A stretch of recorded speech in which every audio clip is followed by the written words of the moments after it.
Good evening, or late afternoon actually. How are you doing? Hey Pokeshack. Guess what we're doing now? We are watching the Heavensward demo and title, as we planned last week. But I am going to be talking over it. And also, mouse. And that. I think that's probably fine to have that on. Yeah. Actually, I was going to answer your statement about ninja. That's a little fun fact. Well, I don't know how fun it is for samurai, but in the patch where they removed kaiten was also the patch where they what was it? Combined Ninja's Phantom Kamaitachi with Bunshin to make sure that there was enough buttons when they separated. I believe they separated the two Raiju abilities. Yeah, of course I read. I actually stayed so long and I did write a reply, and then YouTube told me that the event was over. And then I wasn't even allowed to respond to you, unfortunately. That's okay. Fortunately, I could get to you here. I don't know, I feel like somehow Ninja feels less overwhelming with their amount of buttons because they use them slightly differently to Samurai in a way. It's a little complicated. Oh wow, that's a little bit loud. Hope it's fine for you. Yeah, Fleeting and Fork Raiju. I believe the way it used to be was that you, I think it was that you had to use both or something like that. Which, like, meant that the ninja's rotation was ridiculous. Like, ridiculous amounts of dashes that you were forced to perform. Because you couldn't skip it. But you can now. They adjusted the damage to match that. I'm guessing you don't have ninja at a level where you have access to Fleeting and Fork Raiju. Basically, whenever you use Raiton, you have to take time to use a Raiju. Doesn't matter, Fleeting or Forked, that's up to you, but you have to use one of them. Yeah, this is I really liked how they detailed the final cutscene of AR in a much better, like in a real, like, proper trailer style. I really liked that. And then we really get introduced to Ishgard and their problems. I don't remember it being this awesome, but I guess I maybe didn't see it when I played through the first time. To be completely honest, I don't think I did. I just saw, I think, the Stormblood one, and then I see the Shadowbringers one when that came, and then I saw the Endwalker one when that came. Ravan looks different. And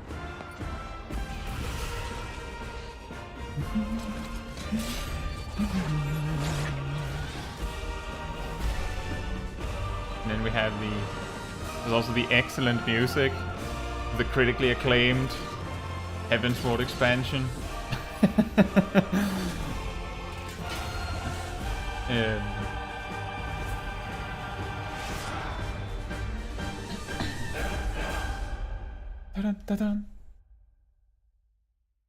And when you watch one of these trailers or demos, it actually changes your menu to match. So it's not gone. You still have. Wow, that's a really nice song. It's really nice.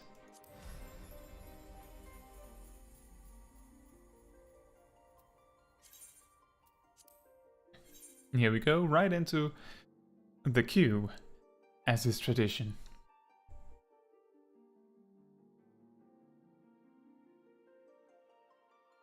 You can play the free trial with the Heavensward expansion with the music. The game Final Fantasy XIV, the critically acclaimed MMORPG, offering the free trial up to level 60, including the award-winning Heavensward expansion. I don't remember the exact copy pasta, but it's really funny. It is always funny.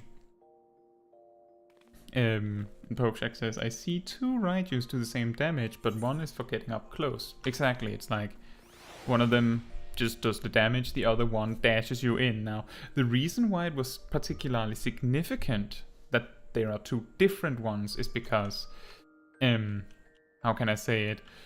You have played Dragoon. Like, if you've played Dragoon, imagine if as part of your 1-2-3 combos, you had Spine Shatter Dive. You know, it stops what you're doing, moves you to the target, and then places you, and you're like stuck in animation for the entire like attack, which means that you have very little control of your character.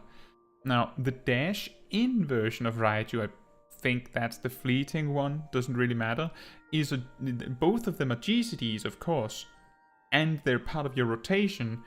Every time you use Raiton, you have to use a Raiju afterwards. You have to. Now imagine, because I believe the original design was that you had to use the forked and then fleeting, or the other way around. Like if you had to go Raiton 1-2, you had to do it like that, which meant that you were forced to do the dash in every single time, which made it really difficult to move. Nowadays, much easier. The buff that allows you to use fleeting or forked Raiju, what that does is actually it stacks up to 3, I believe. So you can have 3 of them ready and waiting. As long as you don't use any other weapon skill than a Raiju, it'll work. Then it'll work. As long as you just only use forked or fleeting Raiju amongst your weapon skills, it works. Which means that if you used, I don't know, Spinning Edge, then it would cancel all 3 stacks you might have built up. And the reason why it's important that you can have 3 stacks is because it is genuinely a possible scenario that a ninja at level 90 at some point in their rotation would go Tenshijin, do Fuma Shuriken, Raiton, Suiton, and then do Tenchi, Raiton, Tenchi, Raiton again. And then you have 3 stacks. Which means that you then just do 3 Raiju attacks in quick succession, and you can do that. That is totally an option. You can do that. But usually there's like a lot of back and forth. Like I can't remember the entire ninja opener, like as I have described it in my guide, but I can say that you might not even do, you know, Tenjin, Shuriken, Raiton, Suiton, and then 2 Raitons. That might not be what happens. What I do know is that I believe the rotation ends on 2 Raijus, I think. I'm pretty sure. It's been a while. Actually, I played Ninja in a leveling roulette just the other day, and then I got Kotter's Cry, which made it very exciting. Didn't even have Futon. Now.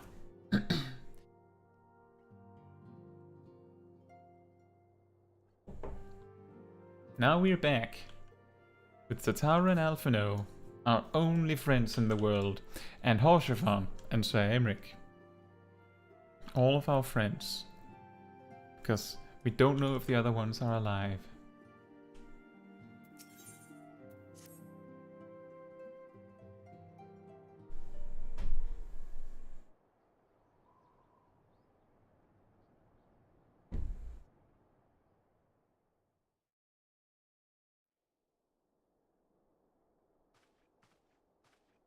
The dawn's light will shine again.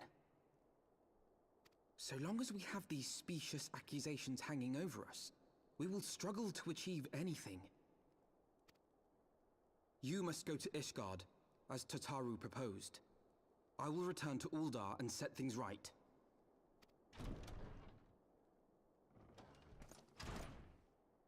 Pray, do not be so hasty, Master Alphino. Lord Orchefon.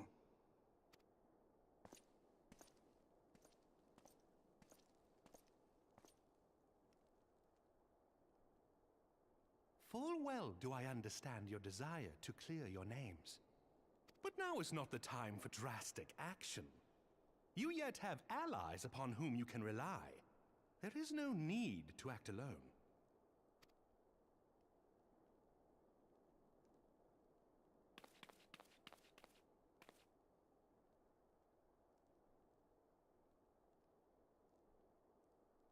Yes.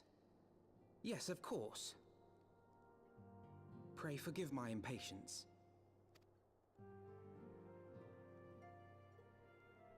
I bring tidings. Count Edmond has decreed that the three of you be taken in as wards of House Fortin. Under our patronage, you shall be granted access to the city proper.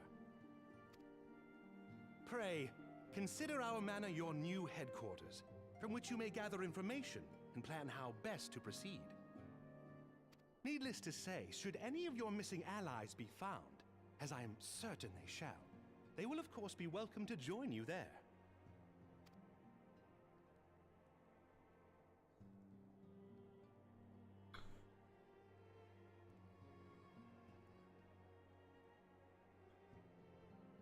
You are more than generous, my friend.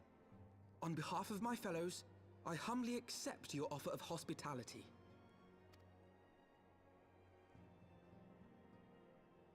The Count is a good man and just. He will treat you with the kindness and respect that a hero and dear friend deserves.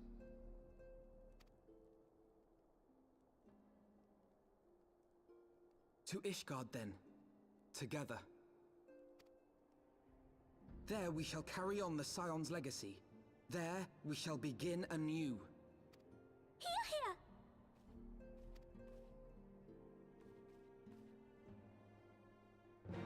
That must have been a weird day at the recording booth. I was going to open after the cutscene by saying, I think Tataru's voice actor was home that day, I guess. And then she says something anyway. Right, just say this. I am in the entire cutscene. I could say other things. I'm here anyway. No. That's enough. Just say that. Alright. Here. Good. Done. You can go home. You did it. You did the thing.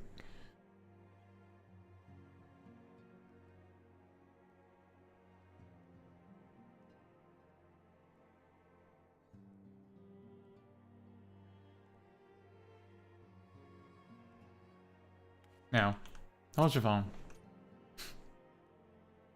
I must go on ahead and speak with the Count. Fear not, however, for everything has been arranged. The sentries at the gates of judgment has been informed of our decision. You need but state your names, and they will allow you to pass.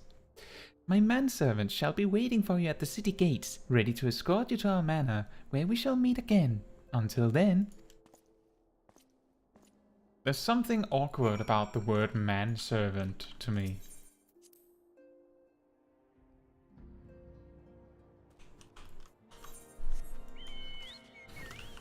Yeah, exactly, Pokejack. You just get handed, like, your manuscript and it's like a slip of paper. Like, just a tiny slip. Just say that. Give it all you got, because that's all you have to do today.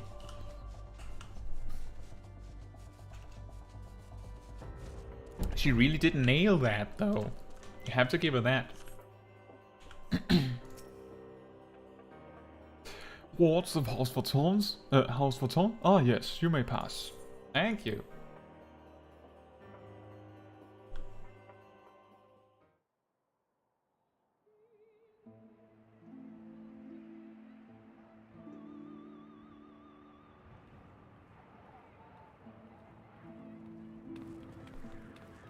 And so they came, at a friend's behest.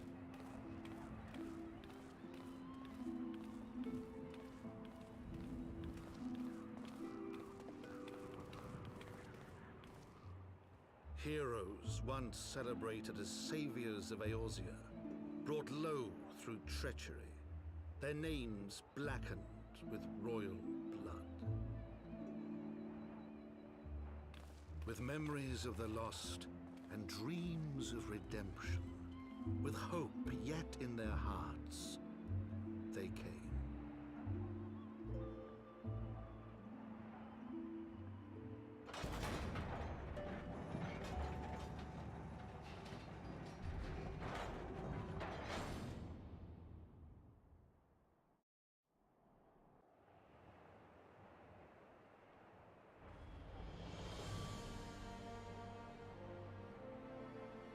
To Ishgard, shining city on the mount, overlooking the dominion of Kurthus. A great and proud nation, devoted to Helone, the Fury, ruled by Thordan VII, Archbishop of the Ishgardian Orthodox Church. The last bastion of the faith, her walls ever bristling with the sworn swords and spears of her 4 high houses. A land that after 1,000 years of war had forgotten what it was to be at peace.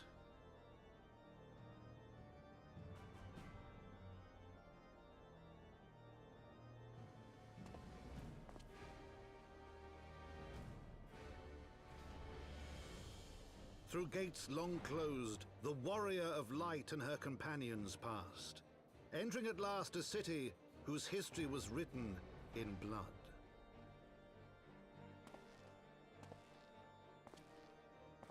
In the midst of the Dragonsong War they came, 3 weary travelers whose arrival would set in motion great change. Though none knew then how great.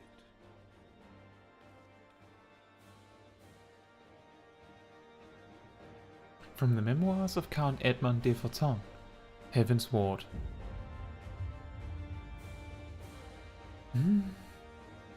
It looks a little bit funny with the main character just in whatever they happen to be wearing, but Alphinaud and Tatara looks more dressed for the occasion. There's something else that I was thinking of, but then I forgot.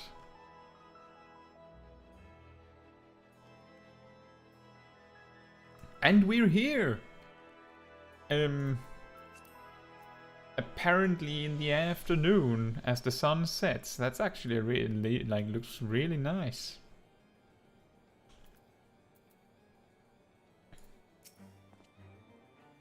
Greetings, Mistress Chaiji. On behalf of House Forton, I bid you welcome to Ishgard. My lord humbly requests your presence at his residence in the Pillars. If you all would come with me.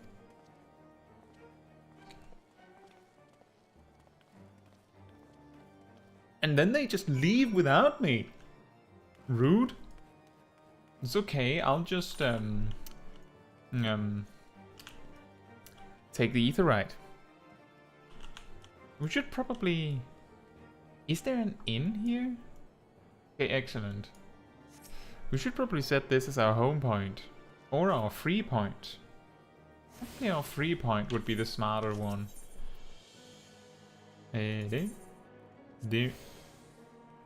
Because we're going to go back here often, I think. And we can take some ether shards while we're here. Witness me remembering to take the Aetheryte as the first thing.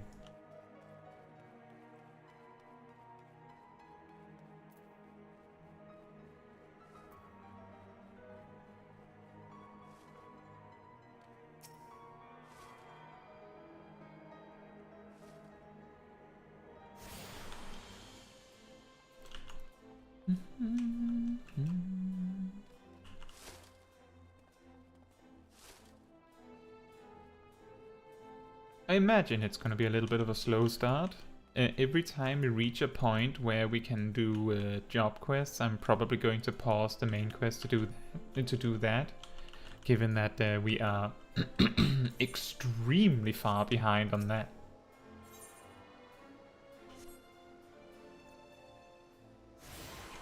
All the people talking with Frey?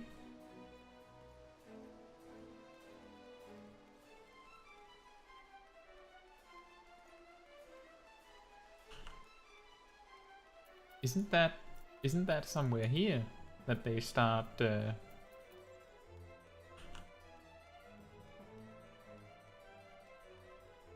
Oh, that's what you meant, there was level 30s.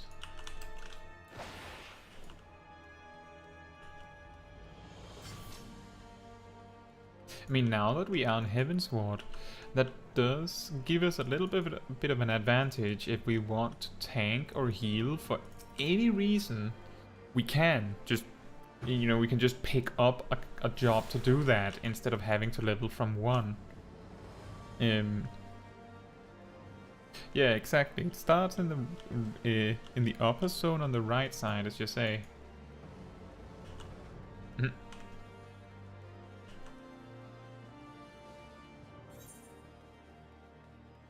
Where are we now? I have not had to use those paths for years. I always just travel with the ether shards. Always.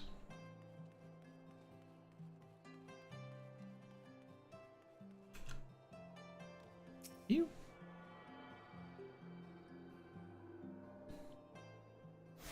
Now, here's a very quick opportunity to make a mistake. I'm just gonna highlight it if there's anyone that is like watching this in future and wondering, like, there's like they see me walk past the market and be like, huh, silly Kai forgot to buy new gear. You can literally buy it right here. You can buy gear upgrades, right? I guess this is a little bit out of my this was what I was thinking about. Now, an important thing you have to keep in mind is that while yes, it will be an item level increase to buy these things, first of all, it will only actually be an upgrade for your, if you have an item level 90 ring still like I have. But as you can see, for example, let's see if we can find a ring that is for level 50. Here. This one works. We get 20 strength, 20 vitality, 20 crit and 19 direct hit. Now this ring is 110 and it also gives 20 strength, 20 vitality, 21 determination and 15 direct hit. Now the reason why the 115 ring here is somehow worse in every way is because it's normal quality. By level 50, when you're level 50, you should not really bother getting normal quality equipment because high quality equipment is just too good in comparison. And gear that is not craftable and isn't crafted is considered high quality by default. So for instance, items with a blue background, typically there exists blue background items that can be crafted, but in most cases, if it can be purchased, there's a significantly higher chance that it is not craftable, and if it's not craftable, then it is high quality, so its stats will reflect that. So technically, right now, I could buy one of these rings and get an upgrade out of it.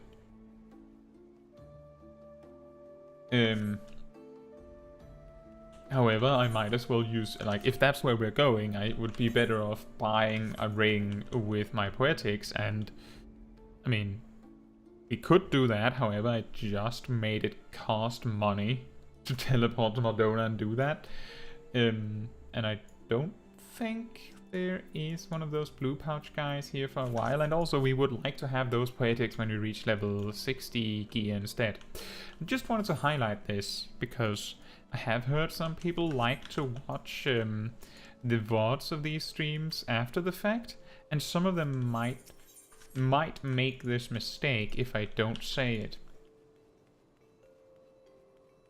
Pokeshack says, I only walk if a quest tells me I need to do that. Yeah, that sounds about right. You say normally the equipment of dungeons is better than the counterpart obtained in the shop. Yeah, anything bought from a normal, regular, boring vendor will be worse. However, if it's high quality, then the level 52 equipment that you could purchase crafted by another player will be better than level 51 dungeon drop equipment. That will be the case, that's true. But it has to be high quality. You need to, like, interact with another player to make that magic happen. A vendor will not sell you that, ever. Which also means that if the quest rewards gives us equipment that is normal quality, there might be a good chance that I'll just pass up on it if it isn't literally an item level, like an actual stat-based upgrade right now. And there is the Dark Knight quest, I believe. So that's something worth keeping in mind. It's really important to not waste your gil on gear you don't need, and the key word here is both don't need and won't need. Don't need because the likely chances that the gear you were given from your main quest is better, and won't need because once you start doing your main quest, the main quest will start handing you equipment that is higher item level as well, even if it is normal quality. Pokeshack also says, remember the feather to buy the level 60 or 70 chest piece. I believe it becomes chest and pants together, right? We should still have those, yeah. Getting that now? Can we buy that now? Can we actually buy that now? I'm a little lost. Where? Oh, there it is, I think.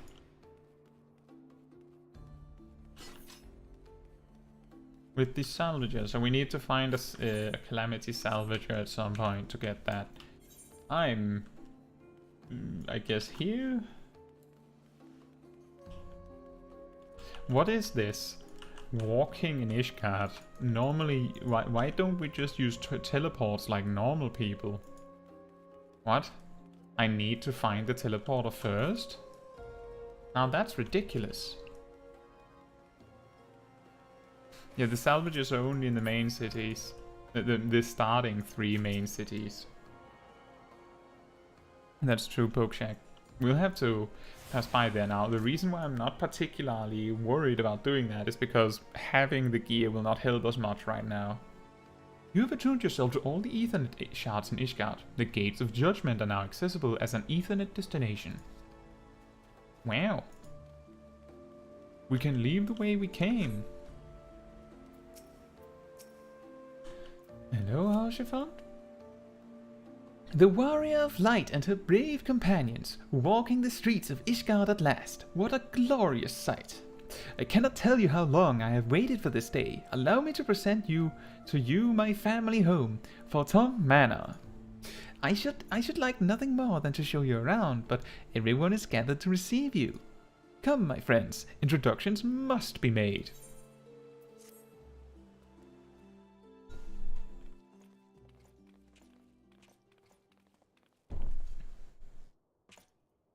My lord, I have returned with the Scions. I hope your journey was not too taxing.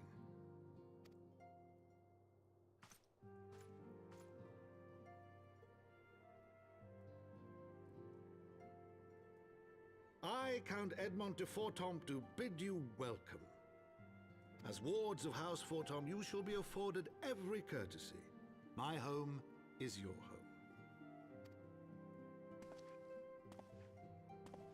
My companions and I are deeply honored, Count Forton. The honor is mine, Master Alphino. Consider it an expression of our gratitude for your service to Ishgard.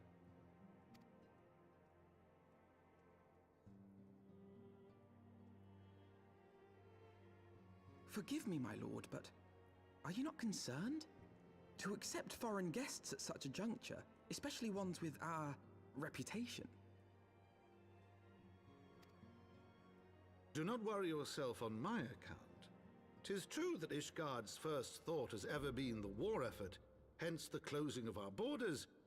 Yet it is in troubled times most of all that men should seek allies, don't you think? Granted, my decision will have raised eyebrows in the vault and in the halls of the other high houses. But so long as you continue with your altruistic endeavors, I doubt my honored peers will feel moved to voice their concerns. Then there is naught to fear. Though our numbers are much reduced, we are no less determined to carry on our work. Full glad am I to hear it. But before you return to your labors, why not take a tour of the city? You would do well, I think, to acquaint yourselves with your new surroundings. After all, you may be here for some time.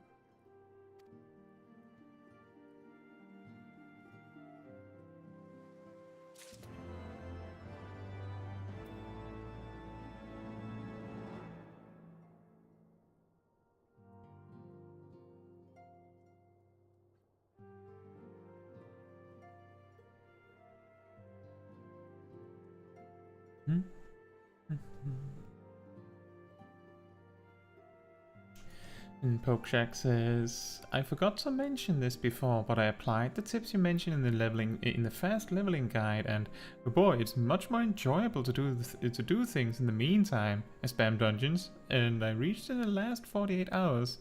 Reaper from 72 to 80, Ninja from 78 to 80, Dragoon from 71 to 78, and that is too much. Normally takes me more time. I'm glad to hear you found it helpful, Pokeshack.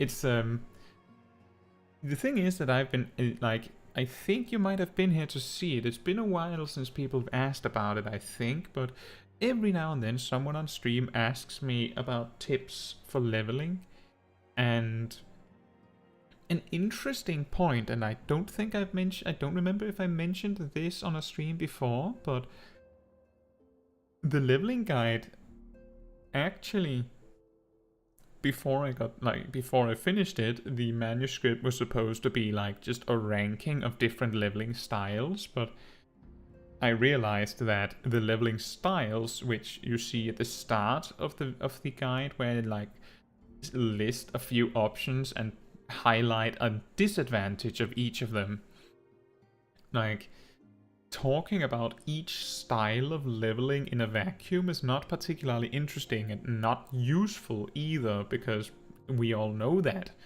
The only helpful thing there would be to go, okay, so don't use this strategy, use this one, and that's also a little bit offensive because some people might like that strategy, right? So instead I just describe what I do, which is, from my perspective, what people have been most interested in, typically. How did you level? Do you know a good way to level? Is it fun to level like that? So I'm glad to hear that a lot of people found it helpful. There's also a lot of people that watched the guide regardless of whether they enjoyed it or not. It seems like a bunch of people that, well, I don't know if enjoyed it is the word, but more like regardless of whether they needed it or not. Because they had already leveled everything, which is a little funny. But I was still glad to hear that they enjoyed it.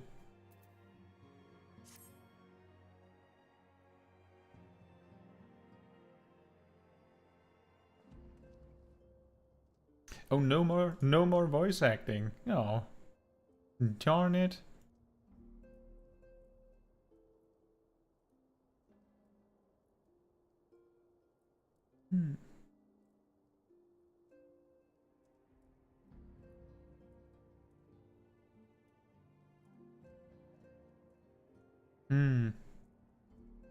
That is strange. Anyway, I'm just surprised by the fact that the video I just released claims to have 3 comments on it, but I see 0. Very weird. Anyway, Though our friends in House for Toms has been generous enough to extend us their protection, we must take care not to impose too much on their hospitality. It is only proper that we learn about our new home, so that we might become more self-sufficient. It'll take a while to learn the lay of the land, but learn it we must. Then there's the markets and taverns. We'll need to know where to shop and where to hear small talk. So it would seem a tour of the city is indeed in order. I thank you for your counsel, my lord. My companions and I shall of course do as you suggest.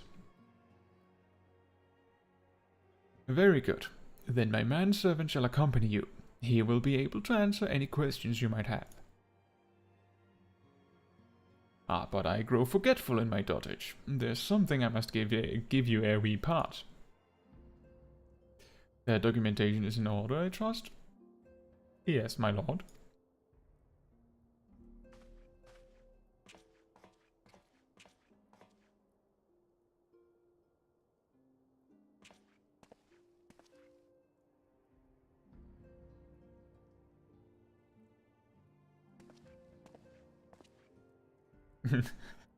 Poor guy has to just lean all the way down.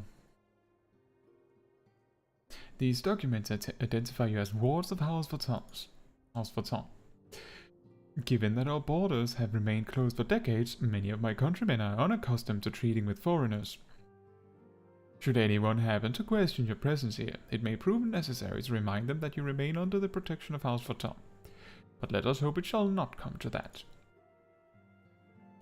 Rest assured that we shall do our utmost to avoid any situation which might compel us to invoke your name.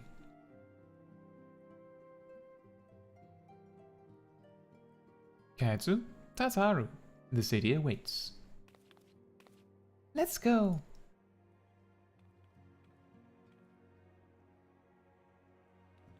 Zip says, I can fix that for you if you'd like me to comment 3 times. Well, you see, Zip, then there would be 6 comments that I can't see.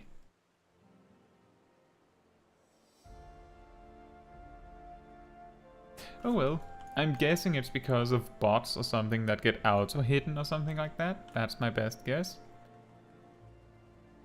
It's all the same to me, but if you guys can see the comments and I can't, then I would love to be told. Although I wouldn't be able to do much about it. Sip says, no, you'd still be able to see 3 of them because I'd just have taken a screenshot of it for you. I mean, you're welcome to leave a comment there if you'd like, but you don't have to spam it. Exactly, Pokeshag, it's really strange, and it's not like mean comments that YouTube has quarantined for me. It's literally, they're just invisible. It's really, really, really weird. Maybe it'll show up later or it'll disappear. A little bit ago it said there was 3 comments, then I refreshed, then it said 1.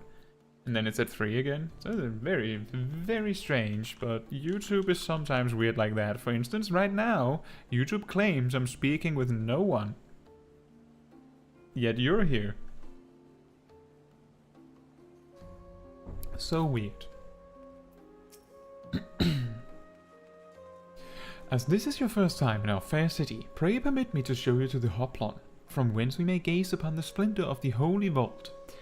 Though all other sights pale in comparison, 'tis only meet that you see it first. I shall then show you around the jeweled crozier, where you may purchase all manner of goods and services. However, they're all normal quality, so unless you want unless you don't mind bad equipment, you could go there. Before descending to Foundation's Aetheryte Plaza, if there are no questions, I've seen all of those things already, mister.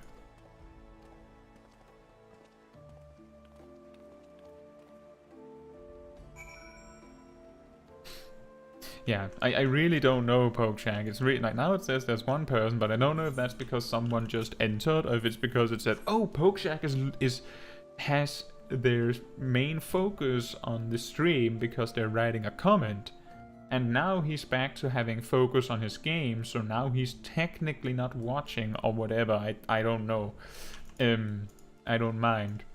These streams are primarily intended for people that like to watch me play the game. So in some capacity, people that would tune in of their own interest anyway. So I don't need YouTube's algorithm to do a lot of wizardry to get people here, although that would be nice. That's more the videos that need that magic to happen, as I say.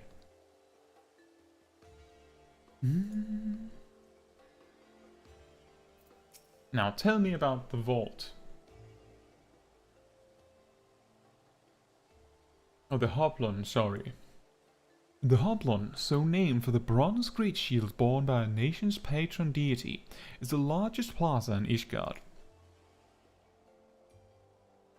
The magnificent cathedral to the north is, of course, the Holy Vault, a level 57 dungeon that some people both remember for being really, really emotionally taxing, and also because it had a lot of funny, memorable voice lines on the bosses.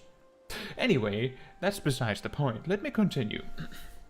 The vault is both Ishgard's seat of government and the residence of the Archbishop of the Ishgardian Orthodox Church.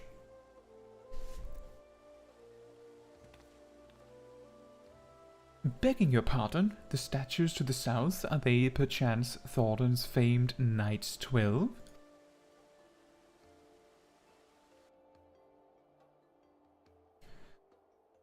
Very good, Master Alphino. They are the fathers of Ishgard, the brave knights who joined with King Thordan the First. King Thordan I was just like confused for a moment.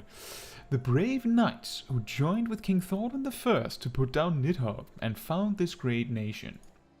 Ours is a city rich in history and tradition, and there is much you can learn by exploring the pillars, time permitting, of course.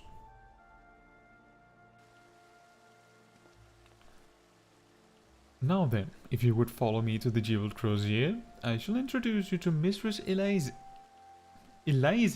our master of the markets. So one thing that's probably gonna happen a lot is that either someone says their name in a cutscene so that I can hear how you say their name, or I am going to say their name incorrectly forever, because apparently, and I figured this out the other day, it's not just a few Elysin that have French origin names, it is all Elysin that have French origin names, and I'm just gonna say right now, I don't speak French, I just sometimes know it. But I had to look up this information because I needed to know how to say certain Elysin names for something I've been working on. But I don't know how to say this. Pokeshack says, I cut you to pieces!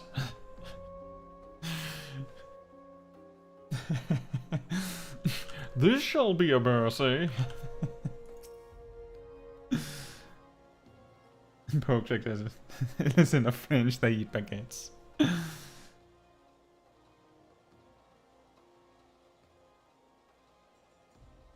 And Pokeshack says, I want to continue paying all my attention to this week's episode of Smol, but my hands are itchy and I want to level, so I'll have you in the background. That's totally fine, Pokeshack.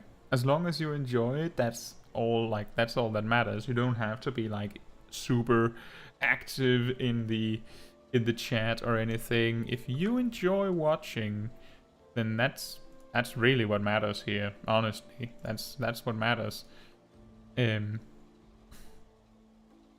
Elise.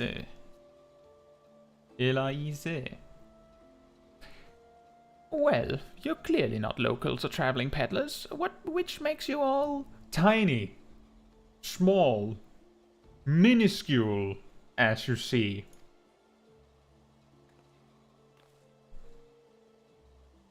Ah, wards of House for Tom. How very interesting.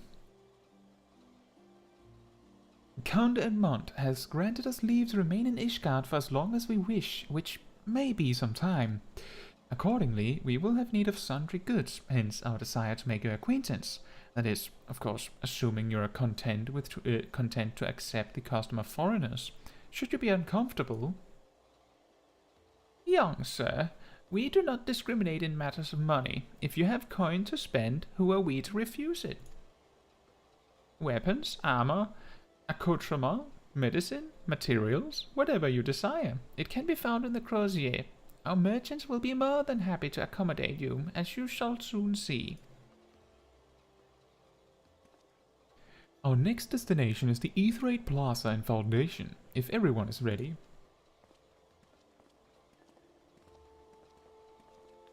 So anyway, bye. And they just leave me again! So rude. What was the point of me running all around the city getting all the ether shards if they're just going to have me do it again? It feels like. Not really. Almost. Hello.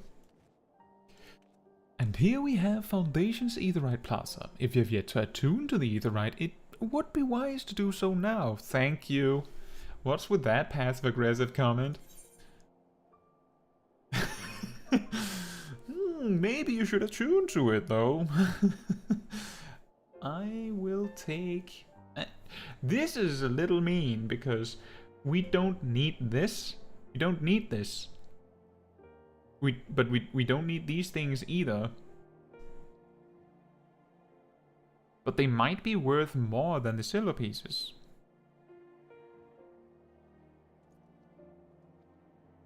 I don't know.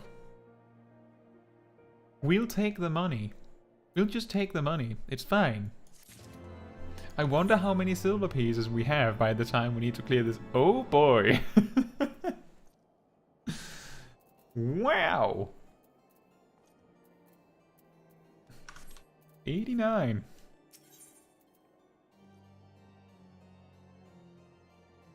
Now that might be helpful. What level did we get Black Mage to? 48. Could get that. Could get that. That's probably a good idea to get that. Poxy says they leave you because you left them waiting for a week.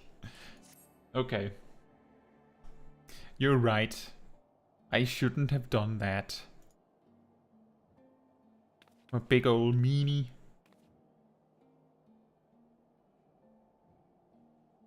As for our next destination, mayhap we should decide together what else can be found nearby. The Skysteel Manufactory stands to the west. There our engineers conceive and manufacture weapons for use against the dragons. The holy stables, where chocobos are trained for war, also lie in that direction. To the north and east can be found the congregation of our knights most heavenly, while to the south and east, well, it would be best if you avoided that area. Rude. You see, that's where we keep all of our money. I mean... And why is that? I fear our knights may not be able to ensure your safety in the lowest levels, Master Alphino. You're right, they weren't there to protect me from level 1 to 49, so... Hold your nose where... I'm just going to guess that it's a guy. Hold your nose when you pass the broom, little lord. A delicate flower like you is like to wilt in our fumes. And who was it actually that was talking? You know what, that works. That works.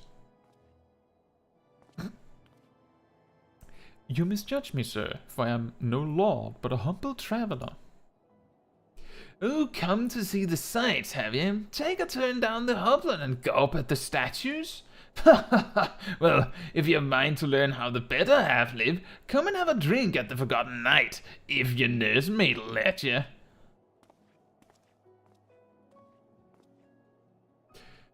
My humblest apologies, Master Alphino. Pray pay that drunken lout no mind.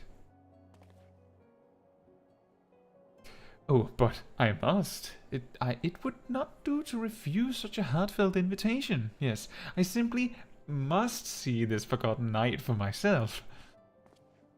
I trust you see the wisdom in this, Caetsu. There are few sources of information more abundant than a bustling local hostelry. Not that I expect to hear any news of our missing comrades just yet. Nevertheless, who can say what we might learn of recent events? True. Very true. Then I'm coming too. Of course you are.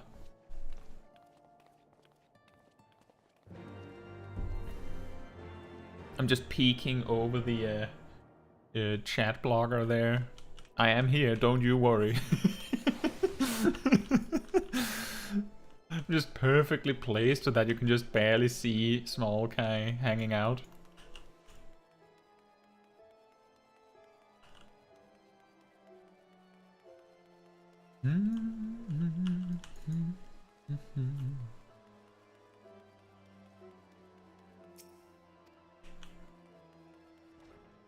This is an interesting little addendum, like mini bonus fact to the leveling guide. I did say this in the guide. I did say this, but you get like the reason why this the part for Heavensward starts like with bigger Smol Kai standing here, looking at this guy, and then going over here and looking here, is because the quest to unlock Heavensward clan hunts comes from this guy.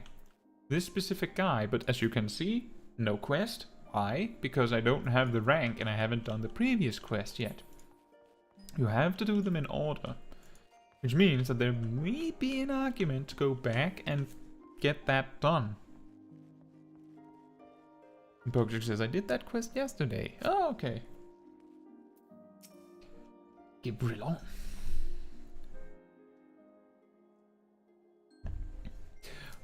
Must say, this is rather unusual. Not just one, but a whole party of fresh new faces in my tavern. We but recently arrived in Ishgard and are eager to acquaint ourselves with her more notable establishments, Master Gibrilon. Just Gibrilon will do. And I'm flattered you think so highly of my establishment. Can't promise it'll live up to your expectations, but if it's decent food and drink you're after, you could do much worse. Judging by the number of customers I see, I suspect your fare is rather more than decent. Speaking of your clientele, I could not help but note a difference between those who frequent the upper and lower floors. Spotted that, did you? Aye. Up here you'll find peddlers, porters, off-duty knights, and so forth, dropping in on their way to or from somewhere else. Regulars maybe, but not locals. Folks from the room, they tend to congregate downstairs, where we offer a menu more suited to their tastes. Cheaper meals, stronger spirits, all quality mind, but not the sort of stuff I'd recommend to yourselves. You speak of the lowest levels, yes? Why do they call them the broom, if I may ask? 'Cause when the weather's foul and the broom rolls in thick, it's the poor sots living at the bottom who have to deal with it. I see. And it's not just the weather. When the wyverns broke through the walls and started tearing up the city, it was the broom that got the worst of it, while the pillars enjoyed the protection of the high houses and the temple knights. More than a few people are still sore about that, mind, which is why, considering your present company, I'd recommend you keep your wits about you if you mean to go below, and something sharp on your boot, just to be sure. I shall take your words to heart, sir. Master Alphino, I think it would be best if we returned to Fortom Manor. You go on ahead without me. I'm staying for a drink or two. That's the spirit, Tataru, and I do mean that pun. Miss Tataru, I'm afraid that is out of the question. My lord the Count would never forgive me if I abandoned one of his charges in such a place, least of all a maiden. What are you up to, Tataru? Look around, Alphino. This tavern is full of people whose business regularly takes them beyond the gates of judgment. With friends like that, I could practically live here and wait for the newest gossip to come to me. Indeed, but will you be safe here on your own? Oh, please, do you know how often I looked after the waking sands and the rising stones by myself? If I had a guild for every unwelcome caller I have driven away, I'd be rich beyond my wildest dreams. I'll be fine. Not that I doubt the lady's knack for fending off unwanted advances, but I'll be damned if I'm going to let anyone lay an unwelcome hand on a patron in my establishment. That settles it then. Tataru, Caetsu and I shall return to the manor for now. Contact me by link pearl if you require assistance. I will.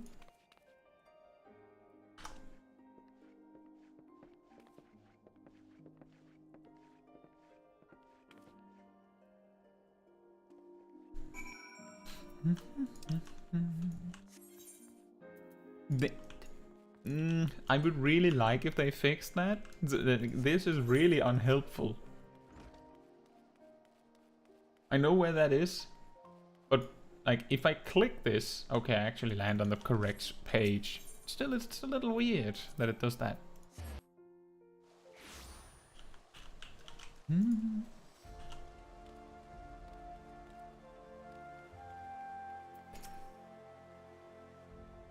Welcome, Mr. Chaiji. Shall I show you inside the manor?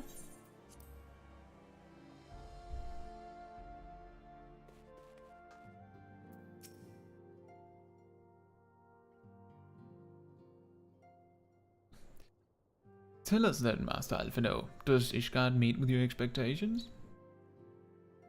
That which I imagined pales in comparison to the reality. I felt the weight of 1,000 years of history with every step I took. And when those steps took me past the scars left by the Wyverns and Foundation, I understood how easily that history could end in tragedy. The attack was devastating, the casualties unspeakable. The Wyverns did not discriminate. Unarmed men and women, even children, were given no quarter. Sir Emric has ordered his knights to strengthen our defences, and each house has been called upon to lend what support it can. There is much to be done, yet, alas, able-bodied men and women are in short supply. Mayhap we could be of assistance, my lord. After all you have done for us, we would welcome any opportunity to repay your kindness. Which means I will have to repay your kindness. That is a most generous offer, Master Alphino, considering that it's not you who's going to be doing the fighting. You are guests in my home, to whom I have extended my hospitality without obligation, let only line. Nevertheless, Ishgard's need is great, and if you are willing to aid our cause, I cannot well refuse. Good. What would you ask of us?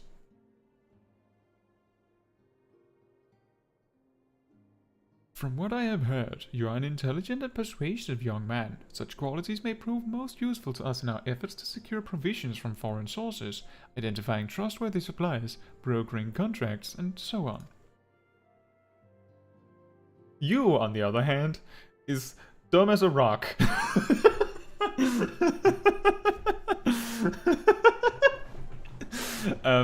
Anyway, as for you, Mistress Chaiji, I could ask for no one better than a storied veteran such as yourself, a woman with the capacity to act swiftly and decisively when needed, to aid our Toyril and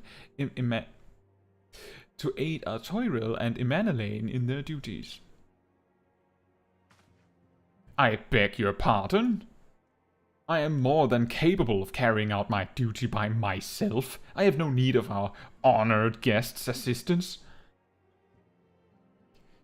Now, be reasonable, brother. What manner of fool would say no when a famous hero offered to do his work? Hold your tongues. By the Fury, the two of you will conduct yourselves with dignity befitting your station and show Mistress Chaiji the respect she deserves. Yes. This is the woman who slew Gaius van Baelza and some half-dozen primals besides. She's not here to steal your glory or serve as your errand girl. Anyway, go and fetch the morning bread. I mean, if you can pardon them their impropriety, Mistress Chaiji, I should be much obliged if you would lend my sons a helping hand.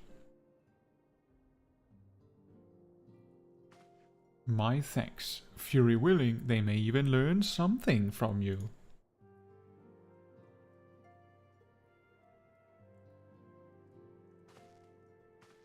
Anyway, bye.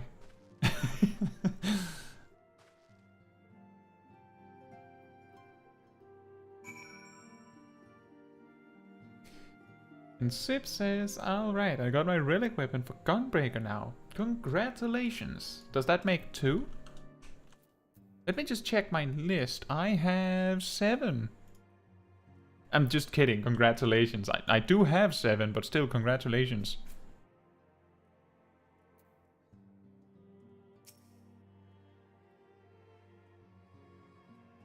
It would seem we shall not want for employment over the coming days, though that was never in doubt. Our host's initial reluctance to accept our offer of aid was solely for appearance's sake. In truth, he is glad of this opportunity to put us to work. By granting us patronage, House Votan has taken a tremendous risk. Until we demonstrate our worth to Ishgard at large, the Count will face considerable opposition from his peers in matters great and small. And so he would have us publicly serve Ishgard, while simultaneously keeping his sons in check. 'Tis an arrangement we may benefit from in unexpected ways. My own duties may feasibly bring me into contact with people who know something of our missing comrades. And as you go about helping our 2 lords with their various responsibilities, you will inevitably make new acquaintances in Ishgard, mayhap even new allies. New allies, yes. The more I think on it, the more confident I am that by furthering their goals, we shall further our own. Yes, give me the silly clown hat. Thank you. That's all I've ever wanted. And Zip says, I could get all of them if I wanted to, but I'm lazy. Yep, you could. The way that I've gone about it is that instead of just doing like expert roulette every day, I do every single roulette that gives a reasonable amount of astronomy, but not the main quest roulette. I just can't bring my... I did it once, one time, but I can't. I just can't. I've done it so much. So much. Just can't.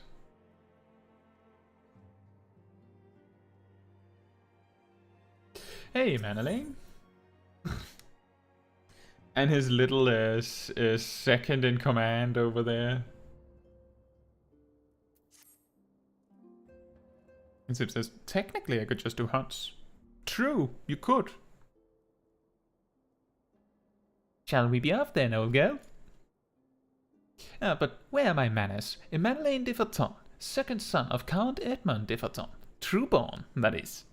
Yes, I know what you're thinking, and you are absolutely right. What ill fortune to be born second in a society where the eldest inherits all. Oh, my brother would never cut me off, 'tis true, but who could be satisfied subsisting on a meagre allowance, forever overshadowed by his sibling? Not I, old girl, not I. I'm not old.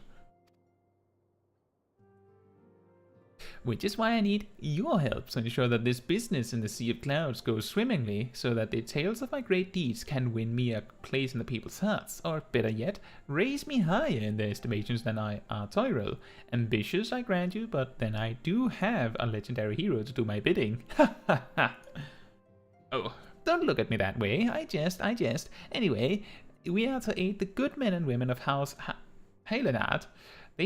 They have ever been steadfast friends to our house, though they've fallen on hard times since the calamity, poor blighters. As for what precisely we will be doing, well, what fun would it be if I told you everything in advance? Just come along with me to the airship landing. We'll need to take the airship to Camp Cloudtop. And on that note, we will not be doing his quest first, because we're not going to Camp Cloudtop when our job quest line is not there.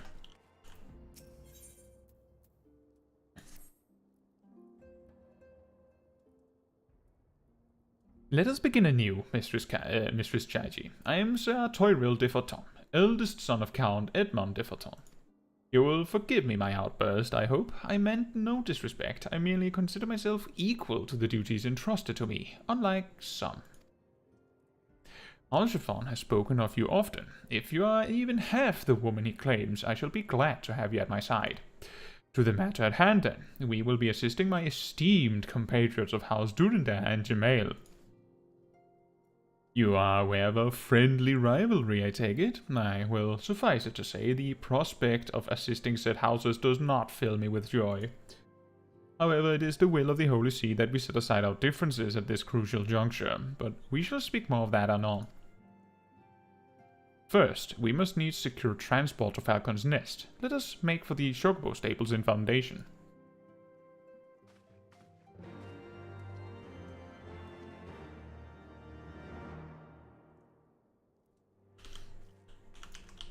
Onward then.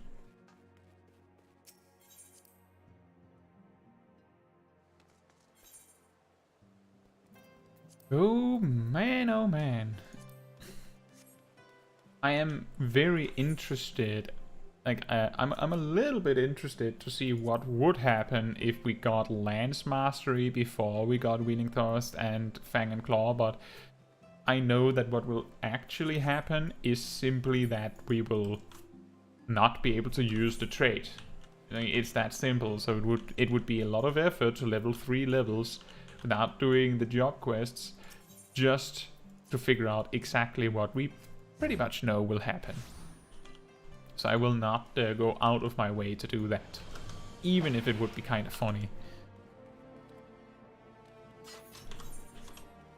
Hello, Chocobo Keep. Greetings, Master Chaiji. I've settled the Black Chocobo for your journey to the Western Highlands, as per Lord Artoriel's instruction. Will this be your first time riding a Black Chocobo, may I ask? If so, you're in for a treat. I dare say you know, this particular breed can fly. What? A flying Chocobo? No way! Given the right conditions, they can carry you quite high too, even over Snowcloak. You needn't worry about directing the bird, of course. Like all porters, she's trained to carry you to your destination all by herself, so just relax and enjoy the view. Oh, but be sure not to relax your grip, will you? 2 hands on the reins at all times, if you please.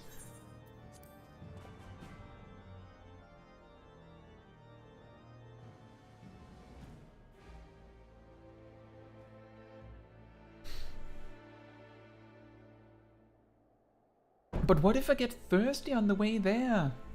Then I won't be able to have a drink or anything, because I have to have both hands on the reins. No.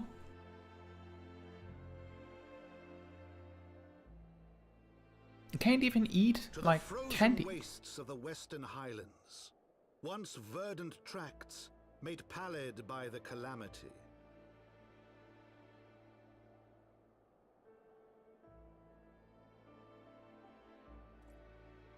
Beyond the towering wall of ice, to lands long forsaken that the knights of Ishgard strove tirelessly to reclaim.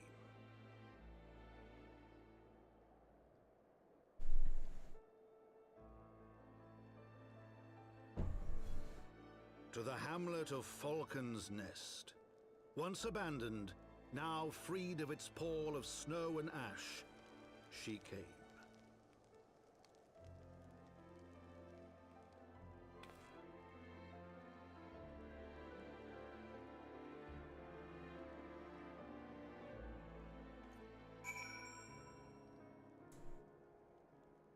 Oh look, there's our job quest. Excellent.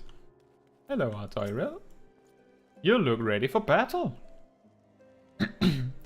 The world looks quite different when viewed from the back of an airborne chocobo, does it not? I still find the experience strangely liberating. To business. Sir Redwald is in charge here. He should be expecting us. Cool.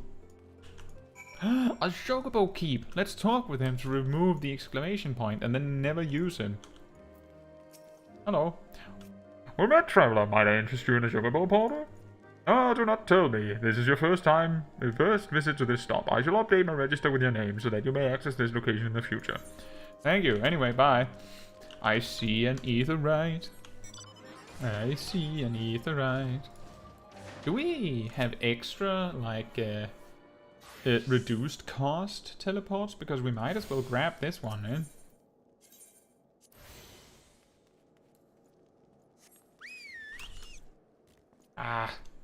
No more flying, guys. We're back to ground travel. Yeah.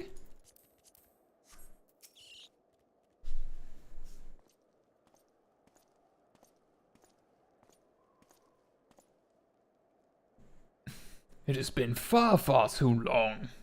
It has been far, far too long, Lord Artoyril. And who might your companion be? Pray forgive us our lateness, Sir Redwold. I present to you Caetsu Chaiji, Ward of Heavensward. Ah, yes, of course. Lord Drillmont spoke of you. I, Sir Redwold of Halsdurendare, do bid you welcome to Falcon's Nest. We are both eager to contribute to the settlement's restoration. How may we be of service? Before we speak of that, would I be correct in assuming that Mistress Chaiji is unfamiliar with our recent history? Then, with your permission, I shall recount the tale for her benefit.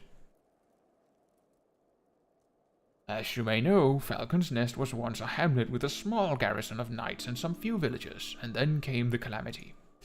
When it became clear that the snow would not stop falling, we had no choice but to order a complete withdrawal. The settlement and the entirety of the Western Highlands were to be abandoned. Abandoned to the heretics, Lady Ishgard and her kind have walked these lands with impunity ever since. Aye, but no longer. The Holy See has commanded the reclamation of the Western Highlands and the expulsion of heretical elements. Falcon's Nest is key to accomplishing these objectives, but as you can see, rebuilding the hamlet will be no small undertaking. Our craftsmen require support and protection. Any assistance you can offer will be greatly appreciated. As promised, we of Heavensward are at your disposal, Sir Redwold. You need but tell us where to begin.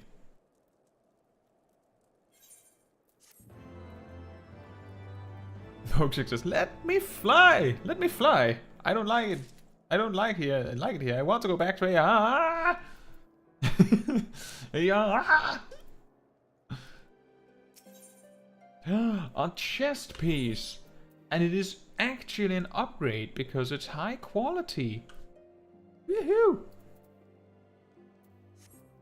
Well, let's get that then.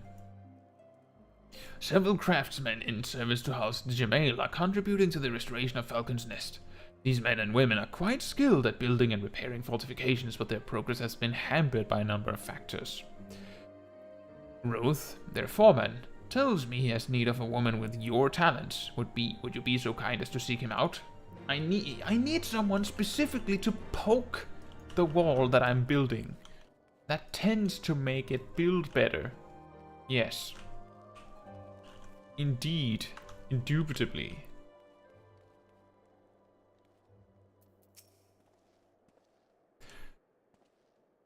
Yes. I'm Rose. And who might you be? It's going to be a little difficult with a lot of gruff-looking guys that mostly will have a similar voice, but I'll try my best. Ah, the promised help. Glad to have you aboard.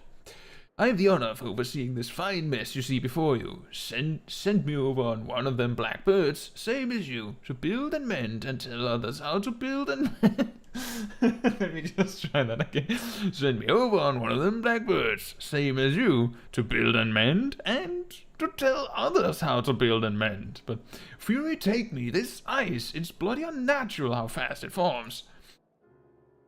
It's icicle sprites, I tell you.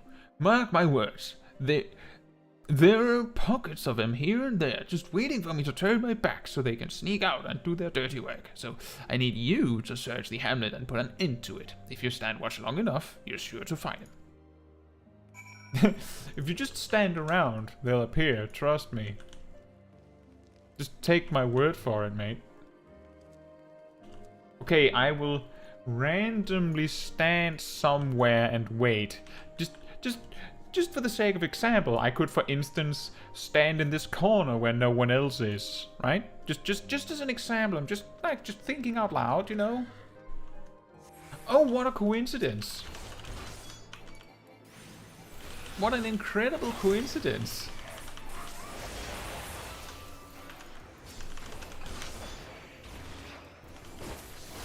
I'll help you, Mr. White Mage.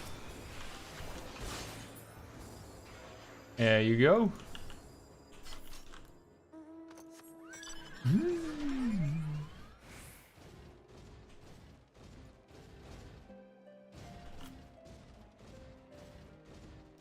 And... wait. Am I in the correct place? I think I need to be outside. I probably need to be outside. Now, just as another example, like, he said I could stand anywhere and just stand, and then people would come and like, these ice sprites would come, right? So, just for the sake of example, I could stand here, for instance, maybe? Just here, out in the middle of nowhere, next to no one. Oh, wow, there's 3 of them. Excellent.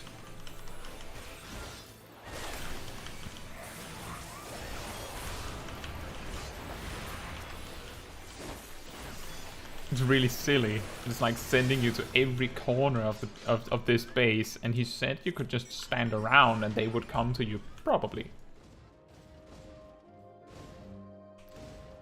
I wanna fly. I wanna fly.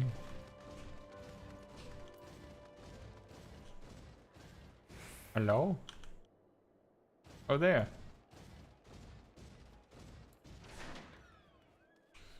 I'm gonna stand on these planks.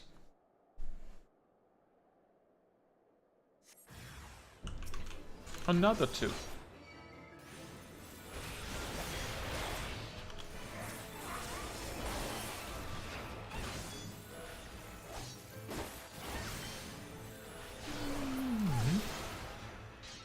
In hindsight, I should have just used Life Surge on Vorpal Thrust to finish one GCD sooner, but we're not tryharding that much around here.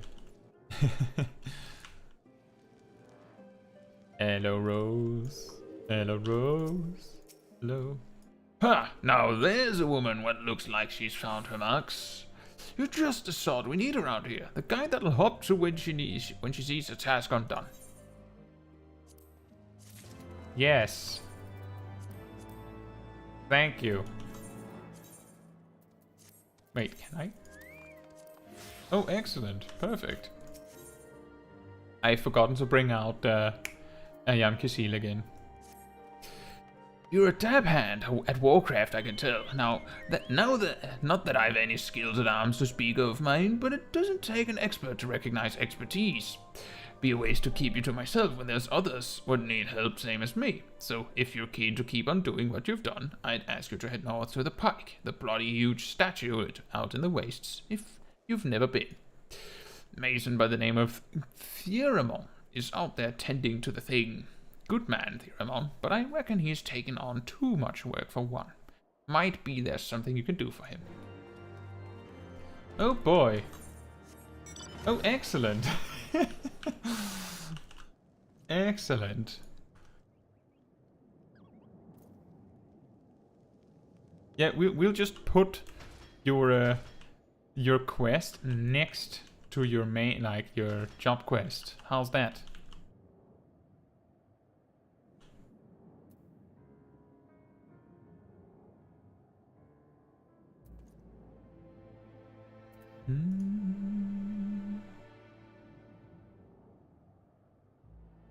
Oh look, ice sprites, but these ones are non-hostile. And not in the city, or in the hamlet.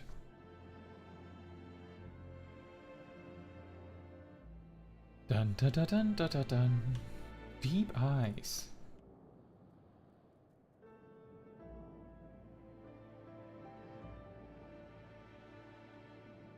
Oh boy, which quest will we do first? We can probably do both while we're here. Hello, Theramon. Hail to you, traveller. What brings you up this way? Foreman Road, bid you assess me? Well, far be it from me to turn down a helping hand. I've been tasked with the restoration of this sculpture. 5 years of neglect had not been kind, to say the least. Fortunately, I've just the thing for it. Rather, those deep eyes have it. If you could slay 3 and bring me their bristles, I would be in your debt. Oh my. How convenient. Well, I'll get to your deep eyes in just a moment. First, hey Justine. There are too many. Look out. Oh, they were just hiding in plain sight then. Sure. Oh, oh dear.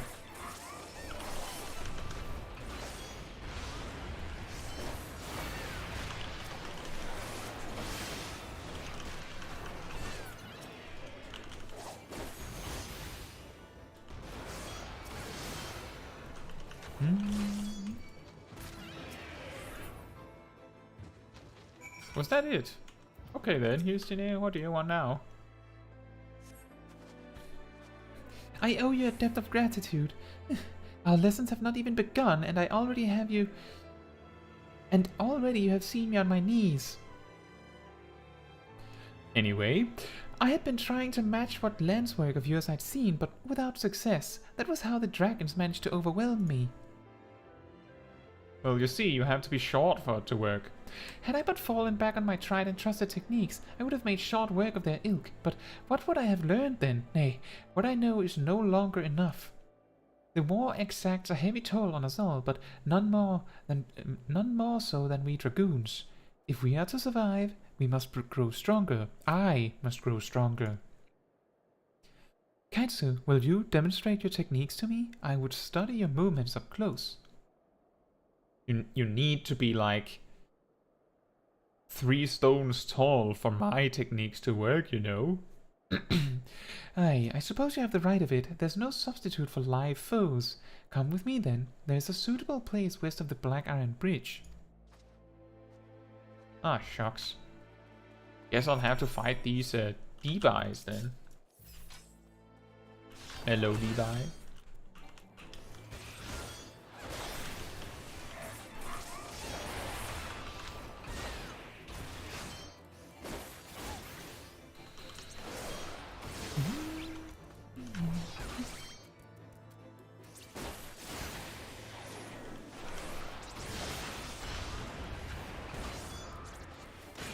Ow.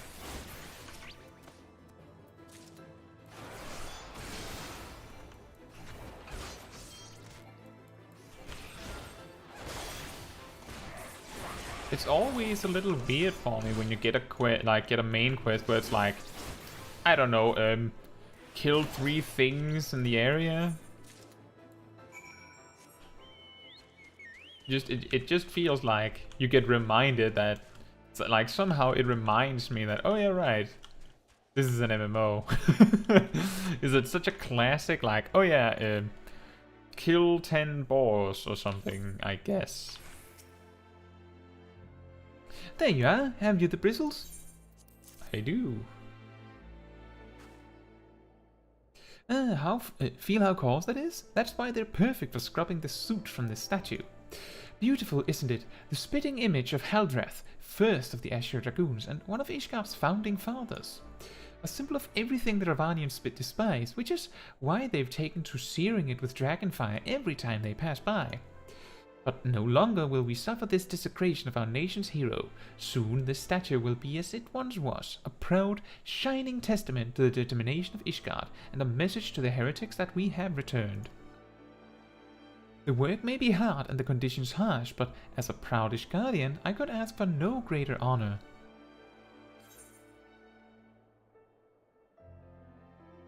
Yes, give me the robe of casting, I guess. Thank you. Oh dear. Oh dear. That an upgrade? It is not an upgrade. We got drops in the Alliance raid, you see. So we'll take the money. Are you for Falcon's Nest? If so, I have a favor to ask. There's this knight, Sir Ysaldora, stationed at the anvil to the west of here.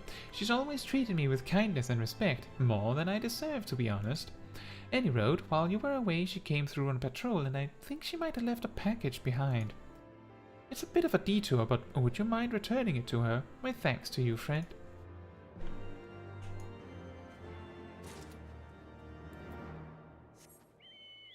Houston is like, oh yeah, just right around the corner to the north of here, there's this thing we could fight, and then just walks like 2 kilometers. It's right next to us. It's practically, literally next to us, right? Easy. Forgetting that I have short legs, and so does my chocobo.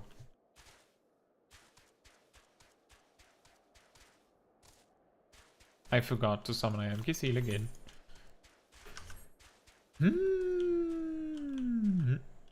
Wait, how do I get up there? How do I get up there?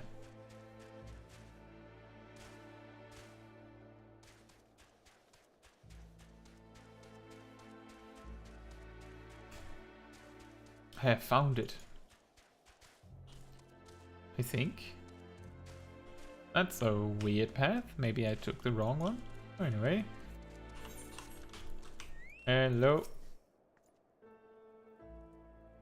What's this? A package? I haven't the foggiest what you're talking about. This package. Confounded, that fool of a... what a waste. It was a gift, adventurer. The Theramon labors day and night without regard for his own well-being. At the very least, he ought to try to eat better. Why not simply give it to him? By the Fury, have you no sense of decorum? A highborn knight cannot be seen favoring a lowborn mason in such a manner. Nevertheless, I appreciate your concern as well as your willingness to assist Theramon.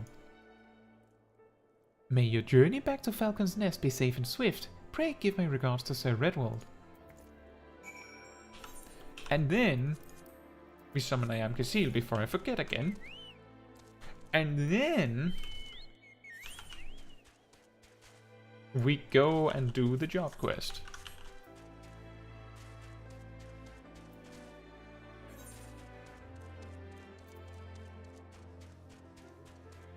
Wait a minute. I need the bridge. Oh boy.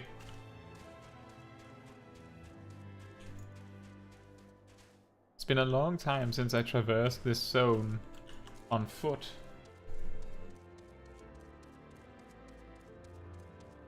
But it has not been that long since I traversed this zone. If you are in a free company that uses their workshop at all, pretty much, there's a lot of things that require materials that only spawn like up here, like in the northern end of this zone. And either you come in from Dravanian Forelands or you come from Falcon's Nest. Because no aetherite. You have to run or fly.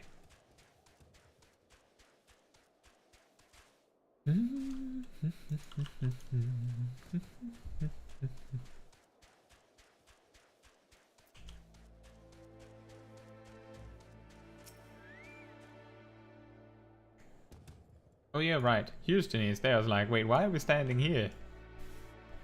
Is she also in the hiding? But she's right there. That's a big boy.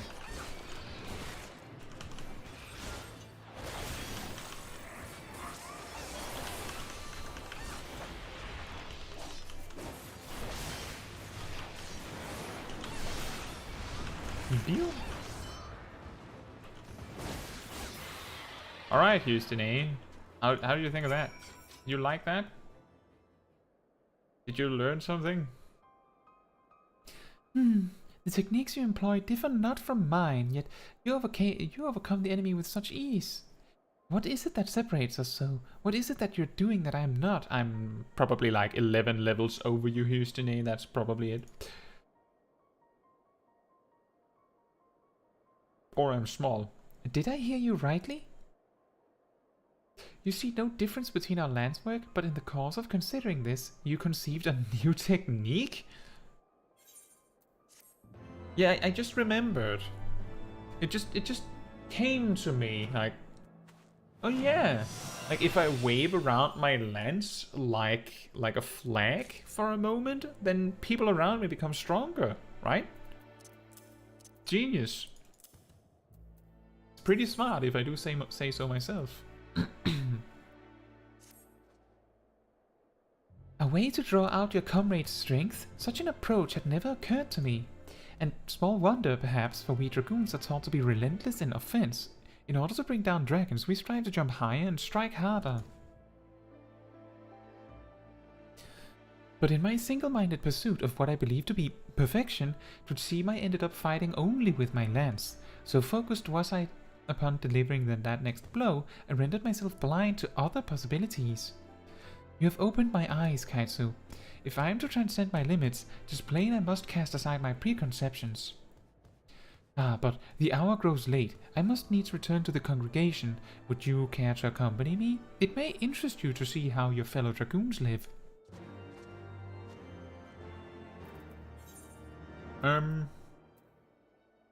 Sure, let's do that then. Enlightenment, let's go! Yes, let's go! Enlightenment! I feel enlightened!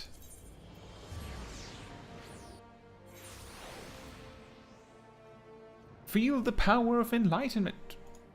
Feel the power of enlightenment! Hello again, Houston here.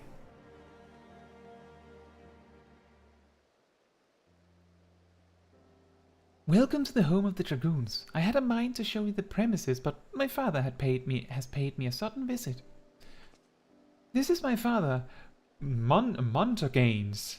He has the Montergains.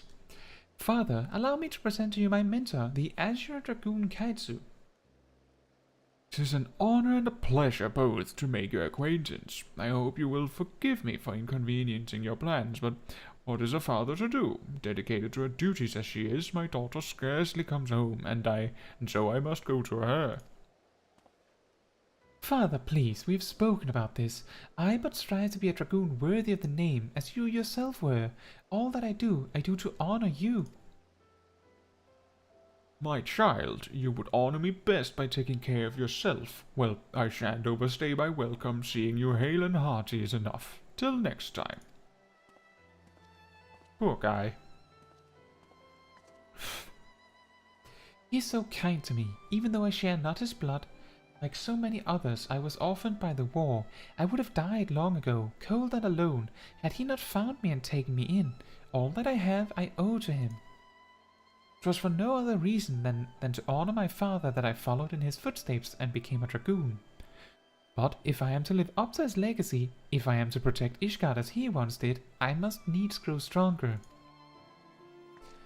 And I will, under your sage guidance. I look forward to our lessons to come.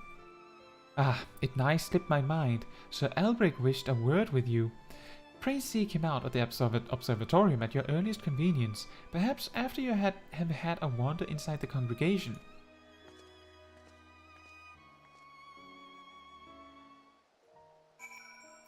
Yes, I will not go inside the congregation, I suppose.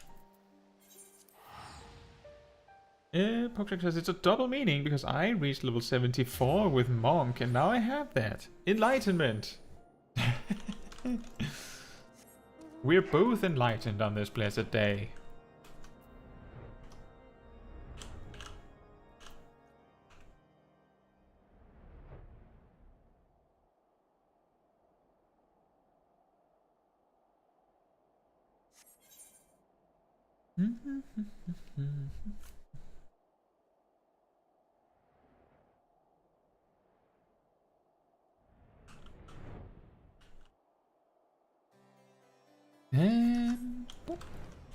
Hey. My thanks for coming, Caetsu. 'Tis no urgent matter. I was but wondering about Houston's progress. Tell me, how fares her trading? She learned nothing. So you have met her father. In his day, Montergains was a dragoon of no small renown. He served Ishgard with valor until he took a grievous wound and was forced to hang up his lance. As Houstony herself told you, she follows in her father's footsteps. From the first, she exhibited tremendous potential. In all ways, she was Estinian's equal, and the rivalry they shared raised both of them higher. Alas, the eye chose Estinian, and not her. Since then, she has taken to training with a fervor which borders on self-punishment. It is well to strive for greater heights, but a dragoon must never lose sight of his conviction. It is the only thing that shields us from the dragon's wiles. So I beg you, keep watch over Houstony. By your shining example, see to it she never forgets what it means to be a dragoon. Ooh, potency boosts, how exciting.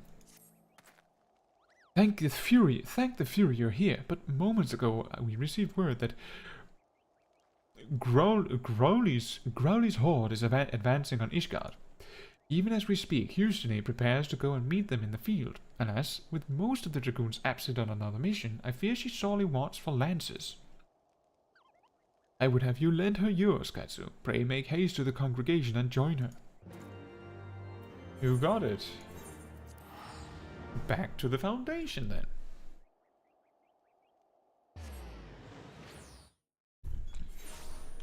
Oh, by the way, Pokeshack, have you set foot inside Endwalker yet, or are you still working on the main quest in Shadowbringers?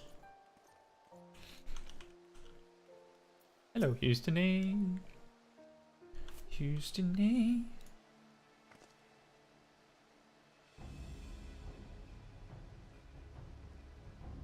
Caetsu, you've come to aid us? This improves our chances tenfold. That's the spirit. Allow me to thank you as well, Mistress Caetsu. I am but a worried father, and it gives me heart to know that the Azure Dragoon shall fight beside my daughter. Though my training is far from over, the situation will brook no delay. We must head off Growly and his horde before they reach a populated area. It shall be my honor to fight shoulder to shoulder with you. The experience alone will teach me much, of that I have little doubt. Promise me you will be careful, Houstony. Take no unnecessary risks. Do you understand me? Remember, the dead cannot serve their nation, and what Ishgard needs above all are brave souls like you to protect her. Worry not, father. I swear I will return to you.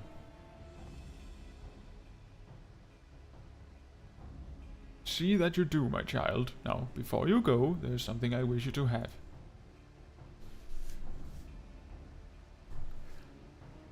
The Lance Peregrine. It is yours now. Doesn't look as threatening as the other lance. Why? This lance was bestowed upon your forebear by the Archbishop himself. I'm no true child of yours, yet you would entrust me with the family treasure. I will not betray your faith in me, father. With this lance I shall strike down Growly and protect Ishgard.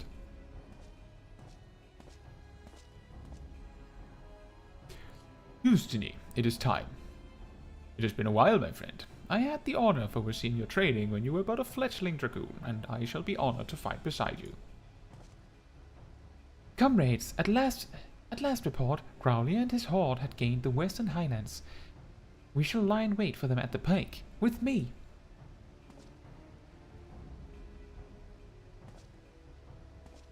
As you see, I am the leader because my armor is a different color.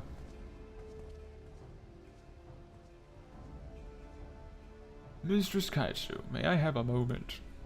Each time I see my daughter off on a mission, we dance the self-same dance. I tell her to be careful, and she promises to do so, but I know her all too well.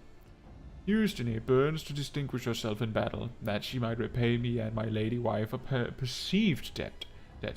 I fear that, one day, that desire will cloud her judgment, and she will not come home.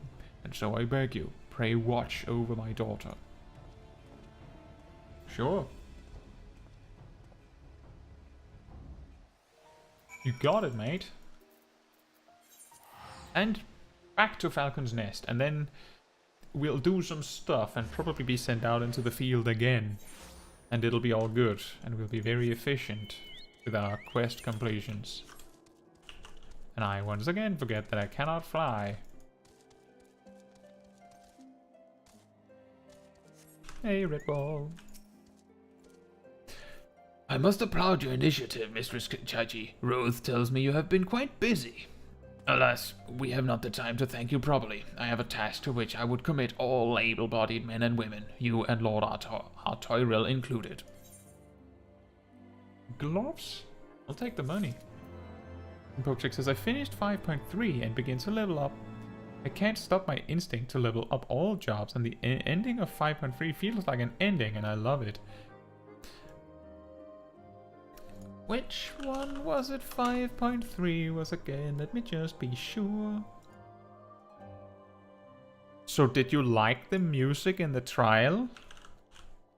Did the rhythm of the song sound a little familiar?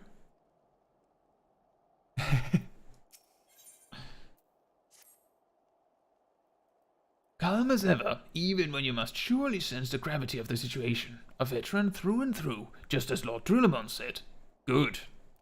We have lost contact with the reconnaissance party sent north to Riversmeet in search of the heretics' hideaway. Whether they were attacked or met with some other misfortune, we know not, but regardless of the cause, we must act quickly. but this is a harsh, unforgiving land which can claim and has claimed the lives of many men. To ensure we find our missing knights as quickly as possible, I have assigned each party a different area to search. You and Lord Artoriel will be working together. Seek him out when you are ready to depart, and good luck. Yeah, exactly, Pokeshak. Yeah, we have talked about that before, that's true. I think at some point, a long time ago at this point, I said that there was a lyrical version of the song that plays in most of my guides. It seems we've been assigned the area near Camp River's Meet, Mistress Chaiji. Lest you are unaware, the camp was one of many our knights were forced to abandon when we withdrew from the Kurth's Western Highlands, one of many sacrifices made in the wake of the calamity. It would not surprise me if our knights took shelter there. There's but one way to find out, though. Let us be off. And wouldn't you know it, we'll get to our job quest on the way. Perfect.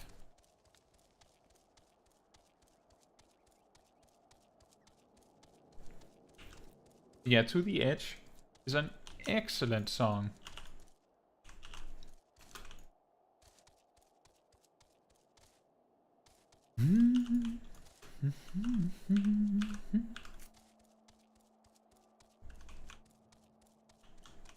Is our destination...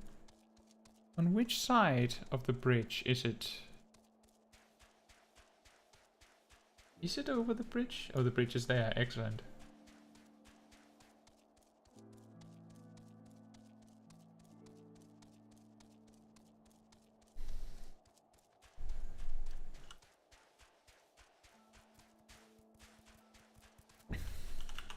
It's going to be more interesting with the rotation when we start getting some more actions. It's just annoying that we'll keep losing them as we do content. But we've been lacking some refreshing changes to the rotation for a long time now. Over a month, I would say. Caetsu, already we've suffered heavy losses, and that was but the first wave. Hey, come, brace yourself. I'm sorry for being late.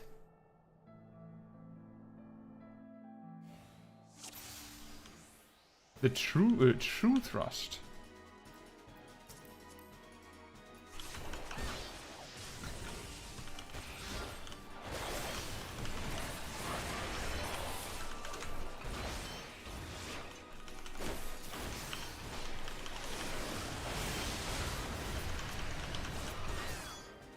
There we are. Stay sharp, that was but a taste. What was it? Can you see them? Did you plan this? Oh dear.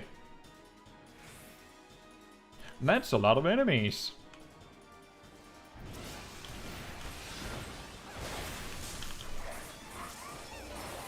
Time for some AoE.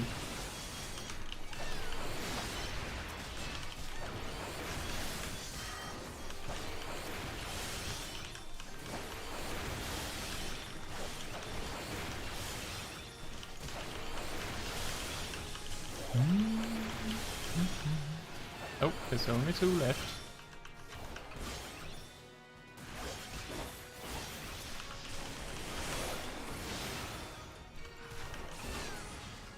Recently, I've been playing a lot of Reaper at max level with my main. And I've really come to appreciate how strong Bloodbath is when you really need it. It's a lot. It really ends up healing you a lot if you use it at the right time where you need that healing.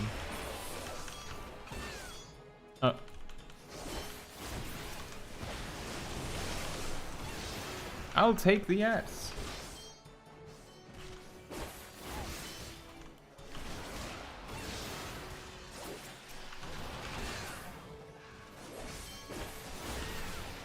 I've completely forgotten to use Battle Litany. I've been so used to not having anything that I just don't use it. That's awkward. I'll use it when Lance Charge comes up again. If it will. It probably won't.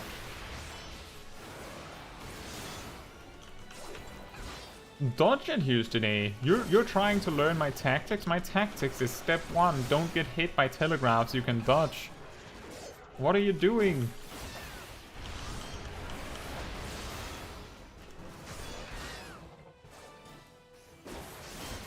Also remember to use your GCD. I saw you auto-tagging there. Also, she has Mirage Dive? What?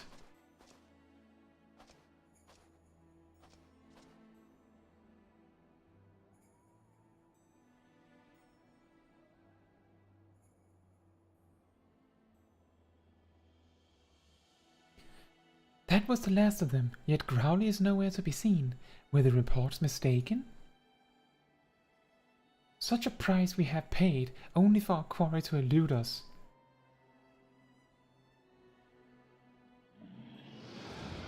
No, he's coming now. So you finally show yourself. Anyway, I can fly.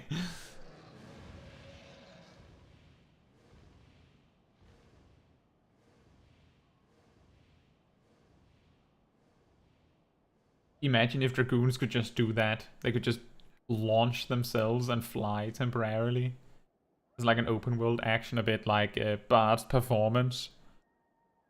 What is she? Houstony! No! No!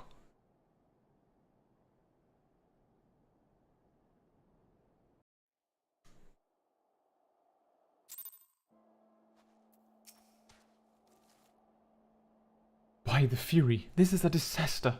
I know not how to say this, but Houstony, strong as she is, she cannot have survived that. Here, I discovered this in the aftermath. It's a fragment of her armor. It must have broken off during the battle. Pray see it to her father's hands. Knowing him, he will be at the congregation, awaiting his daughter's return. Well, that's problematic. Oh, she's probably dead. Just tell her father immediately. We haven't even figured out whether she is dead. Just take the bad news for granted, why don't you?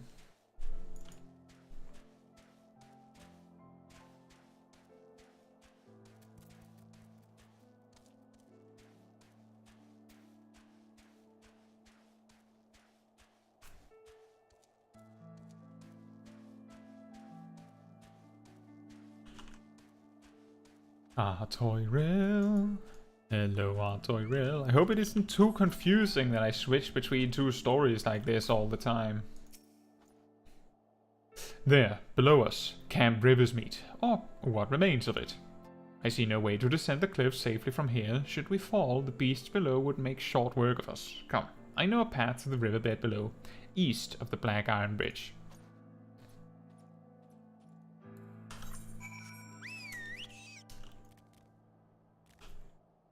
That's a little bit of an annoying path. See that? That's where we're going. Anyway, we need to go a completely different path. Just wanted to show you. Instead of showing you when we're there. Hey, Artoirel.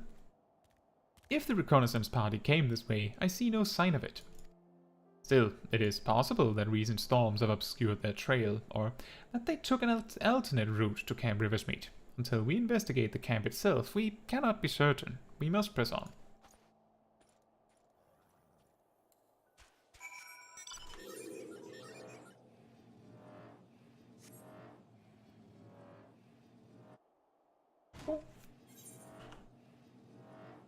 That's a funny, makes like a metal clanking towards the ground sound even though we don't even touch the ground.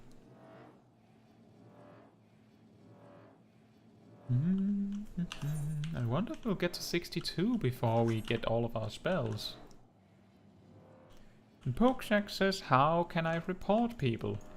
So if it is like real money trading stuff in the chat, you can just right click and report RMT activity. That's what that stands for, real money trading. If it is anything else, you click system, support desk, contact us, and then you choose the appropriate one. So you see something that is a bug, you can report that. It's probably not what it is. If you see someone cheating, which includes mods technically, anything you would see makes sense to report. Click that. That also includes bots. I would say that it includes certain mods probably, but that's up to you whether you report what you report. And if someone's being rude or mean or whatever, you report them for harassment. And being unsportsmanlike in PvP also is included under harassment.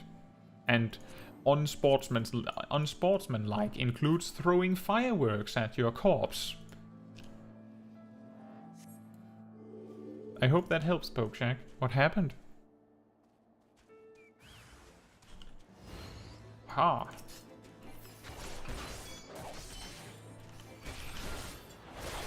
These guys are not ready for this lance.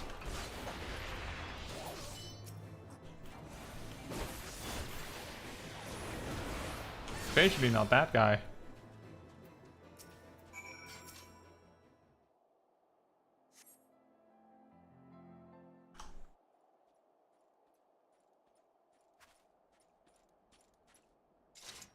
Are you all right? I heard sounds of a struggle.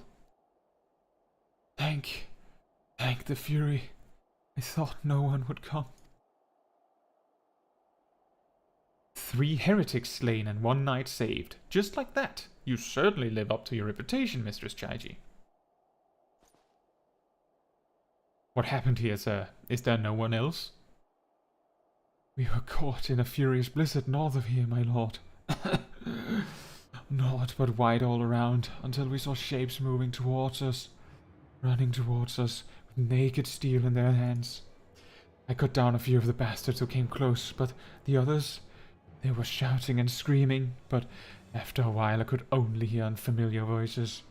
I found my way to the camp, hoping to hide while the storm passed. But the heretics tracked you here.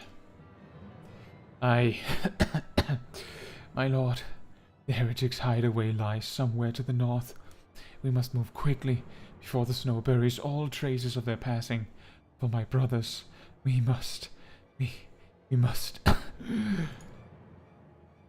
Have faith, sir. Justice will be done. But first, we must see you to safety. Give me the black mage gloves, sure.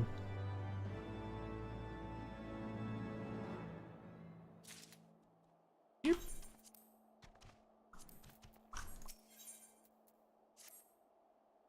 He has the right of it, Mr. Chaiji. Whatever remains of the Heretic's trail will be gone within the next snowfall, but we cannot very well leave our friend here.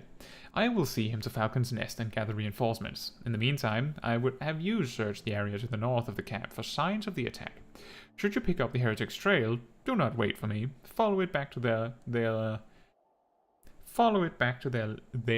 lair forthwith, being sure to leave me some clear footprints. I'll stomp all the way there, Artorial.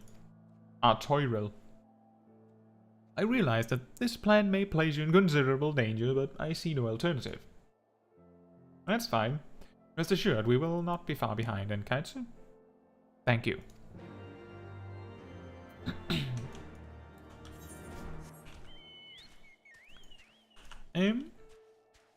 Right down there? Oh, excellent. Wait. Oh, for a second there I thought I couldn't actually jump down the cliff. That would have been annoying. And weird.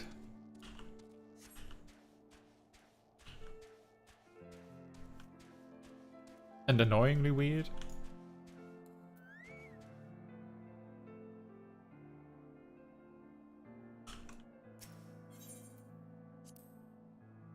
Oh, we have battle litany in this, which I forgot to use on the heretics just now. This is gonna be the new. Did you remember me just forgetting battle litany all the time because we haven't had it for like a month? The tracks continue to the north.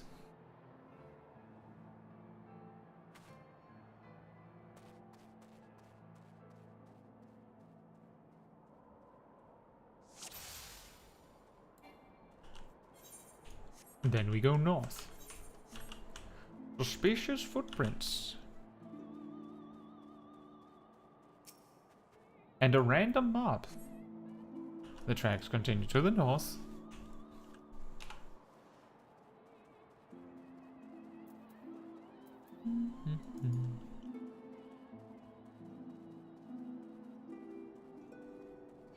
Oh, let's fight this. Bojack says, that was my hardest frontline of all my life, but maybe I'm in love with Reaper in PvP. Yeah, Reaper is very special in PvP, I would say. I wonder how strong its defensive ability is in frontline, because Arcane Crest gives you so much, like, on-demand healing, and it comes when you are attacked. Like, pair that with the damage reduction from being a melee, and suddenly you might be completely unstoppable. Almost. You know what I mean.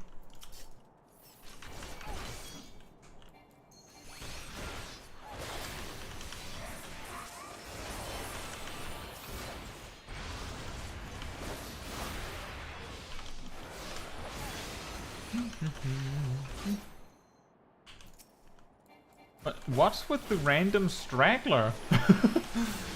What?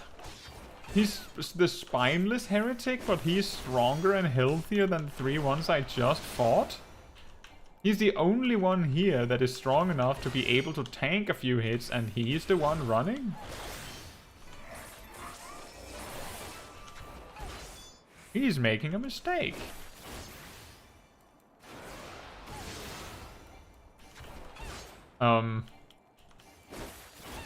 What happens if I kill him in time?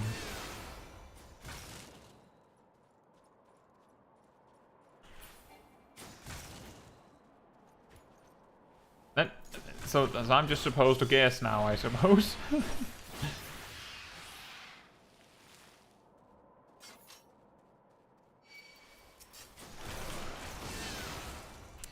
Pokecheck says, I asked about reporting because we had a dark night. Just dancing and ignoring everything as we were close to losing. But when he sees that we can win, he suddenly begins to fight. Oh, yeah. That's not good. That's not very sportsmanlike.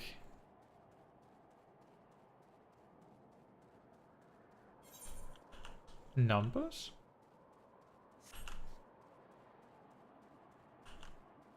Oh, the score. Yeah, that's a single tick away. That's insane. That's absolutely crazy. Yeah, that's not very cool when someone just goes, oh, guess we can't win, and just stands there. So what? Play the game. Otherwise, why are you here? Leave. And then, of course, the counter argument is, no, I want my loot. I want my rewards. That was a little sudden.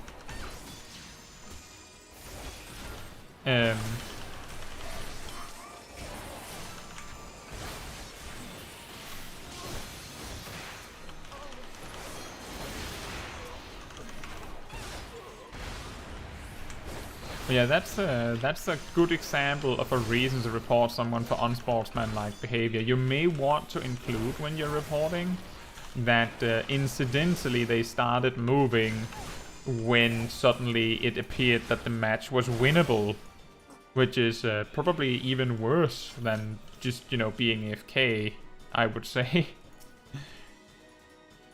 Like, if they're AFK, then sometimes you might think maybe something came up. Maybe something happened and they forgot to leave or whatever. Doesn't matter. But if they suddenly come back, suddenly they spring into action. Specifically, when it's suddenly a winnable match. That is incredibly unsportsmanlike.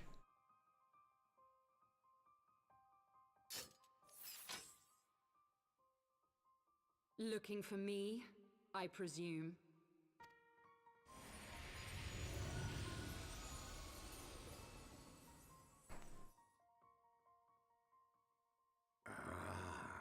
The The child who glimpsed the truth.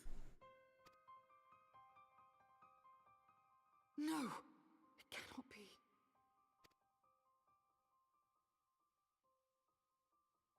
She cameth unto me, as didst thou, alike in gifts, yet set upon different paths.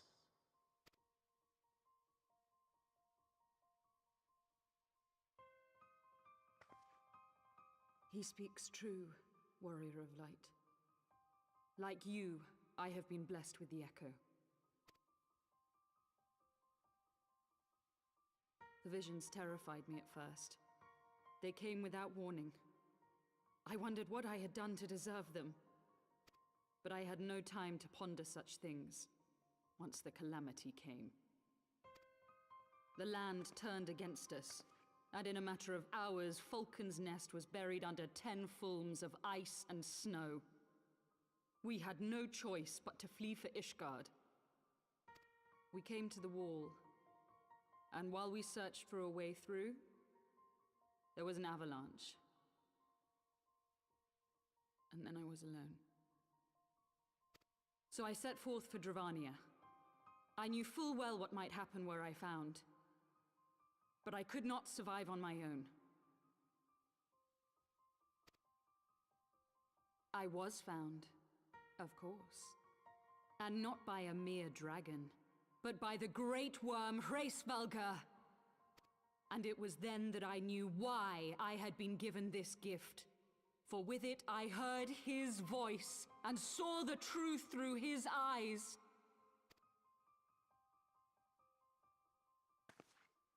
I was chosen to deliver this revelation to the people, to bring dragon and man together as they once were, and should ever be.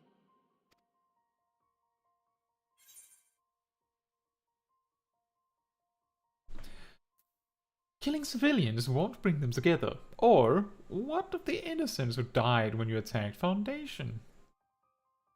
I think that's better. What of the innocents, though? It wasn't supposed to be like that. You have to believe me. It was beyond my control. Children taught to fear the skies, who saw their loved ones slaughtered. Yet the Dravanians, though they know where the fault truly lies, fell upon them with such fury. Men die, and their children forget. But we are everlasting. To us, then is as now. Thou canst not comprehend the violation, the outrage, the fury. I will make this bright. I am neither a saint nor a savior, just another sinner. Yet I will not forsake this cause. I cannot. I will see this cycle broken and peace restored. We can do naught else, for we are now as one.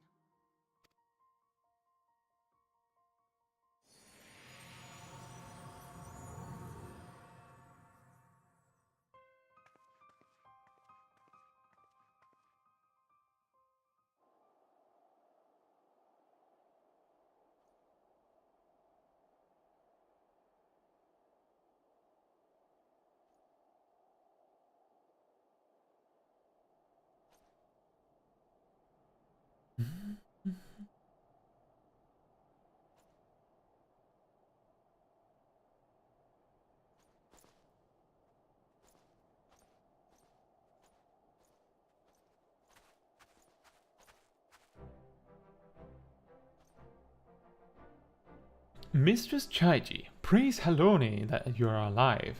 We came as swiftly as we could, but I see we are too late.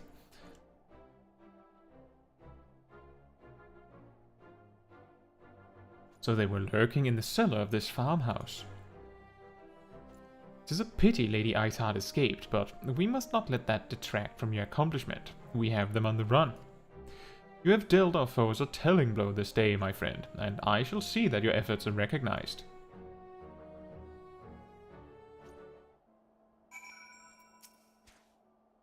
Establishing an outpost in so remote a location could not have been easy. Tenacious devils. Ooh, a materia. The knights have matters here well in hand. Let us return to Falcon's Nest and share our discoveries with Sir Redwald. Come, after tracking heretics across malms of ice and snow, I would say you are due a few hours' rest next to a warm fire. Well, I will first go to Foundation, I think. Probably all the same in terms of how much gil I'll need to spend.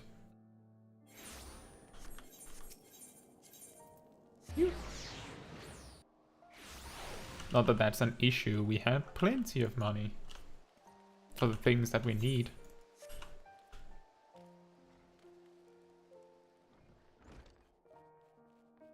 Hello, I bring terrible news. Mistress Caetsu, what has happened? Where's my daughter? I don't know, but here's a piece of her armor.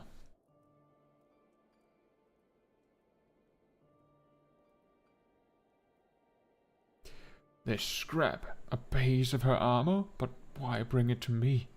No. No! I refuse to believe that Eugenie is gone. It is too early to know for certain. I agree. Tell me everything that happened. Everything.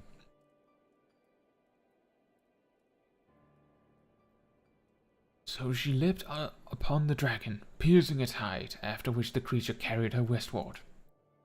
If none saw her fall, it means she may have managed to safely dismount. There's hope still. That's true. If Eugenie is out there, I shall not rest until I find her. Caetsu, I trust I can rely upon your aid. Let us speak further at the observatorium. That's a really weird place to talk about it. Let's go further away.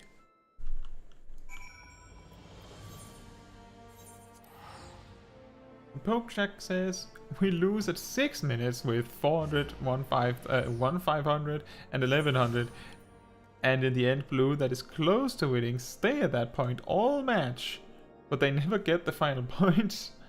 Sadly, in the craziness of the match, I can't hear the form of report. Are you asking me to show you again how to report, Pokecheck?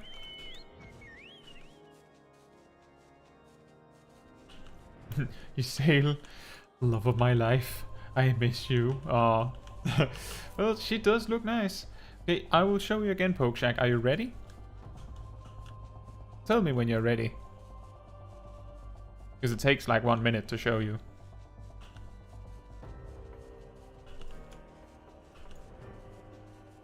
So, if you want to report a player for bad behavior, you take your mouse and then you click on System, Support Desk, View, Contact Us, Report Harassment, and then you fill it in. Now you say, unsportsmanlike behavior in the front line that is on this week. You can even include the character name there if you really want, but really you're supposed to put this here. And then you put all the other information. It might be relevant to include the data center you're in, since that's more important than the specific world that you're in. Since you were in a front line, which pairs everyone in the data center, right?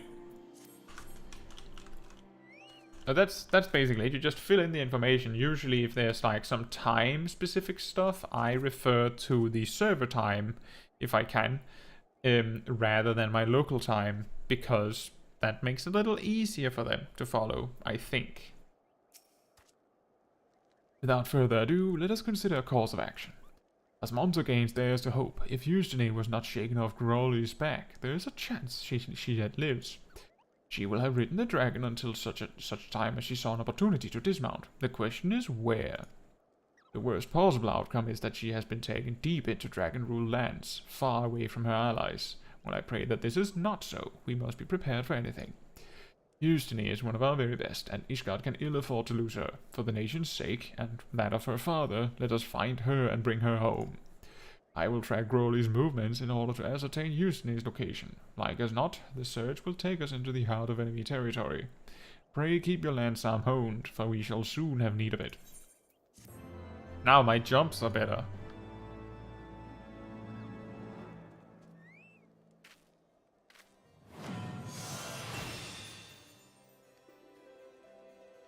I randomly realized that if I jump in a different way, my jumps are better. And also, we learned Sonic Thrust.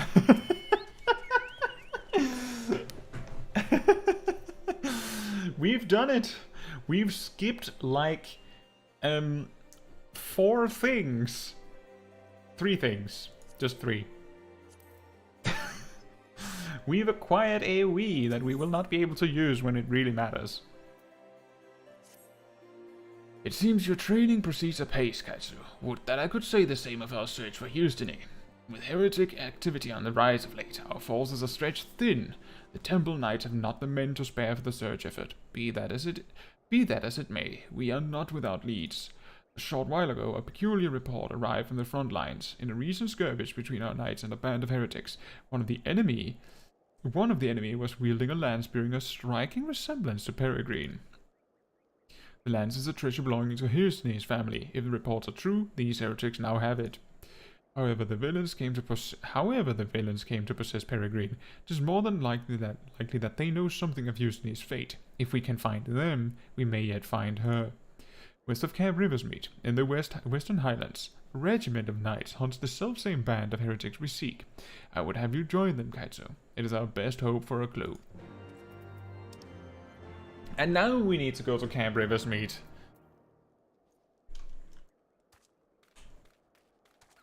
Better AoEs, yeah, and not only better AoEs, but now we can get power surge from our AoEs, which is very, very huge. Very big.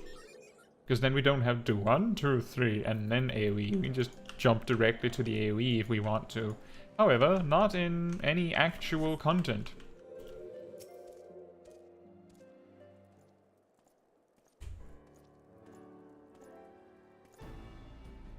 Lord Artoriel, Mistress Chaiji, full glad am I to see you both hale and healthy. What news? Things happened. You mean to say you hunted the heretics down on your own and slew them before reinforcements could arrive? By the Fury! I believe we have made great strides towards purging these lands of heretics, and I mean to say as much when I deliver my report to my father and the Holy See. As will I, Lord Artoriel. May it serve to remind our superiors what houses Durandare and Forton could achieve through continued cooperation. Indeed, I trust you and your knights are content to handle the rest. We most certainly are, my lord. During your short time with us, you and Mr. Chaiji have accomplished far more than I had thought possible. I cannot in good conscience impose upon you any longer. Pray return to Ishgard with my thanks. As you wish, Sir Redwald. We thank you for your hospitality. I will just stand here awkwardly and not bow, because reasons.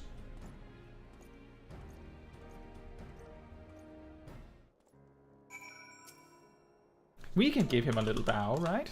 There you go. Anyway, let's not do that and instead do our job quest.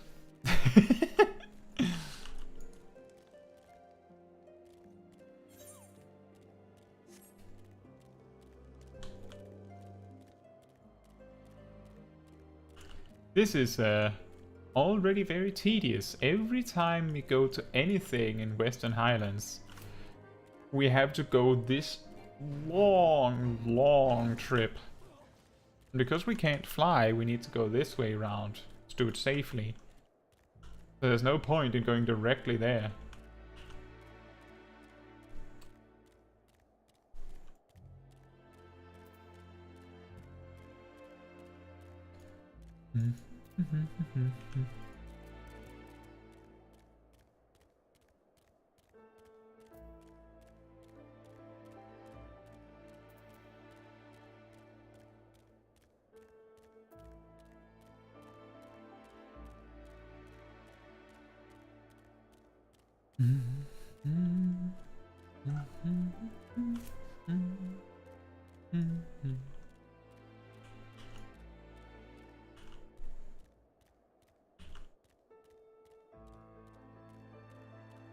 This is really, really, really slow.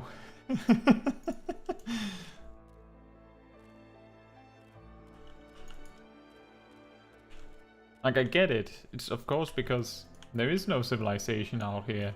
It makes sense. Also, that's weird.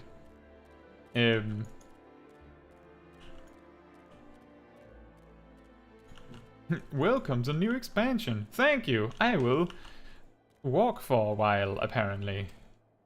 It would have felt less awkward if it wasn't for the simple fact that we've spent like weeks doing a Realm Reborn endgame content where you can fly.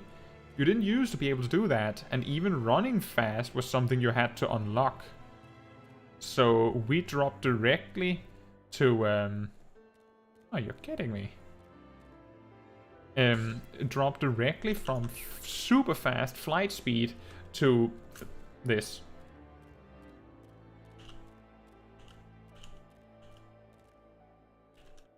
We have found a Temple Knight.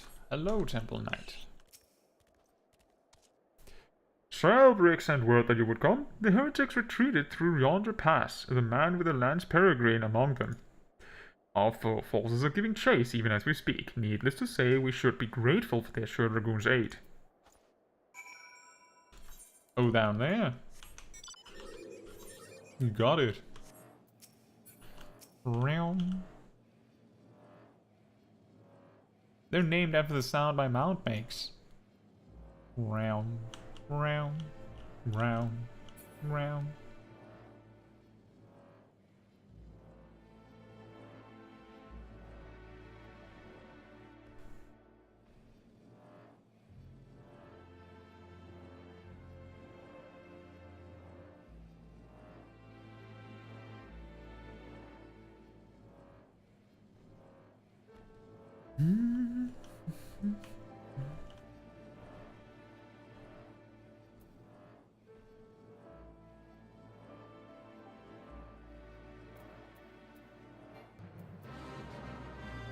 Yeah, let's not do that.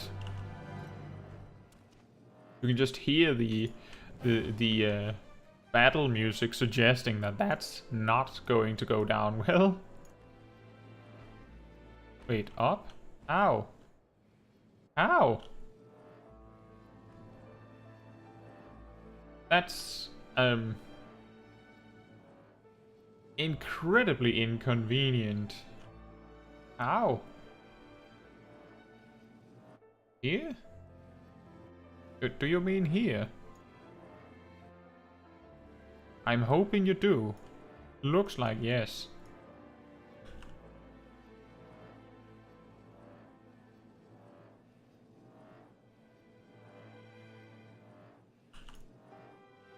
Okay, that was lucky. For a moment I thought we had to go a huge roundabout way.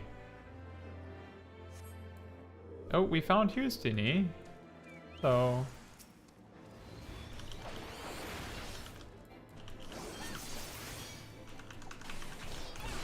we have found you.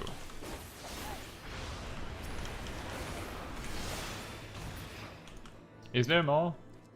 Is that it? Oh. She's just been hanging out here for weeks.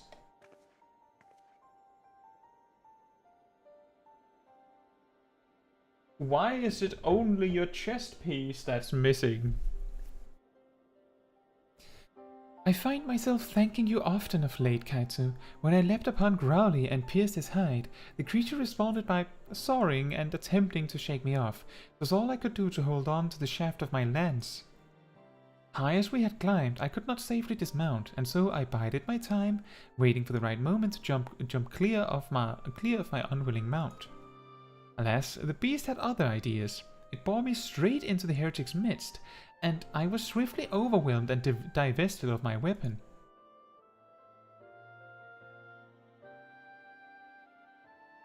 What? It was the sighting of Peregrine that led you here? 'Twould seem my forefathers watch over me. Hear me, Caetsu. The man who took my lands is the leader of this band of heretics. I overheard the guards say that he has departed to meet with the leader of yet another group. In all likelihood, they are plotting a large-scale assault on the Holy See. The Temple Knights must be warned. You must bear word to the congregation that we might bolster our defenses. No, I cannot return with you. There's a task I must needs attend to. Which is what? Should someone ask whence this information came, tell them that you wrung it out of a heretic, and tell them that I fell in battle. I know full well I ask much of you, and it pains me to deceive my father, but I have no other choice. Whatever you might think of my request, believe me when I say that I remain firm in my purpose.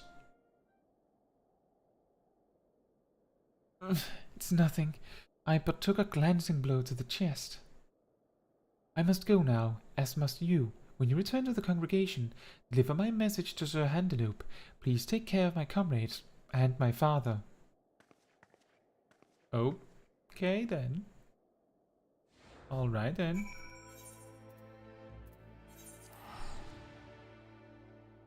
And Pokejak says, fun fact, you can't lie to her father. Oh. Well, that's a little boring, isn't it?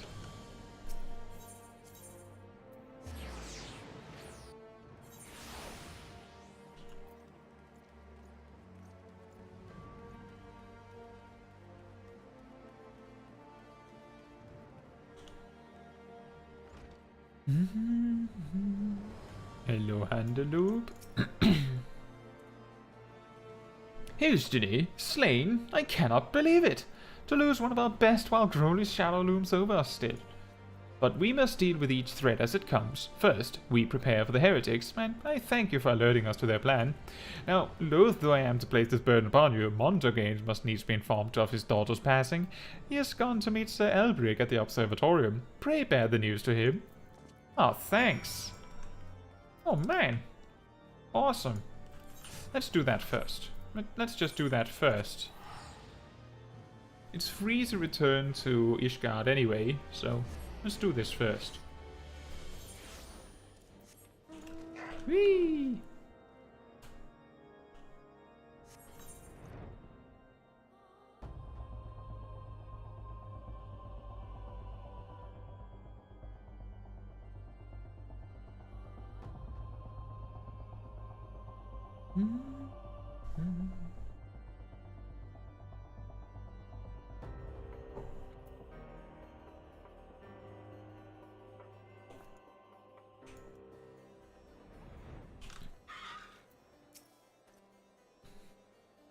Ah, Mistress Caetsu, have you learned aught of my daughter's whereabouts?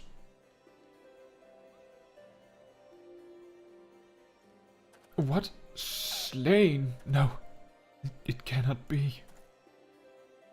I'm sorry, my friend. Hildene is one of Ishgard's finest dragoons. She would not fall to common heretics. This must be some kind of mistake. Yes, a terrible mistake. Yeah, I see it. You can either say...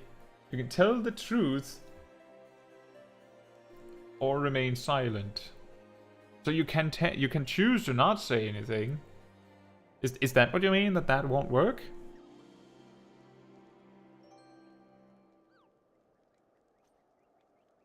I think that Smol Kai here would do the right thing and tell the truth to her father. Of course she would. What? Hildene chose not to return? I know not what compelled her to act as she did, but it is enough for me that she lives still. Thank you for giving me this hope, at least. To those who do not know her, it may well appear as though Hildene has deserted, but I believe I speak for us all when I say that she would not forsake her vows, let alone her people. Indeed you do, Sir Elbrick. However inexplicable my daughter's actions may seem, I will not cease to believe in her. No matter what it takes, I will find her and bring her home.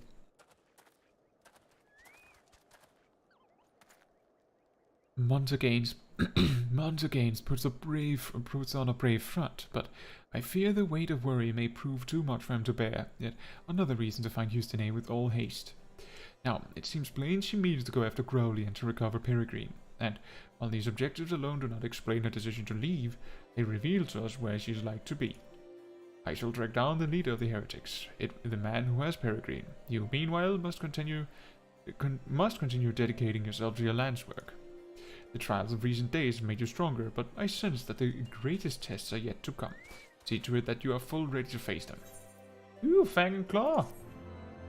Nice!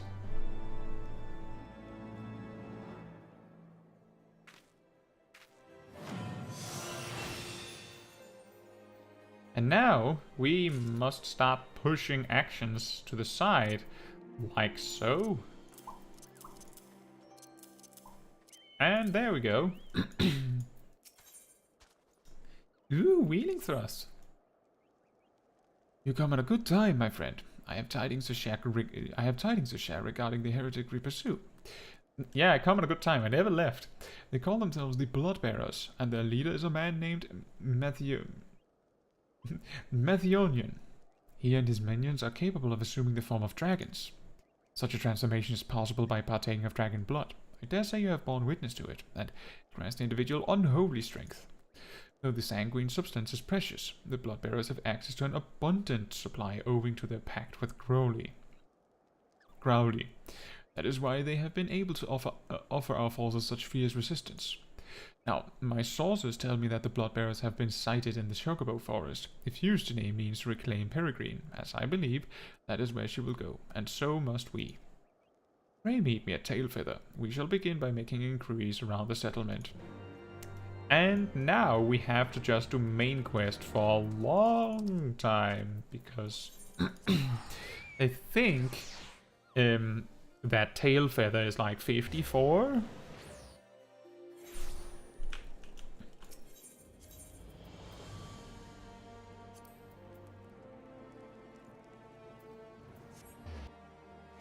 And we haven't even gotten to Camp Cloudtop yet.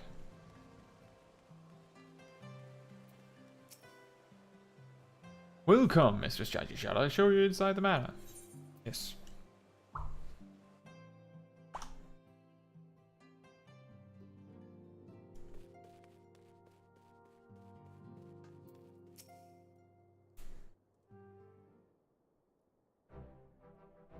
Mistress Chaiji, I would speak plain. From the first, I questioned your motives and your competence. Unjustly, I now realize. Rumors have a way of growing more fantastic as they spread, and, quite frankly, those surrounding you beggar belief. But Horgevan swore that all the stories were true. He championed your cause and begged Father to grant you patronage. And he duly listened, because for all his wisdom, he has never been able to say no to my dear half-brother, the legacy of my father's sole indiscretion. Mother hated him, of course. Even on her deathbed, she refused to acknowledge him, and, to be honest, she was not alone in her feelings. But that is not the worst of it.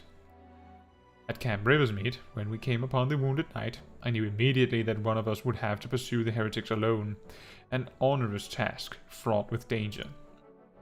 And there you were, the savior of Eorzea and honored guest of House Voton, my new comrade in arms, Horgevan's dear friend.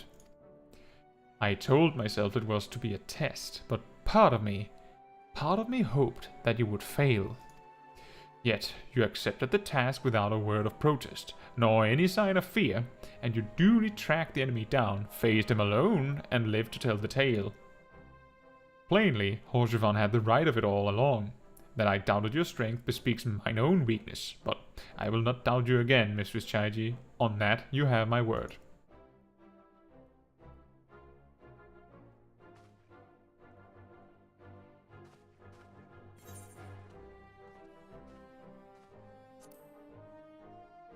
Let's take the spell speed.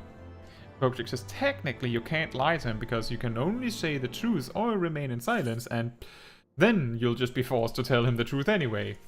Ah, yes. That reminds me of when we did the Halloween event and we chose like some of the silly options, and the game just went and gave us a silly response and then just went like, so do you want to try something else? And just let us give it another shot with the same options. Like, you have options, but there's only one correct option.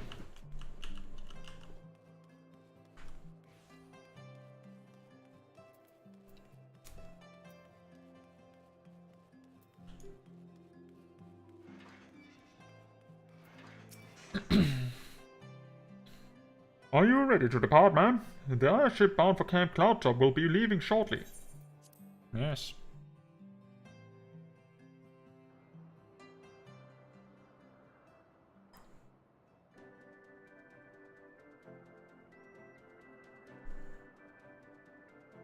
The Sea of Clouds.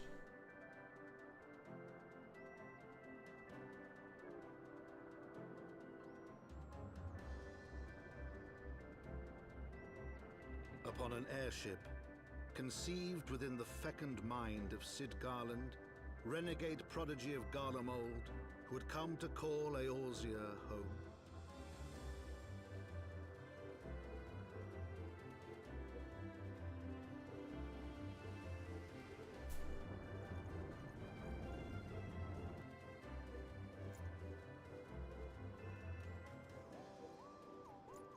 High into the heavens, where isles of earth and stone floated as clouds, a frontier the knights of Ishgard had scarce begun to explore.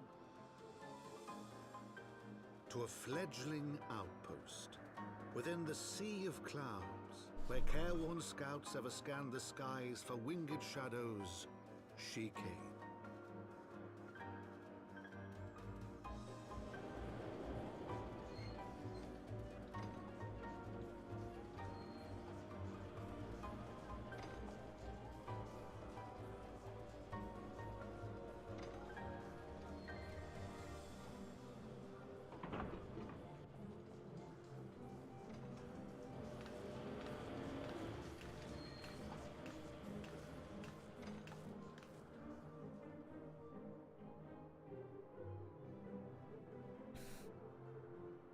I don't think we get, as far as I recall, we don't get those kind of like voiceover introductions to zones in later expansions. A little interesting. Ah, fairly cold up here. I mean, Kurthus may not be blessed with the warmest weather in the world, but compared to this, it seems positively balmy. And, of course, our hero is wholly unperturbed. You don't have to maintain that strong, silent persona all the time, you know. Never mind. We need to find Lady Lanyaite. She's in charge of the garrison here. Oh, and when we find her, just follow my lead, yes? Excellent.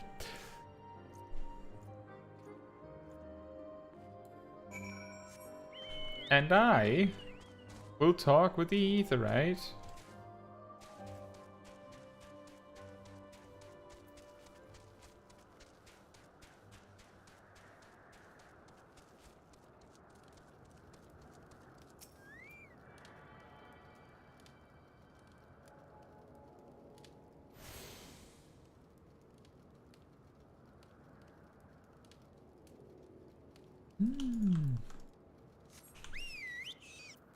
Wait, where's... Oh. Our target destination is quite a ways away. Where's the...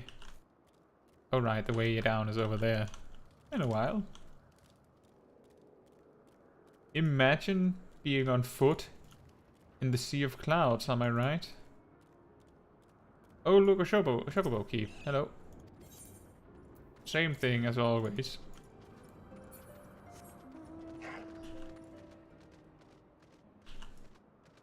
It is a little funny when they offer you the opportunity to like answer different things, but the story demands that you answer in a specific way.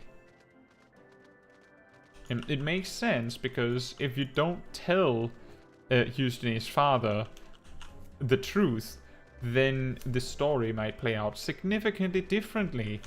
So they need you to say it. They need you to say it for the story to make sense on a single path. Which, in my opinion, should just be that, like, the reason why they need you to pick the tell the truth option is, of course, because, if you don't, then it feels a little weird, because your character will always just, you know, say nothing in particular, and then the like listener will act as if they heard what you said. There's usually very little times where there is like a possibility of choice and you don't get it offered.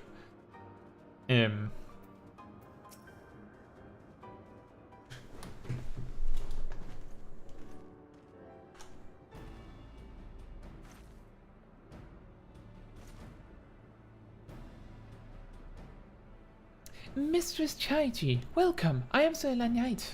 Lanyite? The Heilinat. Lanyite the Heilinat, commander of the forces stationed here at Camp Cloudtop. Strange though it may sound, I have long dreamed of meeting you. I am in your debt, you see, and shall ever remain so. Were it not for you, my younger brother Francil would have been executed upon the word of a false inquisitor. Alas, a knight must go where duty demands, and thus I have been unable to seek you out. But by grace of Haloni, I have been granted an opportunity to thank my brother Xavier in person, and to call upon a generous aid besides. Truly, I know not what I have done to deserve this double blessing. Double blessing. They call me Caetsu Double Blessing. Ahem, 'tis a pleasure to meet you again, my lady Lanyite. You cut an elegant figure as always, a steel-clad rose, equally at home on a battlefield or in a ballroom. Lord Emanuelaine, if it is not too much to ask, I should be grateful if you'd allow me to finish speaking with Mistress Chaiji. Oops. Camp Cloudtop was established to provide early warning of impeding Dravanian incursions. The high elevation afforded by the floating isles makes it ideal for this purpose. Naturally, it makes us a ready target for attack. We are not defenseless, however. The Protector, our largest and most advanced airship, is capable of downing all but the mightiest dragons. And as you may have noticed, it is currently undergoing repair. What is worse, our efforts have been hampered by an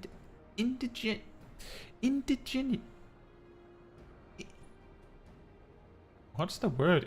Indigenous beast tribe known as the Vanovano, with whom we have had several skirmishes already. No beast man is a match for a man of Ishgard. Bring me a bird man and I'll show him a thing or two.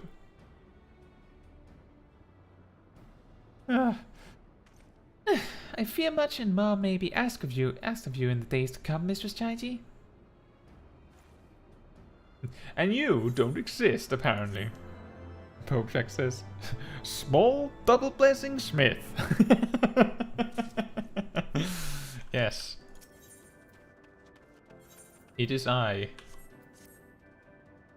While I understand Count Edmund's intentions, I would rather not waste valuable time ensuring that the young lord doesn't get trampled underfoot. True, it is entirely possible that he may learn something from this experience, but if left to his own devices, I think it far more likely that he will make a mess of things. Tell him that I would like him to keep watch for Dravanian outflyers. Then, when you have a moment to speak with his manservant in private, make it clear that it is his responsibility to keep Emanuelaine from shirking his duty.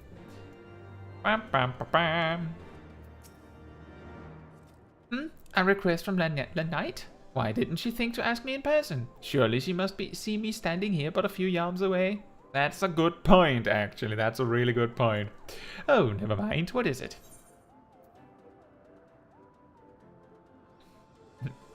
A mission of paramount importance. Keep watch for Dravanian outflyers.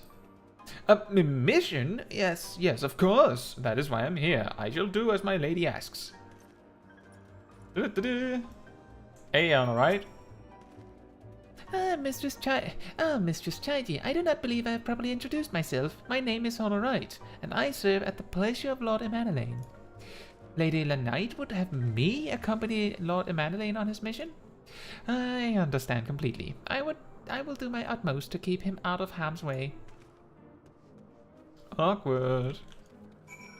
Anyway, back to business, am I right? Were he of another house, mayhap I would not feel obligated to go to such lengths to preserve his safety and dignity. In any case, I appreciate you speaking to him for me. It would seem he actually listens to you, at least more so than others. Or mayhap you're more skilled at this than most. I suspect you have had to humor your fair share of difficult men before. Pants? A pants upgrade. Although, that's a lot of skill speed that we don't really need. But okay then. Okay then.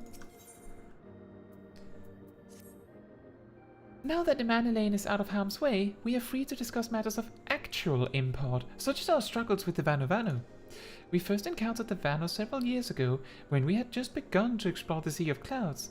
After an exchange of pleasantries and gifts, we received permission to construct a permanent lookout post.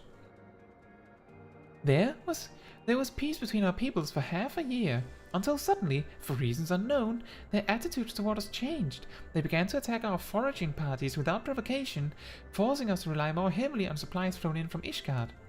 But words are no substitute for first-hand experience. Go and see Sir Marielle. She could use your assistance. You got it. That's what we'll do then. Where? Oh, there. Wow, that's slow. I completely forgot that that's how slow it goes.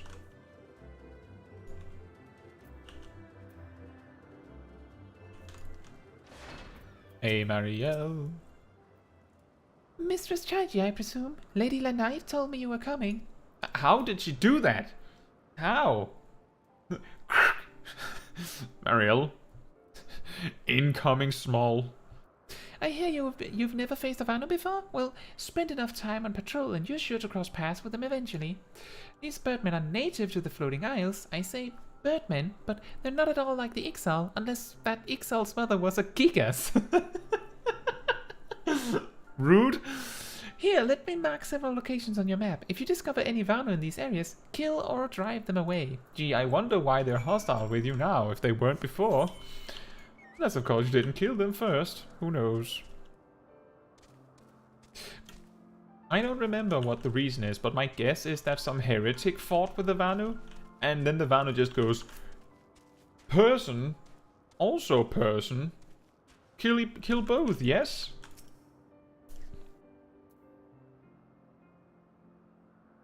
I feel like there's something like that in a different part in the story that we have already seen.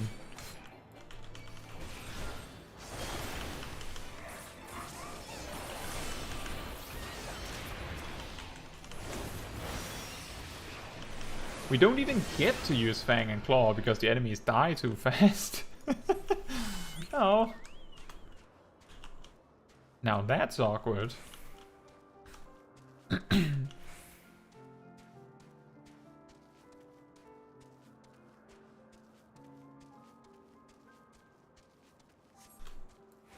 A Paisa.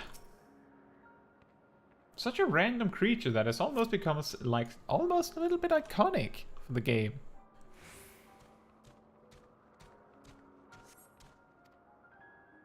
Let me just read that. You steel yourself for a mighty struggle, yet find no Vanu lying in wait.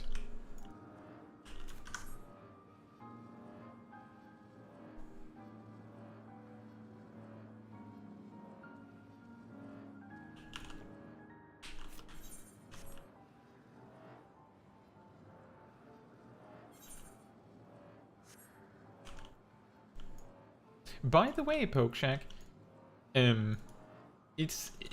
I do believe that the daylight savings in America is from tomorrow forward, right? I'm pretty sure it is.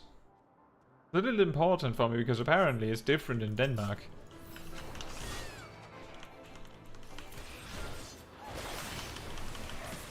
And it matters to me that I know when daylight savings is in America, because like 50% of the people that watch me are Americans.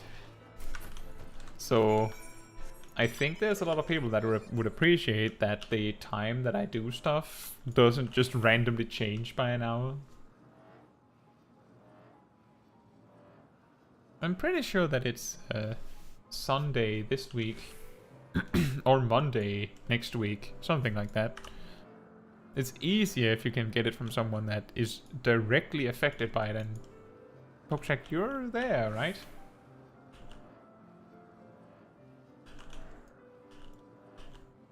And when I say there, I mean in America.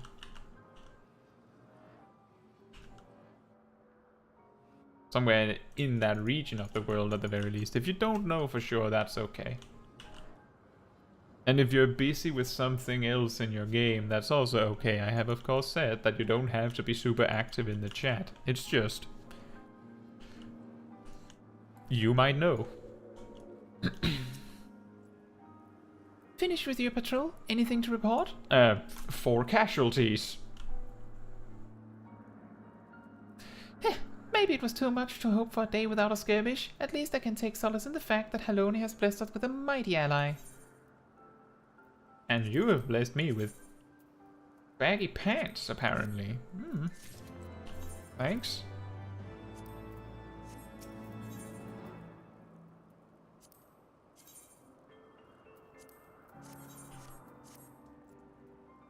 Excepting your recent clashes with the Manu, it cannot have escaped your notice that things here are rather peaceful, to the detriment of our garrison's discipline. Despite being built as an observation post, we've yet to record a single intrusion by the Horde. That is why, as far as everyone is concerned, Camp Cloudtop is a backwater of no significance. And of course, the pride of our camp, the vaunted Protector, is in a perpetual state of needing repairs, so even were the Holy See to come under Dravanian attack, we would be unable to fly to their aid. Simply put, Mistress Chaiji, this is where ambition comes to die. If you haven't aspirations for advancement, you'll be right at home. However, I would like to think that enthusiasm can be just as contagious as apathy. If you'll indulge me, I would have you seek out the sentries and stoke their fighting spirit. Psych them up, you might say. Yes. I will do exactly that, as a matter of fact. Wait. What? Wait. Oh, there. He's apparently one of them. Hey. Look at my determined face. Is it an attack? What should we do? What should we do? It's just me. You had me fooled there for a moment, old girl. An amusing jest, albeit a tad cruel. Surely you must realize how unsuited I am to the monotony of mere sentry duty, yet still you tempt me with the promise of excitement. No, this won't do. This won't do at all. Lady Lenite will give me a grand mission as befits my station. Oh dear. Indeed, Honorite. That's the correct reaction. We indeed do not want him running around all over the place like that. We wanted him somewhere safe. Poor Emanuelane.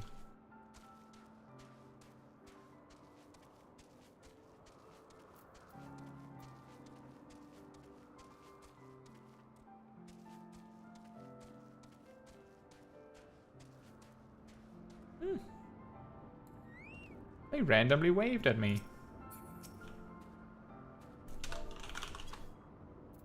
So I will wave at them. I just saw it after the fact that apparently they waved at me specifically.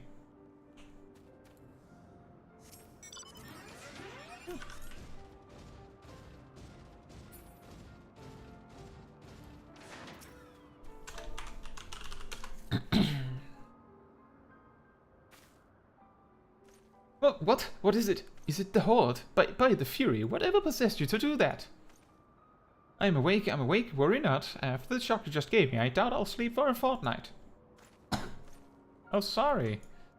I'm just trying to psych you up.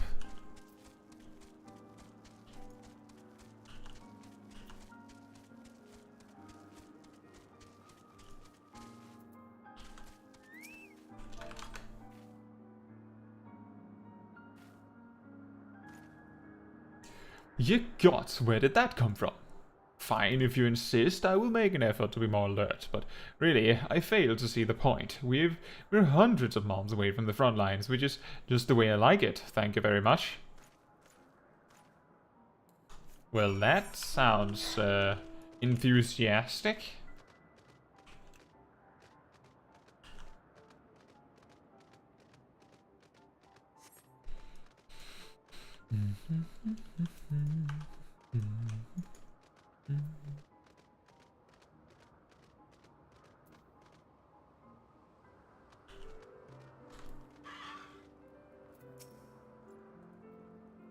Many thanks, Mistress Chaiji. Already I can see a change in our sentry's behavior.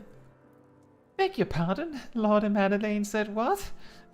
Well, I have no doubt that Lady Lanite will do her utmost to oblige him. Oops. Oops.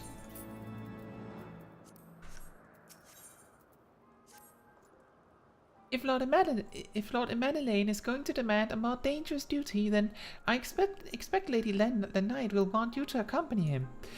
You might as well speak with her sooner rather than later. There's no use avoiding the inevitable. I know.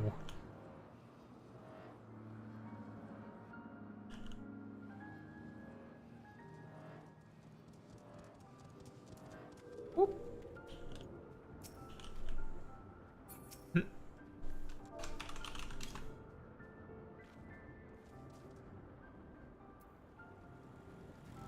Wait, is that the... That looks like the mount from Mog Tomes or a rep.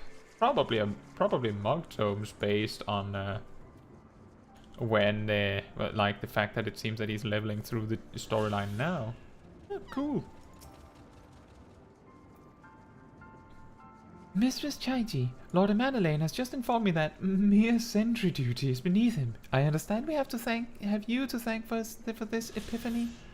Well, there's nothing for it but to give him something more demanding then. Can I count on you to keep him safe? Excellent! We are in constant need of fresh water in Camp Cloudtop, as there are no underground sources we can tap with wells. However, there is a unique variety of crystal we recently discovered which may enable us to obtain water through other means. These crystals can be found in Vor Siran, to the east of here. I would have you and Madeleine bring one back to us. You may have to contend with the feral beasts which populate the lakes, not to mention Vanu scouts ranging from the nearby settlement. Of course, that all pales in comparison to keeping the young lord entertained.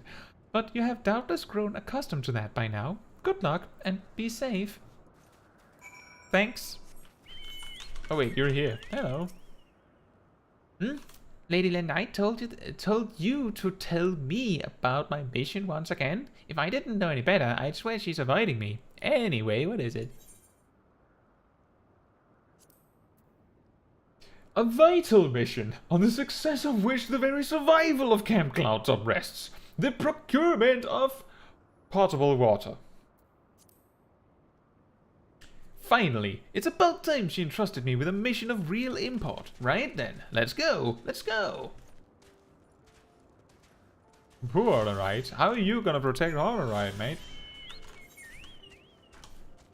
I would love to know how you will do that. When you need me to protect you, by extension.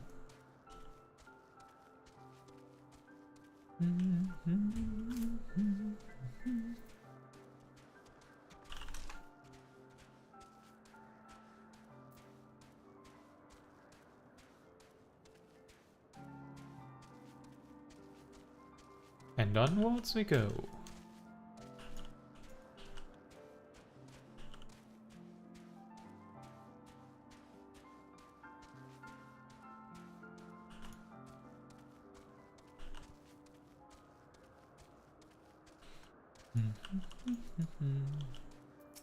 And there he is.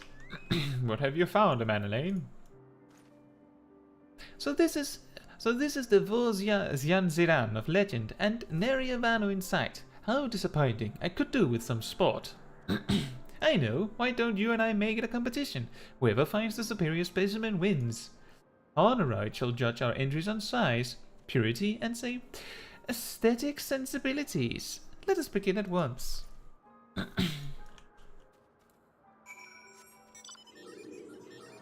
All right then.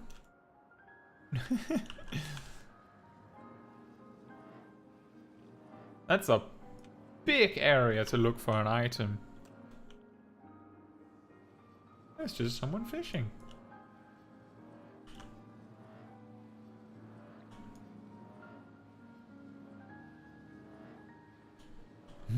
Oh. We have happened upon a spring crystal.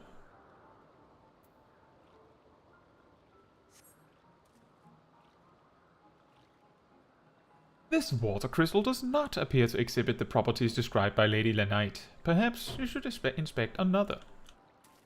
Well, there's another one right here.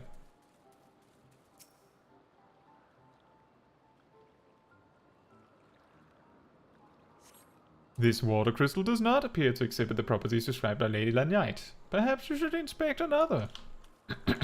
Thanks.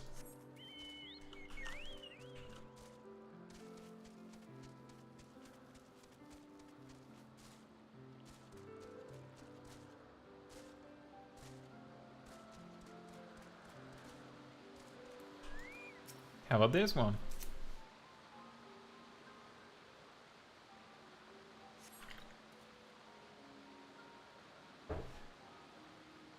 Your princess is in another castle.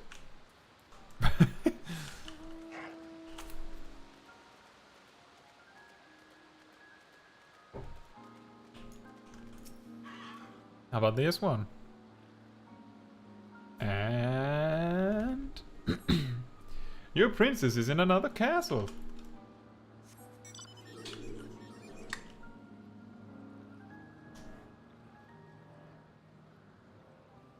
Gee, I wonder why I'm having difficulty finding anything when they're all looking the same, eh? And this one weirdly takes longer to inspect. This crystal appears to be secreting a steady stream of water. Perhaps it is the spring crystal Lady Lenite seeks. Yeah, perhaps indeed. Also, I just want to announce that despite being at the main quest for approximately 3 hours minus the job quest stuff, we are still at level 50 quests.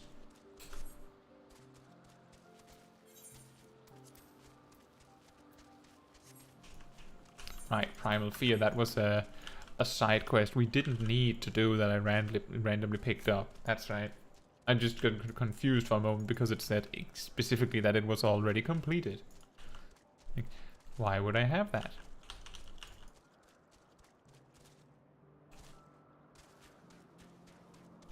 Hello, Honor, right? Mistress Chaiji, have you brought your entry for the contest? Yes, I have. A crystal so aspected to water that it feels wet to the touch. My understanding of things is limited, but can this truly be used to draw moisture from air like water from a pump? Fascinating. Indeed. Give me those shoes. Perfect. That's exactly what I wanted. Lord Emanelane has been gone for an awfully long time. Did you perchance see him while you were searching for your crystal? Even he must realize the dangers of wandering too far in such a place. Mayhap I am worrying about nothing, but I must ask that you assist me in looking for him, Mistress Chaiji. We shall find him more quickly if we split up.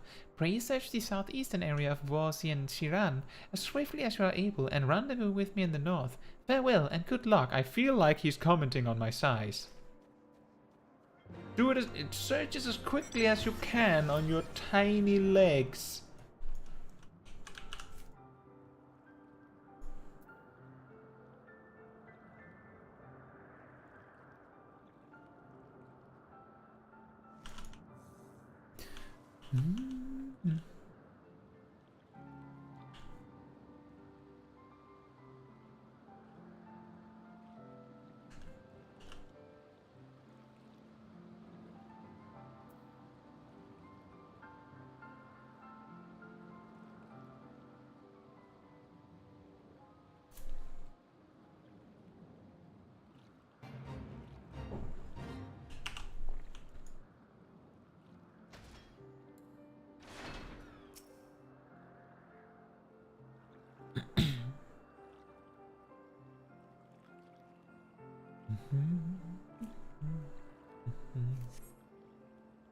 You survey the surrounding area for a time, but see no signs of a sign of Emanelane.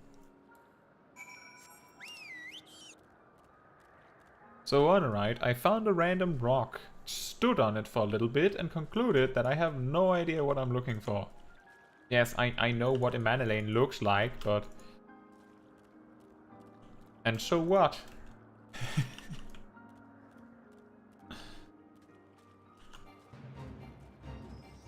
Welcome back, Pokeshack. We've been entertaining a mana lane, and now we're looking for a mana lane.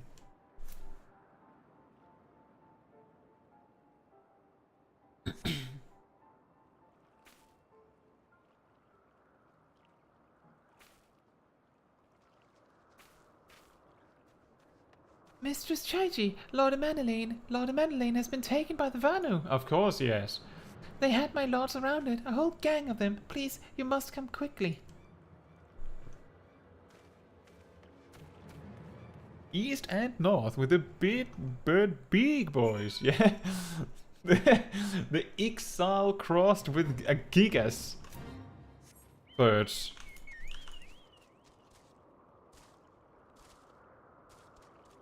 What a weird way to say it.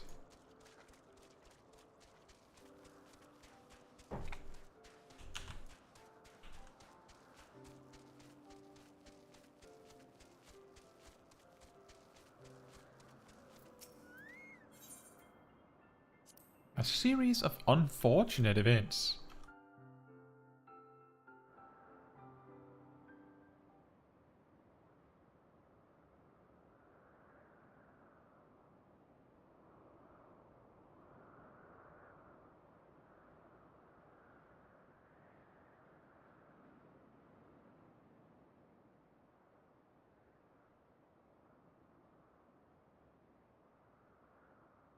The Vanu must have taken him to that village, mayhaps to present to their chieftain.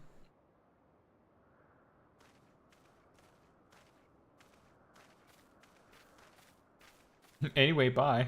I will make haste to the Rose House and tell Lady Lenite what has happened.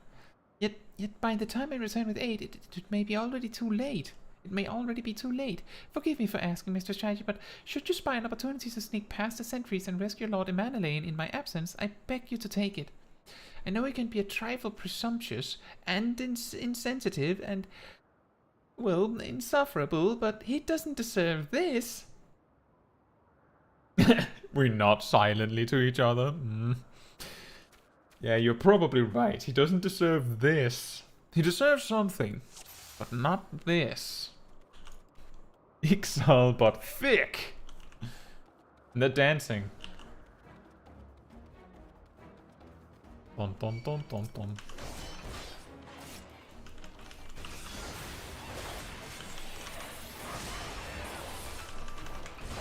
It's very boring to have so powerful, like, buffs when all the enemies die before you have a reasonable chance of making use of said. But look at this! Boom, and you're dead.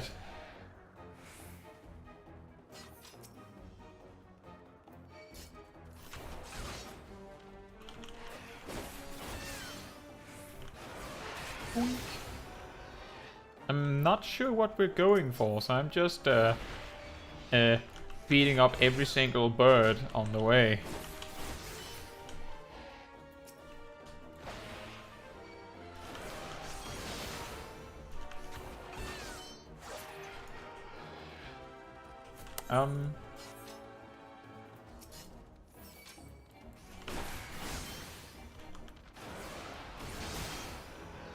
Pokey says he deserves the girl he likes, talks to you to talk to him because she doesn't want to talk with him even if they're facing each other.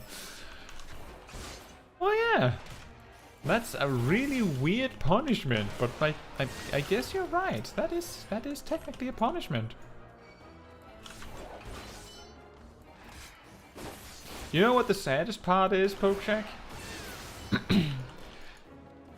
This isn't like this story with those two. This is not the last time you see it. There's like optional side quests that bring it up again. That she just really can't stand him. Not gonna tell you what it is because it might feel a little bit like a spoiler.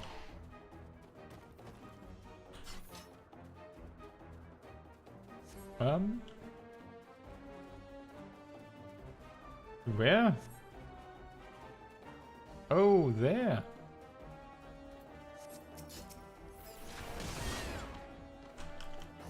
Book.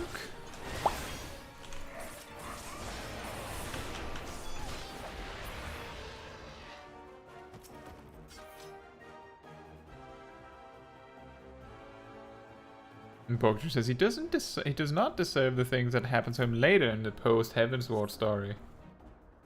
Well, maybe it led him to become the man that he is today. And if it did, maybe it was all worth it. Yes, Chief, just stand there and command people. How helpful a person you are.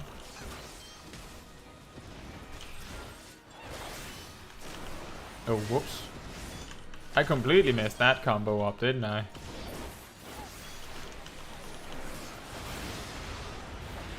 Fine, though.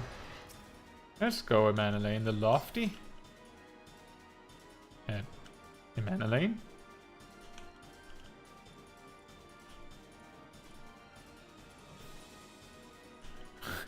Look, I've seen a meme of him talking during a motivational speech, but dancing because of mobs. It's hilarious. Oh yeah, I remember seeing that one.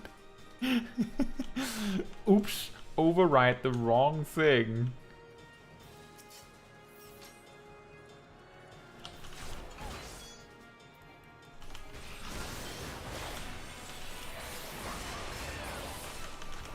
Or some might say exactly the right thing. Who's really to say?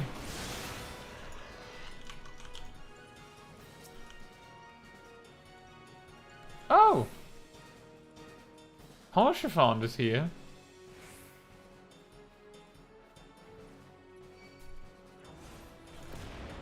Keep running.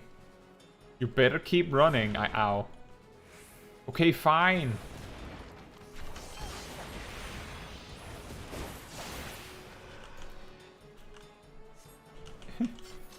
Yeah, that meme was really good.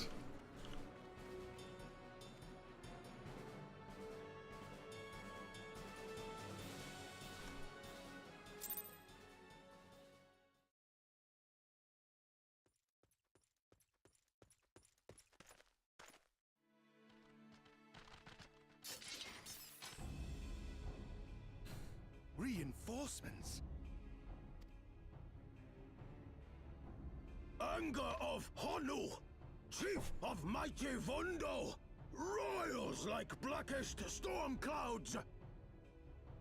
Offer netherlings to the white. Cloud sea swells and he comes.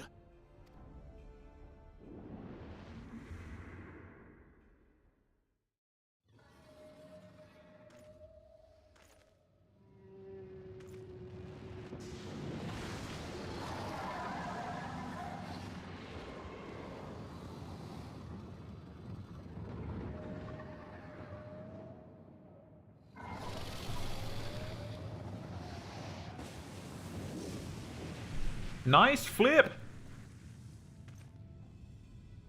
The white, mighty Bismarck, lord of the mists! A flying whale? By the fury, it's a primal.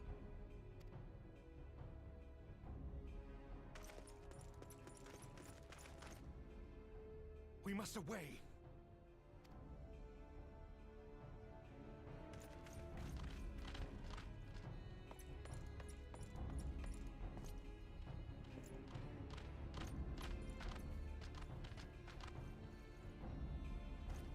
Damn!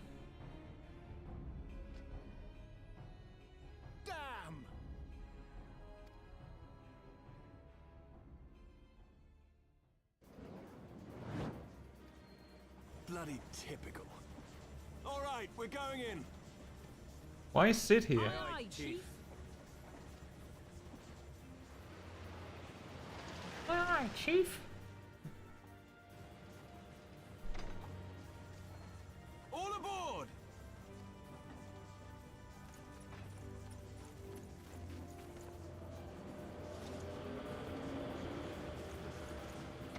Well, aren't you creative, man? I will wait until I have to jump.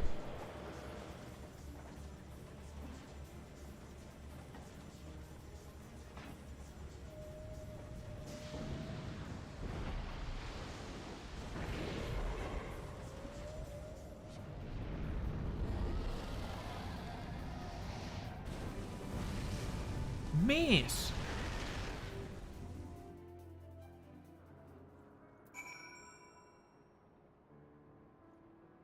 Bookcheck says the true whale backflip. Maybe Luwell should see this. Get really master the backflip. And yes, Lalafel's running with their weapon often looks really funny because it just doesn't work the same as with other jobs. Have you seen ninjas running? Like most, like pretty much all races, they run like the real Naruto run. Lalafels just do like an airplane arms when they're sprinting at the very least. It looks really funny.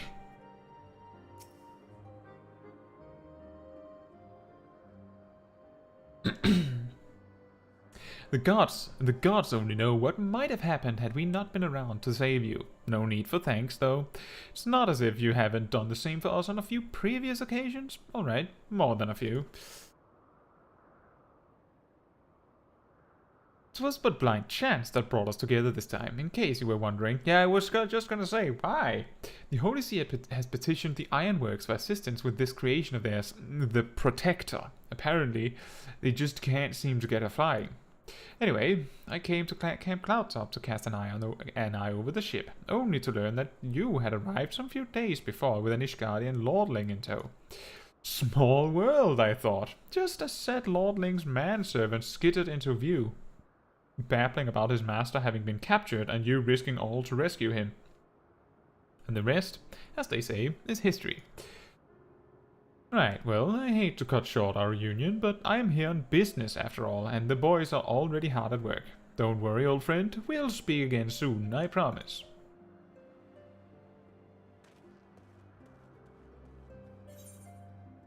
Doop.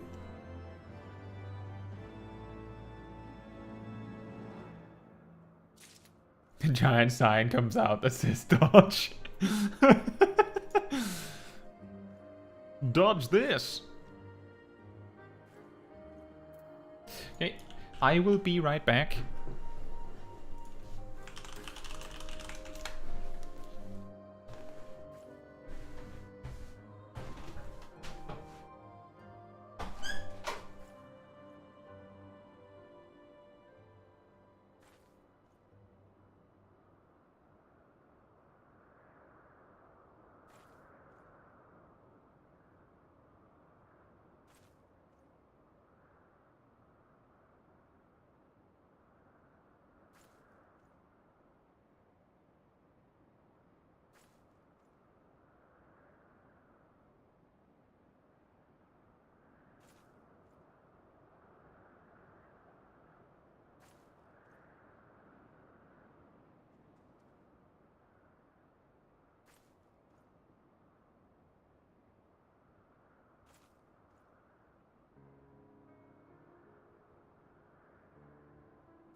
And I am back.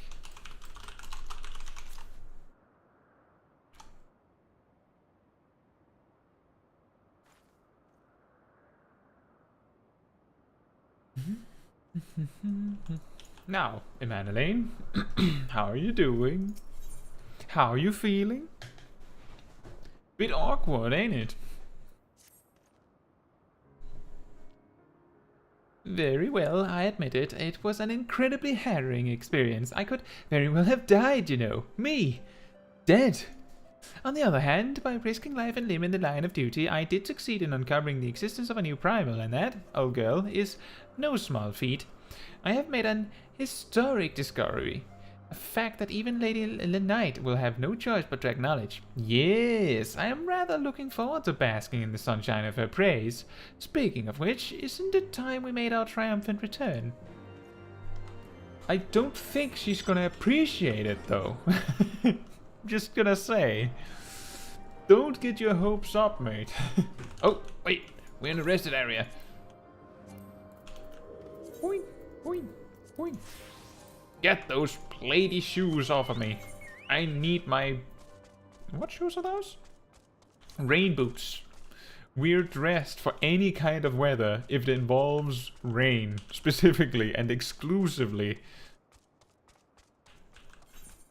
If it rains, we're prepared. Anything else? Can't help you, man. We're the Water Dragoon.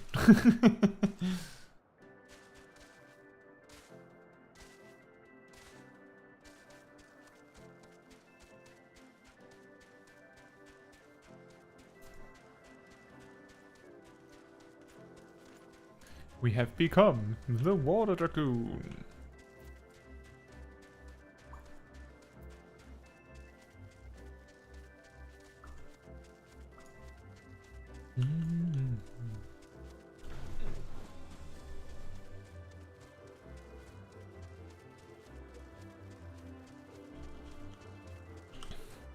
The night.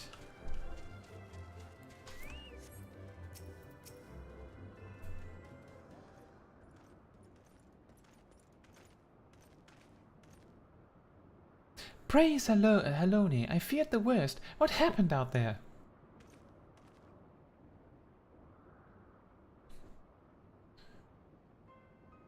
A primal? Are you sure? Yet, now that I think on it, this Bismarck is reminiscent of the white whale of Vanu legend, a massive creature said to swim in the sea of clouds. From what I have learned of comparable summonings, the presence of the Vanu's god would certainly explain the sudden change in their behavior towards the people of Camp Cloudtop. Ah, you mean to say that they have fallen under the primal's influence? I recall reading of such things in documents provided by Master Alphino. And we're forgetting something important, Lady Lanyite. A little recognition for the hero of the hour, a few choice expressions of gratitude, respect, admiration, and so on. Why, yes, you are right, of course. Mistress Chaiji deserves all that and more for having risked her life to rescue such an esteemed personage. Well, if there's naught else to discuss, I would depart for Ishgard forthwith. The Holy See and the Temple Knights must be informed of this new threat without delay. But of course, Mistress Chaiji, you have done more than enough here. Pray return to Ishgard with Lord Harshavan and give my warmest regards to the Count. So that's it then. No more forays into enemy territory. Very well, I can see my services are no longer needed. Take care, Lady Lanyite. May our next meeting take place under more felicitous circumstances. Anyway, bye.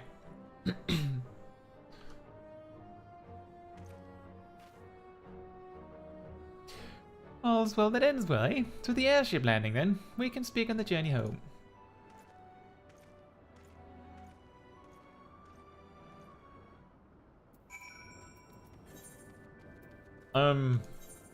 Or not, apparently. I'll meet you there.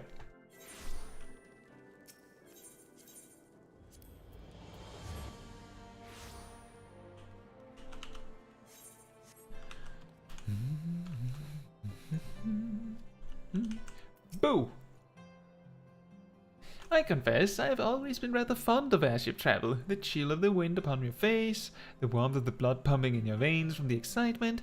I find the whole experience indescribably invigorating. Or mayhap it is simply the joy of having cheated death yet again. In any event, I must make for the congregation and inform Sir Emmerich of all that has occurred. Manolane should have returned to the manor by now. Why not go and see if he has recovered from his ordeal? Which one of the ordeals? The one where he got flat out rejected again? Or the other one? The one where he nearly died? Because to him they might be equally terrible, you know? Even though I wonder if he realizes how hardly he got rejected.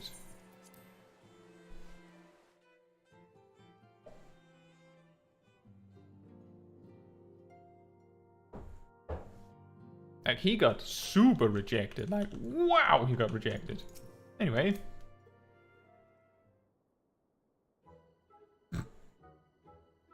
Oh, it's you, Caetsu. Gods, did he have to strike me so hard? Father, he did not approve of how I handled matters in Camp Cloudtop, how I endangered the lives of others through my own recklessness and incompetence. It's not easy playing the hero, is it? No, it's not, and you didn't.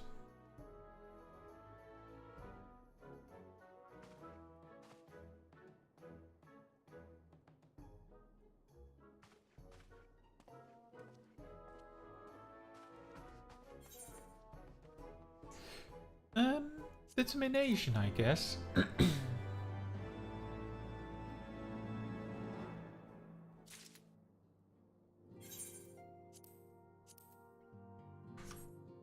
Pokjack says, honestly, I hope to see Franzo in the Heavensward main quest. You know, because we save his life and the life of his family in AR, but you only see him in the Firmament quest and only hear of him from her sister in the Manolane part. That's true. Well, I guess he was busy with a lot of other stuff, which is reasonable. Ether Compass. Ah, Mistress Chaiji, my lord the Count much desires to speak with you regarding your time with Lord Artoyril and Lord Manolane. If you would remain here for a moment.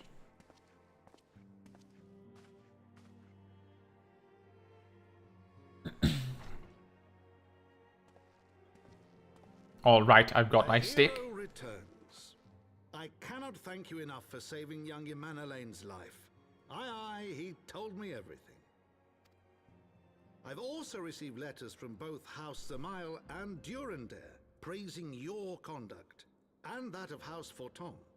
You've won us much honor, my friend. My lord. If you're voiced, why didn't you get voiced just a moment ago to warn me? What is it? Speak. Pray forgive the intrusion, my lord, but I bring grave tidings. Master Alphino and Mistress Tataru have been detained on suspicion of fomenting heresy. What? Explain. They were observed entering a tavern in the lower levels on some half-dozen occasions. There, it is claimed, they made a number of inquiries. Inquiries which brought them into contact with certain elements. 'Twas this which prompted a Knight of the Heavensward to demand that they be questioned. Sir Grinno, my lord. Sir Grinno is a brute. Exceedingly accomplished brute, but a brute nonetheless. Alas, he is also a son of House Zamail.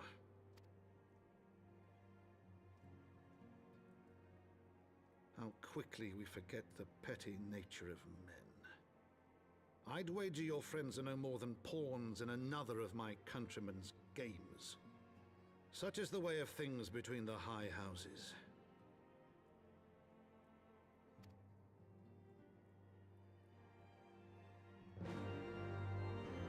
Pokjack says, I choose trial by combat in the circle of, the bowl of pink. Though you have won the hearts and minds of many of my countrymen, there are those who will never be swayed, men who will dismiss your efforts and resent your successes, even as we celebrate them. It is like that one such member of House Zemail is manipulating Sir Grino, for he is not a man to dabble in politics of his own volition. He may genuinely believe your friends to be guilty, though I am quite certain his masters know better. Yet the truth will avail us not if we cannot prove their innocence. You would do well to speak with Sir Emeric at the congregation of our Knights Most Heavenly. He will know more of these charges. Imagine needing to, like, you have to prove you have to prove that you're not a heretic. How isn't the concept of being a heretic doing something? So you have to prove you didn't do something.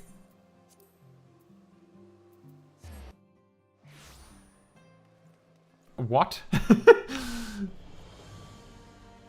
Like logically in our societies, and you might probably assume that generally it falls upon the accuser to prove that you in fact did something, not the opposite. You can say spoilers about something coming up in this. I think it's fair enough, especially since you just warned that you're gonna do it. I have seen it, like, I have seen this. Technically, I've seen this. So I don't mind. That's the advantage of it being rewind replay.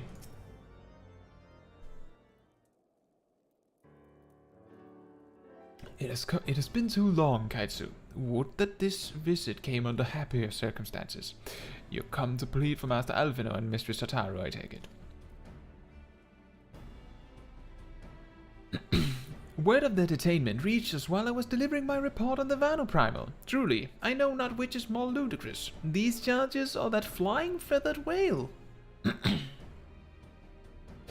That Sir Grino's accusations are baseless, I have no doubt. Refuting them will be difficult, however, as he is a knight of the Heavensward.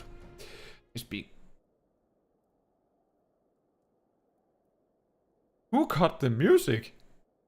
Hello? I speak of the personal guard of the Archbishop, the 12 finest knights in all of Ishgard, sworn to serve His Eminence alone. Suffice it to say, their testimony is unimpeachable, and I have not the authority to challenge their actions. After all the Scions have done, routing the heretics and defeating Shiva, helping us to defend the steps of faith and drive back the Dravanian horde, after proving themselves true allies on countless occasions, is there naught we can do? I fear there's but one path left to us. We must demand a trial by combat. But of course! In a trial by combat sanctioned by the Inquisition, the victor's claim is judged true regardless of the petitioner's standing. Under Ishgardian law, a trial by combat pits the accuser against the accused. In this instance, Master Alphino and Mistress Tataru would be expected to face Sir Grino and a second of his choosing, another knight of the Heavensward, most like. Two of them? By the Fury, that can hardly be considered fair. Master Alphino's magical talents will not have gone unnoticed, meaning that he will have no choice but to participate. Mr. Tataru, on the other hand, is quite obviously bereft of martial skill and should be afforded the right to name a champion to fight in her stead. Lest you doubt, I am ready and willing to serve in this capacity, as I am sure is Lord Horsefon, but all here present know that you are the most accomplished warrior among us, and mayhap in the realm at large. Indeed. Then it is settled. I will visit Master Alphino at once and inform him of our intentions. Caetsu, meet me at the tribunal when you have made ready. Until then, my friend. Yes, in a just society where trial by combat can just make you free of all accusations. If you are stronger, you cannot be imprisoned because you can just request trial by combat. What?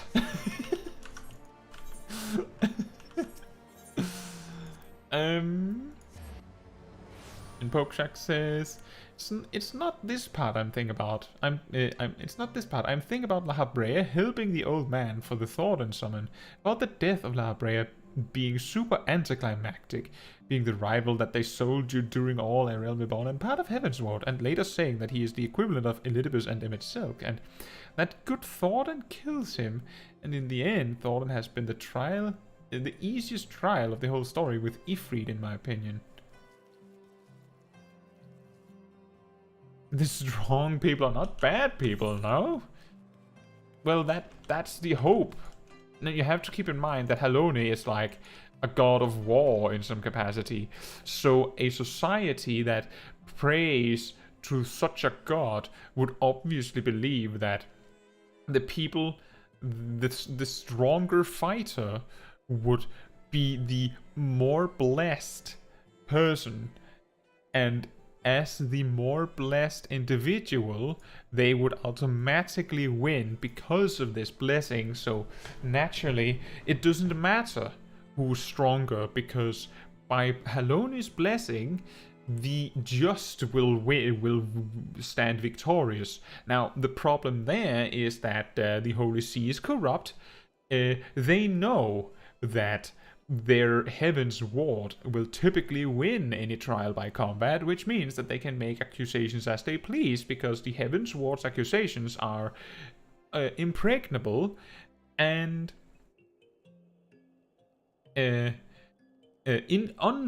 unpregnable, I believe. Well, they're unstoppable. You cannot fight them, just to be clear. And because of this, they make an accusation. You're guilty by default. You challenge to a trial by combat because that's the only option you have left, and the Heavensward are the strongest warriors in the city. So you lose. That's the idea anyway. Get rid of any person that they don't want. Accuse them of heresy. You're guilty by default because you can't prove your innocence. You literally can't. And the only option is trial by combat, and then, well, then they kill you. Easy.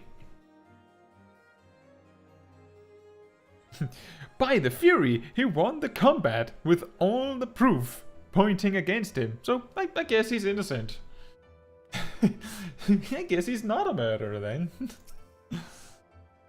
Listen carefully, Caetsu. When the trial begins, the petitioner will be asked to restate his charges, and the accused invited to respond. Then, in accordance with the law, they will be asked to restate their request for a trial by combat. Once the High Adjudicator acknowledges Mistress Tataru's right to name a champion, that is when you must make your entrance. Oh, I cannot wait to see the look on Sir Grinnell's face when he sees his true opponent. It will be priceless. More seriously, should you begin to lose heart, look to me in the stands, and I shall cheer so loud you will wonder how you could ever have contrived to doubt yourself. Now, are you ready? Yes. And we're still in like level 50 stuff.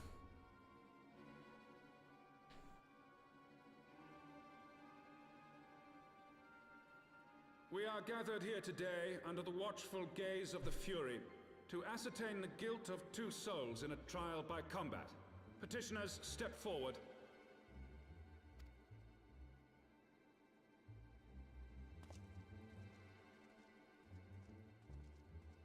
Sir Grinno, for the benefit of all here present, I would ask you to repeat the charges which you have leveled against this man and this woman. I, Sir Grinno de Zemile, brother of the Heavensward, did bear witness to these 2 foreigners consorting with heretics.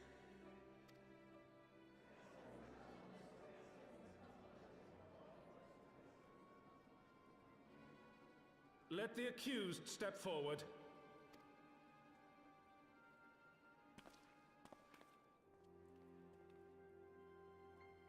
Alfino Leveilleur, Tataru Taru, you have heard the charges leveled against you. Will you take up arms to refute Sir Grinno's claim, and thereby prove your innocence in the eyes of gods and men? I, Alfino Leveilleur, am innocent of this charge and claim my right to trial by combat.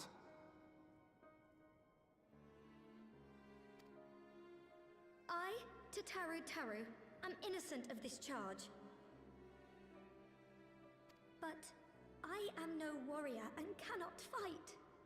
So, I claim the right to name a champion.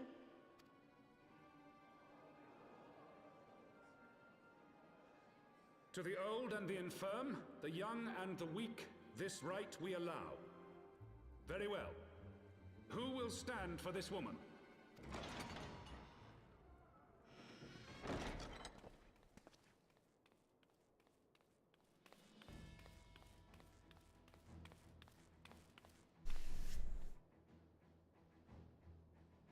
Just as I was beginning to doubt the efficacy of the Ishgardian justice system. Come, my friend. Let us put an end to this mummer's farce. Pokeshak says, fun fact, Alphino is moral support and you finished both of the Heavensward. But that's a joke.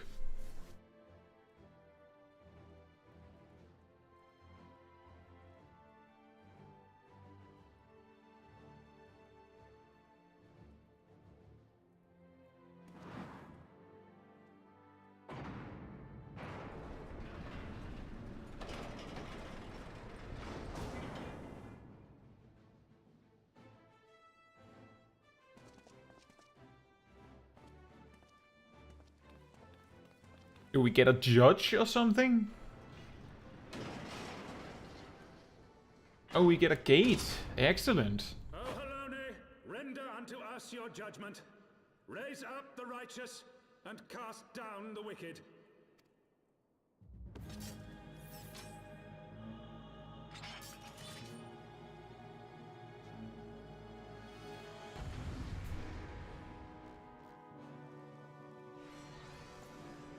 That's approximately what I had just recounted, that's how Alone would work.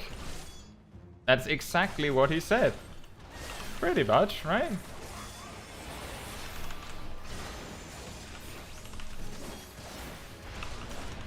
It's okay, Alphino. I will help you first. I have my pride. And I have this full thrust. I've got you now.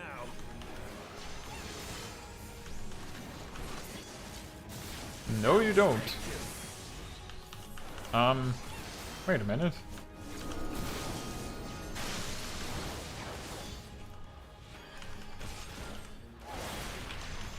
I didn't expect them to be line AoEs. I expected them to be circle AoEs.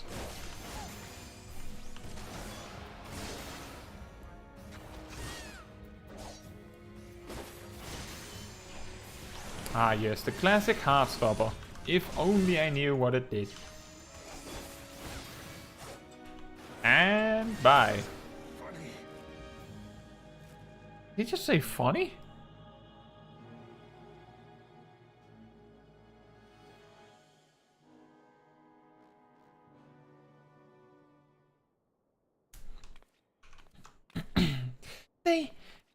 I mean, we won. The Fury has spoken. Afin Olivier, Tataru, you are hereby acquitted of all charges. Blessed are we who receive of her wisdom and see justice wrought by her divine hand. Petitioners, accused, go forth in peace.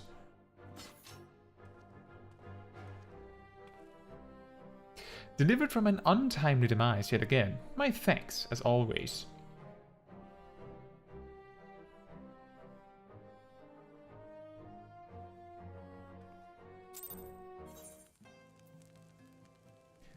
Yeah, Pokeshak, he deserves an extra beating for that. Also, while we're on the subject, so,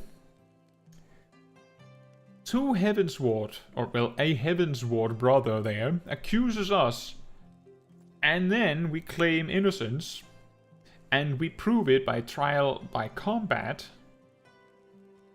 then the god allegedly sides with us, giving us the power to win. That's the logic that is being presented here, yes? Which means that we are innocent and the accuser is actually in the wrong. Shouldn't that mean that technically the accuser should receive a punishment? Like, while we're on the subject, their god decided to side with the accused. doesn't that mean that the god in some capacity is not favoring the accuser? Is that a heretic? Would that make them a heretic? I'm just saying that I don't see the logic in them just being able to walk away from this. Anyway.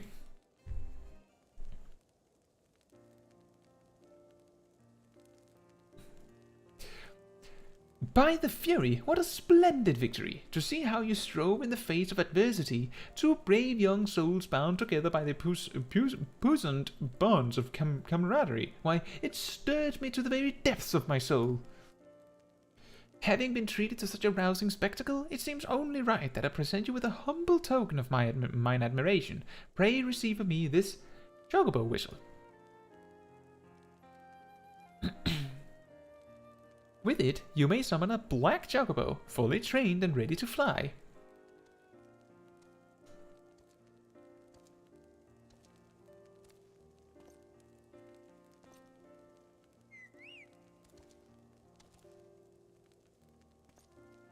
Magnificent, is she not? Strong yet sleek, elegant yet eager. What say you, Caetsu? Would you take her for your steed? She's big. What else you find? Chocobos are prohibited in the Supreme Sacred Tribunal of Hellenic Inquisitory Doctrine. Your steed must remain outside. Oh. But she's so elegant, though.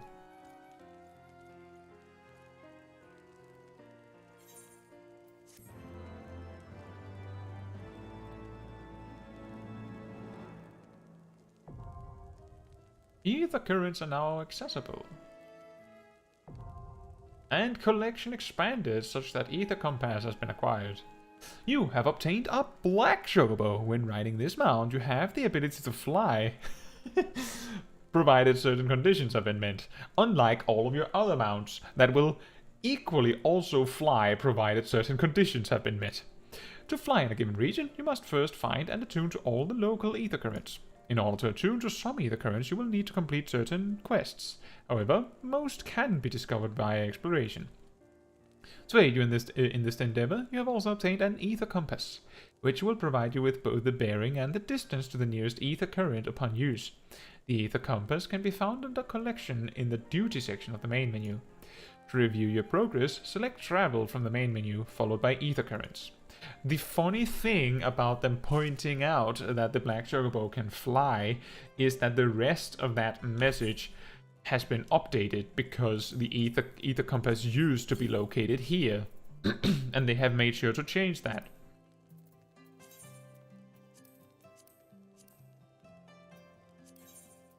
Yoink, you go, I don't know, here, sure.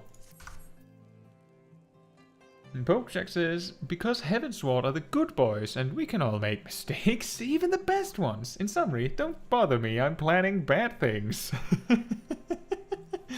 I'm being evil, you see.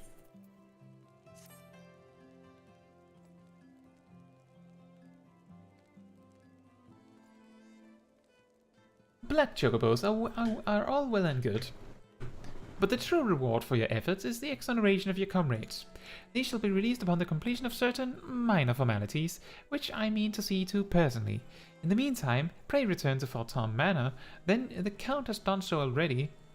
The Count has done so already, and will doubtless be eager to discuss today's events.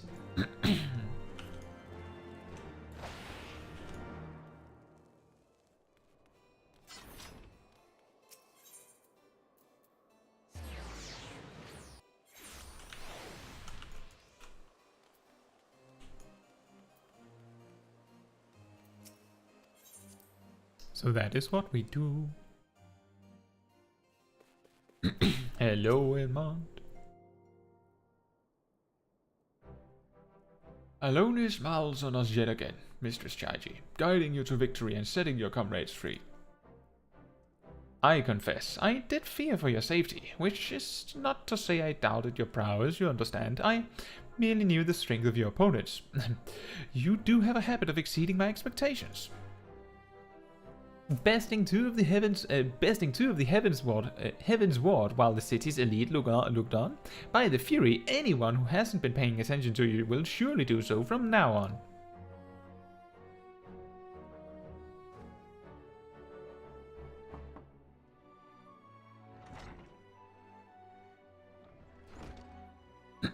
My lord!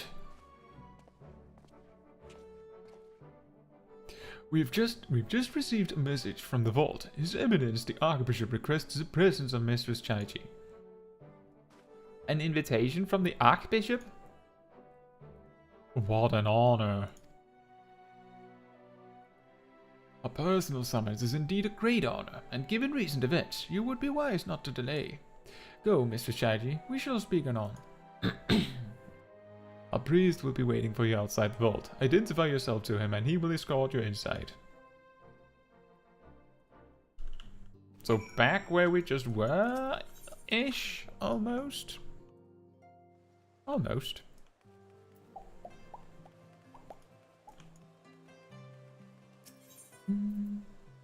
Oh, guess we have to run in.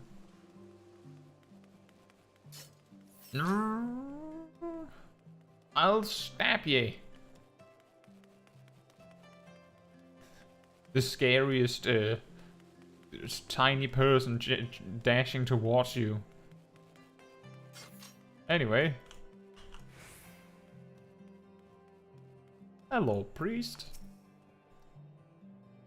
We are honored to receive you, Mistress Chaiji. This way, please.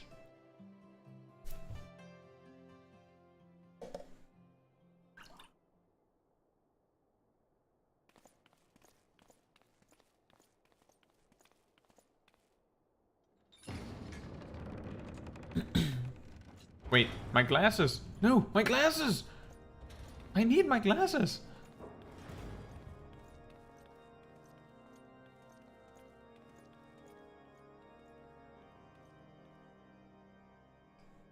Your Eminence, it is my honor to present to you the Warrior of Light.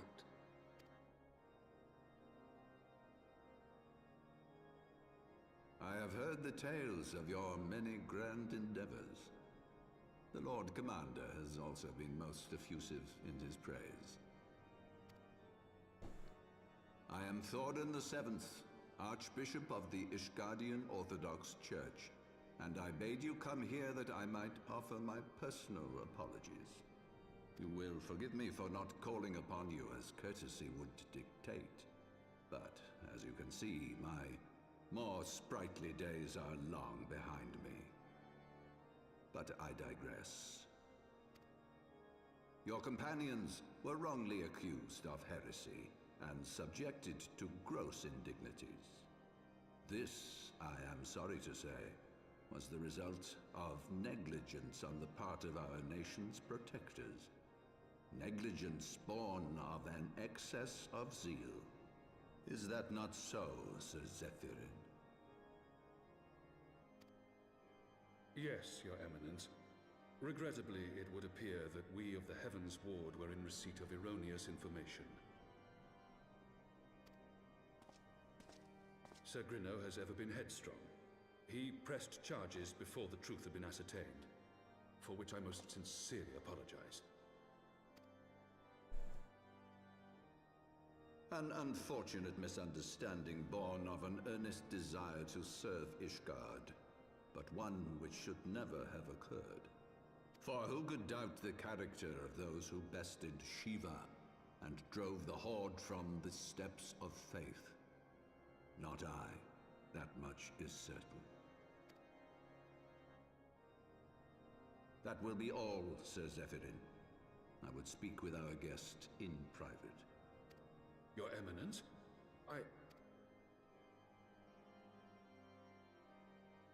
As you wish, Your Eminence. That will be all for today.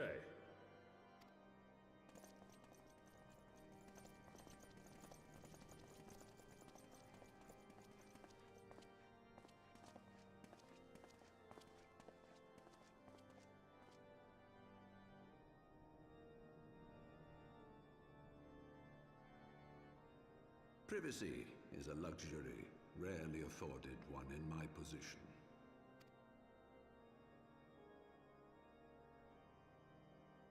Now tell me, young lady, what do you know of the Ascians? Much and more, I shouldn't wonder, being the bringer of light. You should know that I myself have met with them, have entertained them as guests, even.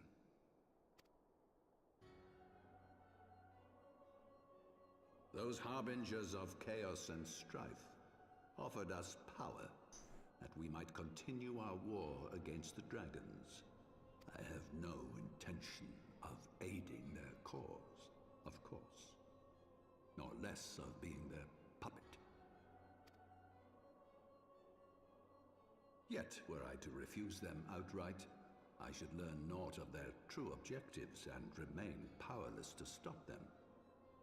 Thus have I hearkened to their words with interest and paid lip service to their beliefs, biding my time and preparing for the inevitable conflict. And why do I tell you this? Because there is naught in this world they fear more than the power of the Warrior of Light. If we are to rid ourselves of these vile interlopers, we must needs work together. With our combined strength, I have faith that we can wrest Eorzea from their grasp and pave the way for a lasting peace. Think on it.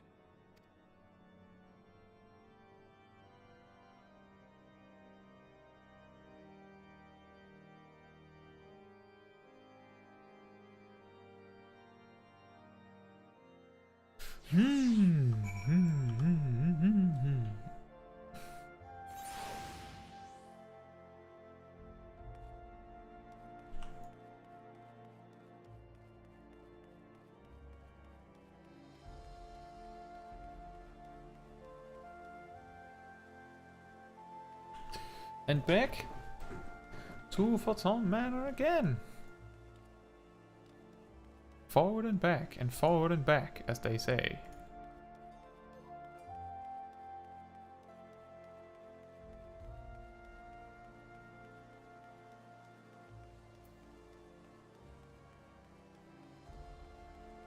And there we are, hello.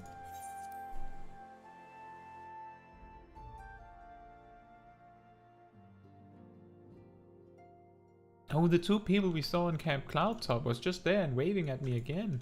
No.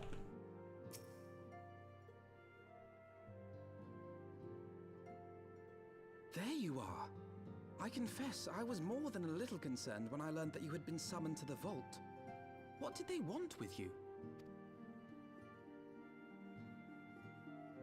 Well, well. A formal apology and an admonishment of those responsible. I see my fears were wholly misplaced. By the gods! The Archbishop freely admits to consorting with Ascians. So, their ambitions extend to Ishgard as well. We will have new primals to contend with ere long, of that you may be certain. 'Tis but a matter of time. Yet shorn of the support of our missing allies, what can we realistically hope to achieve? In the midst of all the excitement, I completely forgot to tell you. When I was asking around about the Scions, I heard the most awful rumor. General Rauburn is to be executed for crimes against the Sultanate! If the Flame General dies, we will lose a staunch ally, and the one man capable of holding the Sultana's assassins to account. Lord Orshifon was wise to counsel restraint, but this business will brook no delay. We cannot permit this execution to take place. We must save Rauburn.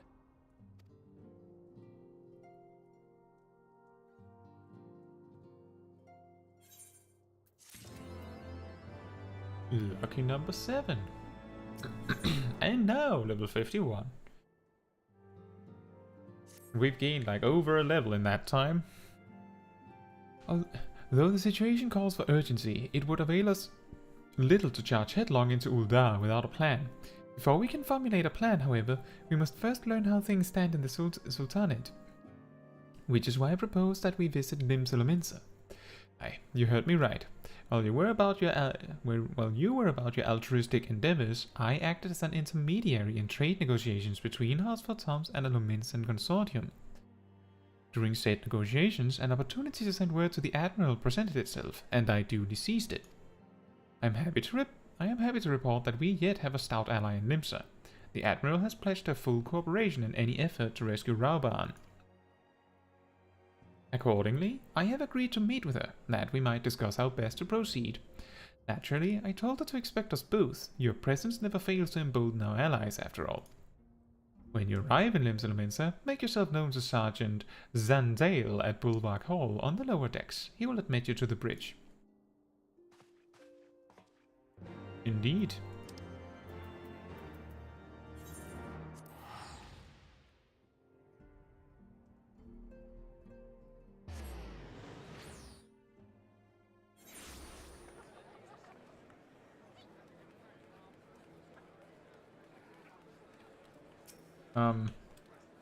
What a name.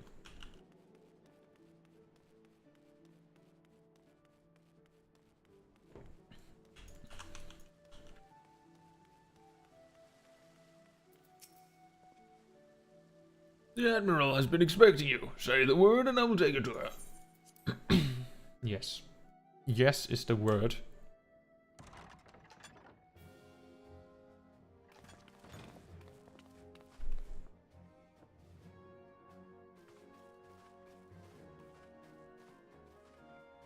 Friends, 'tis good to see you safe and well.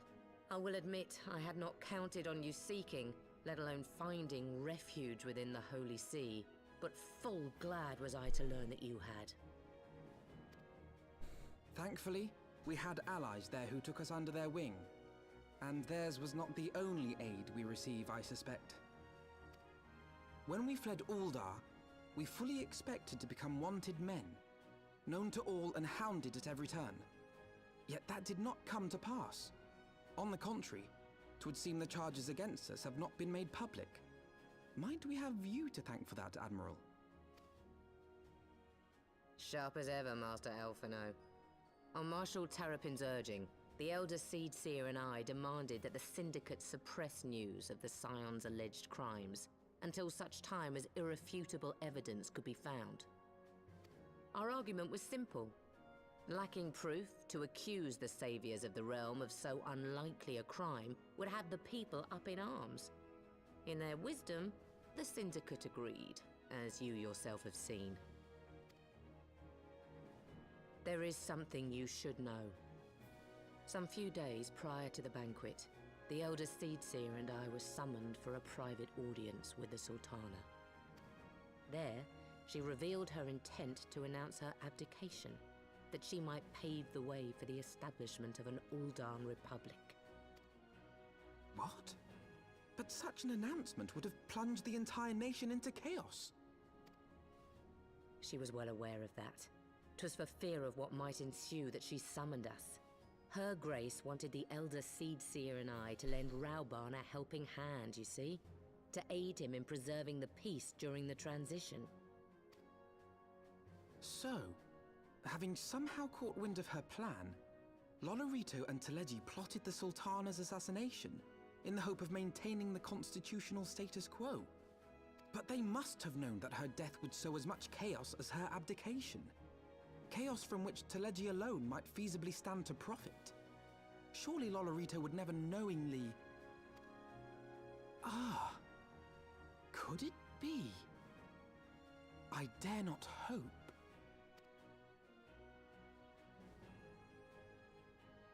The Uldan authorities have yet to announce the Sultana's passing.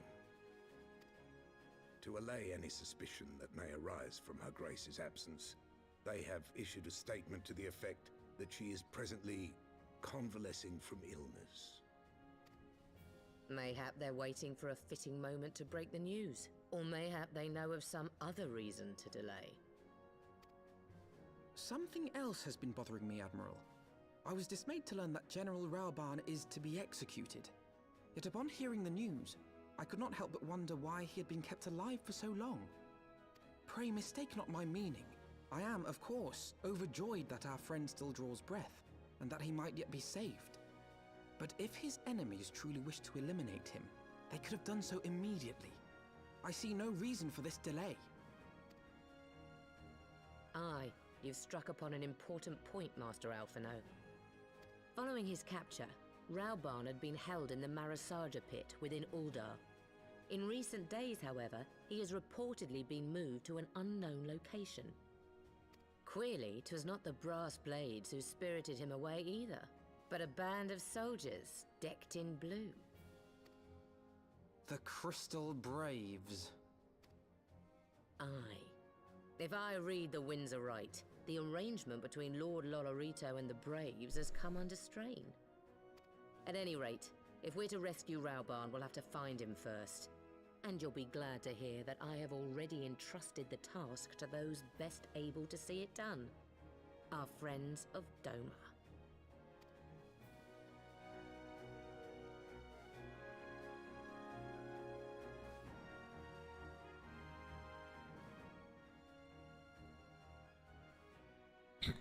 And suddenly, the voice acting just ended. Rauban's survival is vital to the Eorzean Alliance. We can ill afford to lose him. But I cannot send troops into Uldar. It would spell the end of the Alliance, and war, like as not. If there is to be a rescue, it falls to you and yours to attempt it. I would not have it any other way, Admiral. Are you sure? It was I who founded the Crystal Braves, and I who must take responsibility for their actions. Spoken like a true leader, Master Alphino. By way of a first step, you should seek out our Doman contact. You will find her among the frontier hands at Revenant's Toll, working in a kitchen.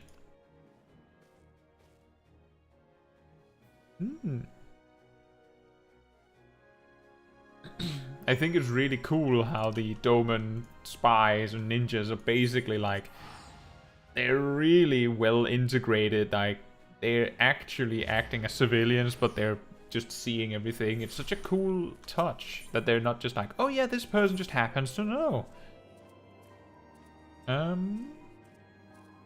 I mean, we don't need New Gridania as much, I don't think. I mean, we don't really need Camp Dragonhead. We tend to be near Camp Dragonhead whenever we go there anyway.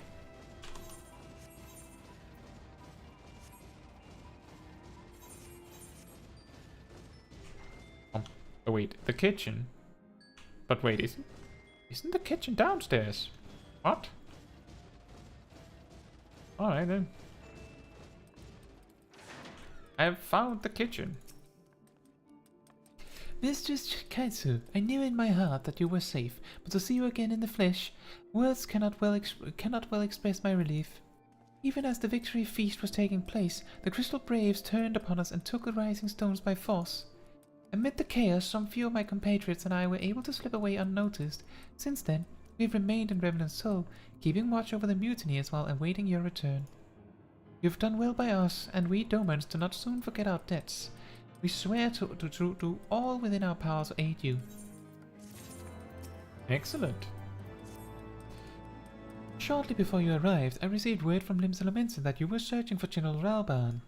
As the Admiral will have informed you, he was recently moved from his cell in the Marasaya pit. At the same juncture, Yuyuhase and the 3rd unit were observed leaving the Rising Stones. This can be no simple coincidence.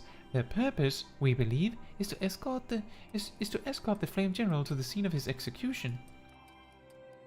Suffice it to say, we have people shadowing the 3rd.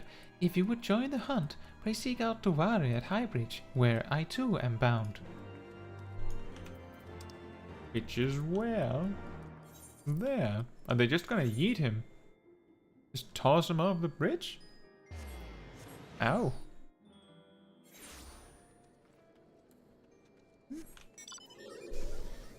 Back to being able to fly for a little bit.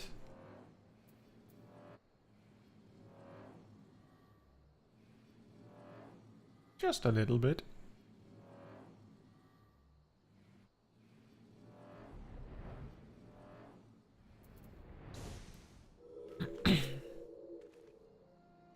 I have been expecting you. Time is of the essence, so I shall be direct. Yuyahase and his men are bound for Halatali. We believe that this is where they intend to carry out the execution. Ozan is presently keeping watch over the entrance. Let us make haste and join him.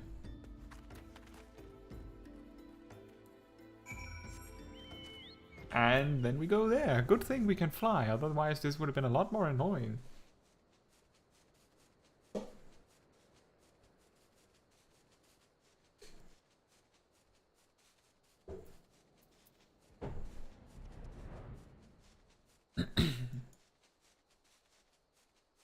Over the cliff.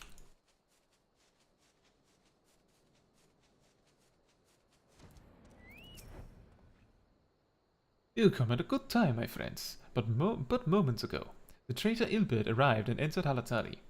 From this, we may be certain that General Raoban is being held within. Ooh, a ring! Excellent. There's no time to lose. General Aldin may be executed at any moment. You must enter Halatali and free him from his captors. Please see to your preparations and tell me when you are ready to proceed. One of our own will accompany you inside. Now. Immediately, please.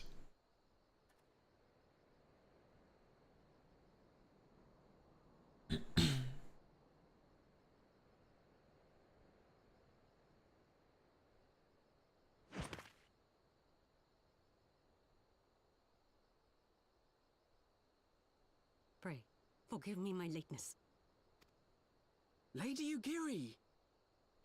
Master Alphino, I am pleased to see that the light of resolve shines in your eyes once more. Ah, yes. How pathetic I must have seemed to you when we last met. I am ashamed to record it. For a time I was well and truly lost. But with the aid of my comrades, I have since refound my purpose, and I shall take care not to misplace it again. Since your escape from Ulda, my fellow shinobi and I have shadowed the Crystal Braves every step, in hopes of learning the Scions' whereabouts. Regrettably, our investigation has yet to yield any useful information. Pray, forgive us. You need not apologize, my lady. We are grateful for all that you have done on our behalf. Besides, Raoban is no less a friend, and we cannot well abandon him to his fate. Hozan, the three of us shall attend to the Flame General's rescue. Pray, draw away the guards by the entrance. Take Dowade and Higiri with you.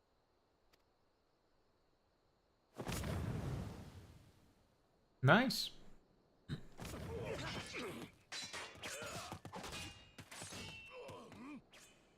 With me!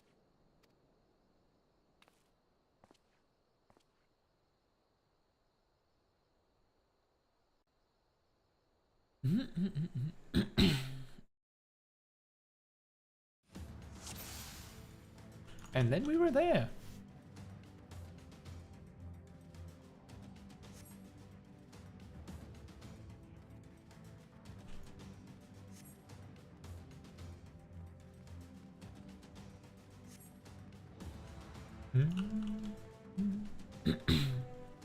It's a little interesting. If I recall correctly, this is closer to how it looks in the hard version.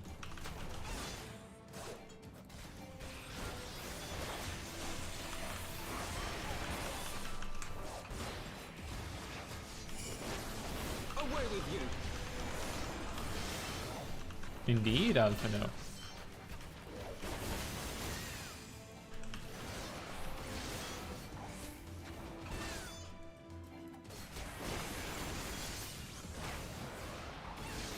Huh. He actually has the new version of Windbite too. Instead of the old version. That's interesting.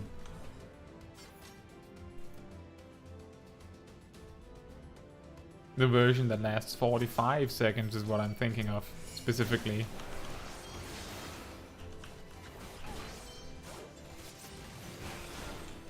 Leave this to me.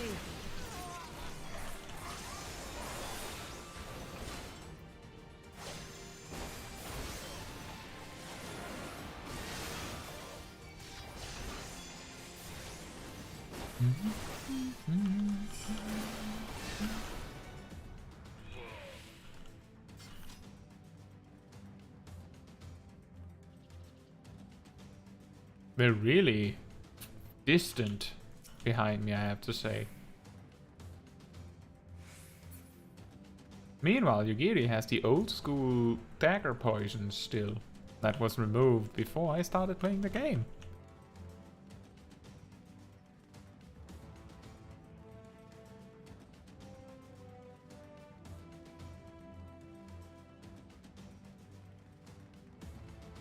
Oh yeah, and this room specifically refers to the boss fight in the hard version.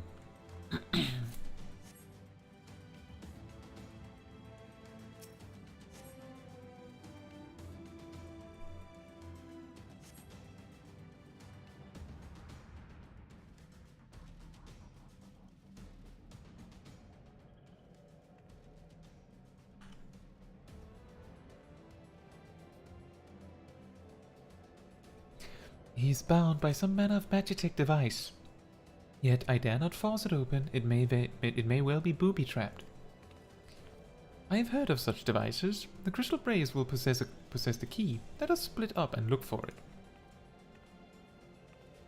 it. That will not be necessary. Pray do not take it personally, my friends. You are the victims of harsh economic conditions. Happily, you will not suffer for long. This poison will convey you swiftly onto the bosom of Thol, where I hope to join you after the passing of many prosperous years.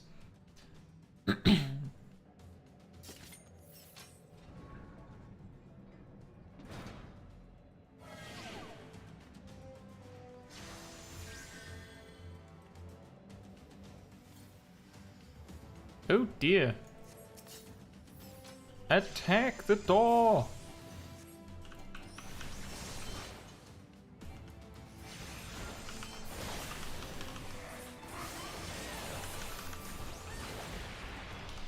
Hey Gotham, how are you doing? You were waiting for this scene specifically? The now Yu Hase betrays you again scene.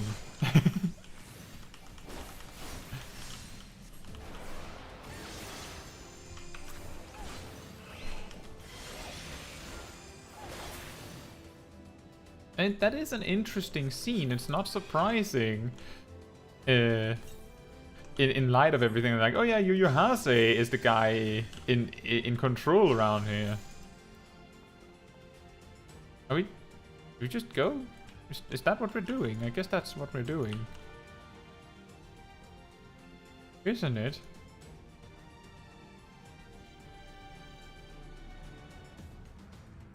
Oh, we get to rescue our bro scene, yeah. Oh, that's a better reason to look forward to it. Sorry about that, Gotham. That's totally true. Getting Raoban back. Wait, where am I supposed to be going right now? Was I supposed to go up the stairs? What was I supposed to be doing? I can't remember. Anyone with some helpful insight? Am I supposed to just run back? I'm guessing I just have to run back. Project says, I think Yu Hase is a meme, but I don't know why. He has become a meme. I will give him a silly voice intentionally. That is unfortunately how it be for the bad guys when I am in control of the voice acting.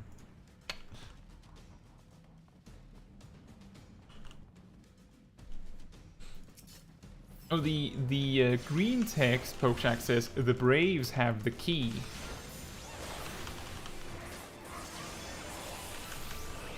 That's why I was a little bit like, for all I know, there could be more Braves, and I just didn't see like a staircase or something.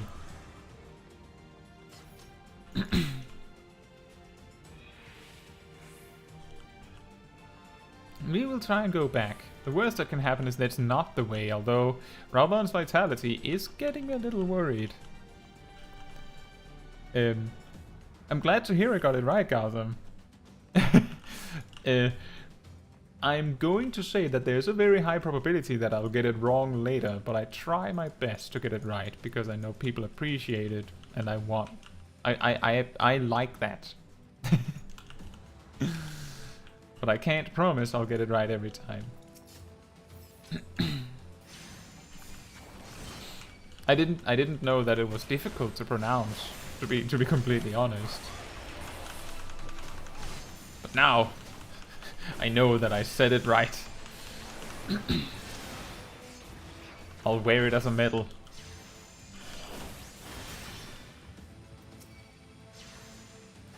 Oh, that's helpful. Maybe you can give him a hand so he's not so angry. Rauban? Well, usually what he really needs to not be angry is a little help from his great friend, Nanamo.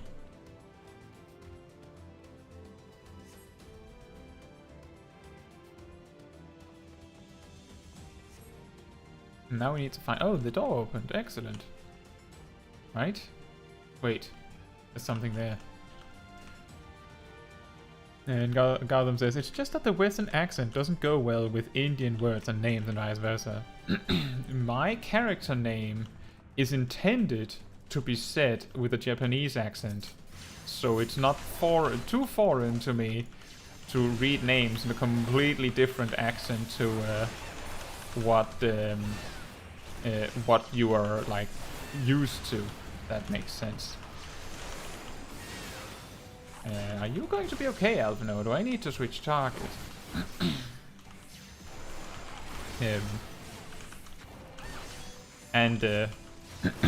Just in case you are interested, the way that I say my character's name is Caetsu Chaiji. The E is optionally silent.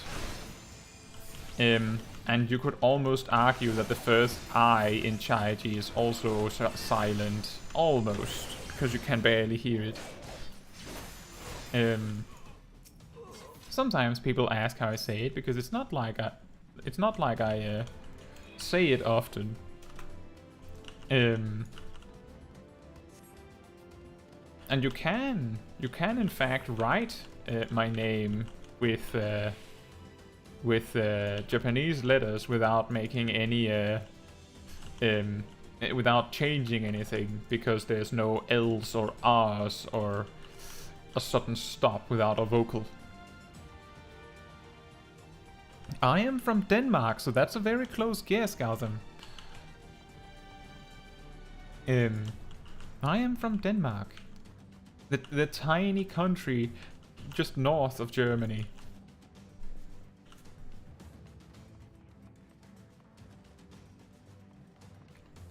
There's a very high chance that if you wrote some German that I would be able to read it correctly. But there's also a very high chance that I would have no idea what I just said if I read it. Oh, there's a chance. Surprisingly, I can understand some German just by guessing, because it's close enough to English and Danish.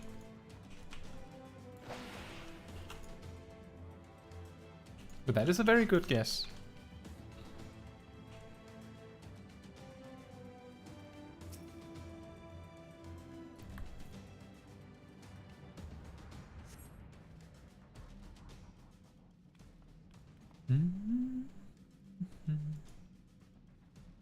My thanks. Slowly, General. You are yet weak from your ordeal. Nevertheless, we must quit this place. I should have known. What are clever contrivances to the Warrior of Light. Well done, hero. Sloppy. Gilbert. You mean to struggle on, then? Very well. If you would stand in my way, I will cut you down like all the rest. Come, Scions. Let's get this over with.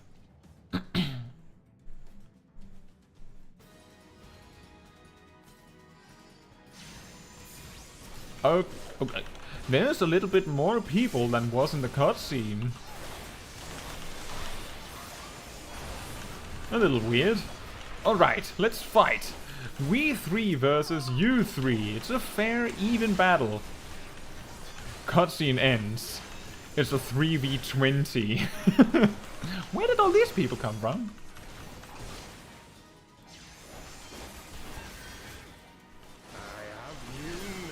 You what? How so? Oh, that! Oh yeah, I remember that move. I seem to recall that it hurt harder when you used it on Raubahn. Look at you using Savage Blade. Like a Stormblood gladiator.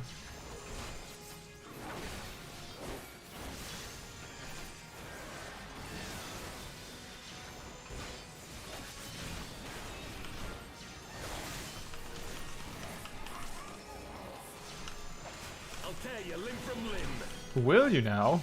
What if I stand behind you? You missed. You missed.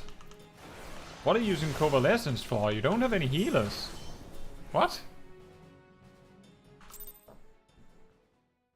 I'll use the spell that makes me receive more healing. This changes nothing. It is over, Ilberd. Lay down your arms and surrender yourself to justice. Justice? Justice for what exactly?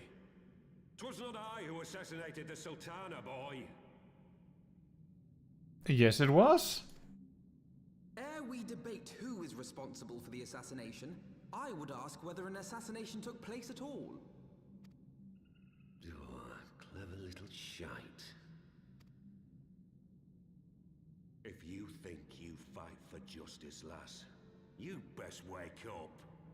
The truth is, you fight for whoever bloody well tells you to. Can you not see you're being used? By the Scions, the City-States, even the Crystal Braves. They none of them care a whit what you want. Only what you can do for them. And how do I know this? Because I'm the same. A pawn to be used as my masters see fit. All I ever wanted was to liberate my homeland, and I ate dirt to make it happen. But what have I achieved after all these years in servitude? Nothing. Not a bloody thing. If we ourselves are not free, free to think and to act, how are we ever to reclaim our homeland? Know this. There is nothing I would not give to take back Alamigo. Nothing!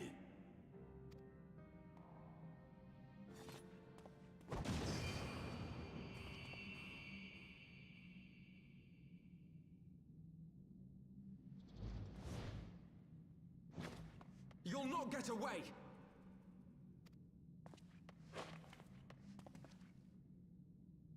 No, Master Alphino. Now is not the time.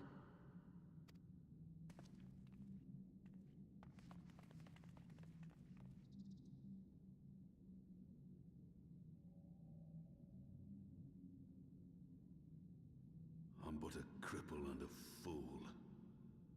And still you came for me. I'm in your debt. We are all of us fools of fate, General. But even fools have a part to play.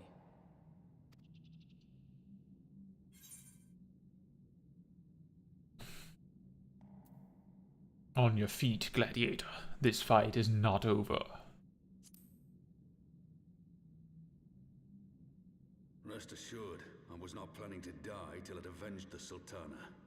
Still, your words are welcome, lass.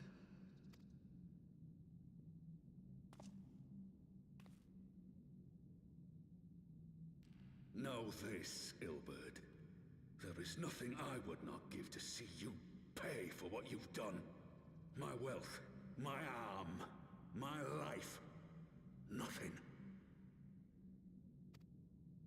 General, are you aware that Lord Lolorito has yet to announce the Sultana's death to the public? What? No. No, I was not aware of that, nor of anything else outside my cell. 'Tis passing strange, though. I assumed the bastard would make it known at the first opportunity, and set about tearing down the Sultanate. As did we all. And it is indeed strange that he did not. Strange, or perhaps revealing. Now, I have no conclusive proof, nor do I wish to give you false hope, but I have reason to believe that Her Grace may yet live. What? But how can that be? Forgive me, friends, but it is not safe here. Let us continue this conversation without...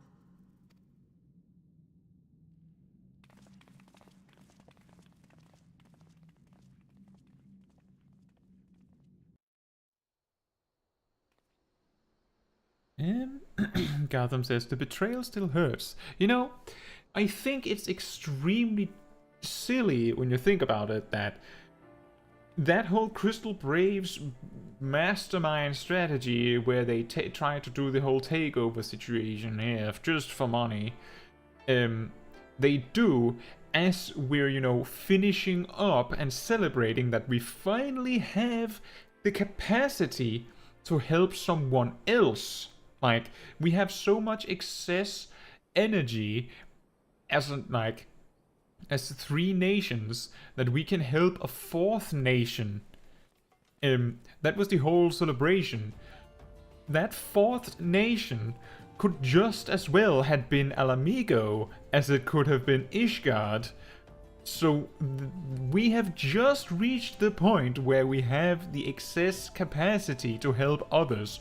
And Ilbert is like, well, nope, it's too late now. I'm already angry, you see. And breaks everything down. He's like, I would give nothing to save, like, to get back his homeland. You just threw everyone that had the capacity to help you on a bonfire just to keep the lights on tonight. I'm just saying that you kind of missed something in this whole charade. That if it wasn't for Ilbert, Heavensward would have had more people to assist us all. The Scions would be there completely, so we would have an easy opportunity to help Ishgard get over their problems faster, which would have meant that we would have been able to come around to help Alamigo sooner, which means that Ilbert is actually possibly one of the biggest reasons why it took us so long to save Alamigo. I'm just saying, little bit of irony there, maybe, that he's the problem. Gotham says that's one manly sounding Lalafell. I don't really put, I pretty much just take the most interesting way I can read the line that I'm given, but I could do a girly voice for our little protagonist. I just think it's funnier to put on whatever makes the line sound better. Heroic voice for the heroic lines that I tend to be offered. And Gotham also says, there's never enough. Greed rules his master. Correct. And Gotham also says, it's also that Ilbert has no faith. He basically fell to the dark side. That's true. He joins an army whose express purpose is to help everyone. Pretty much everyone. And save the world and make it a better place. That's the point. And he has, based on what we know from the Realm Reborn storyline stuff, before he has even given the Crystal Braves a chance to breathe, before he's even given it a chance to breathe, he's already like corrupting it from the inside and taking money under the table and stuff like that. Like, the Crystal Braves were corrupt from the instant Ilbert joined it. The instant. Even if he was doing some of the things right, he didn't even give it a chance. He didn't even give it a chance.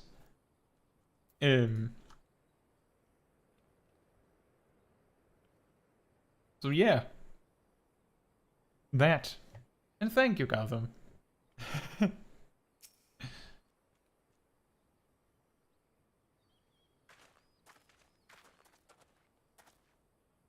The general is safe. What news without? My lady, the guards have been subdued, as per your command. We have since kept watch over the entrance. There has been no further activity. Then Ilbert and his minions have fled via some other egress. Scour the perimeter for signs of their passing. At once, my lady.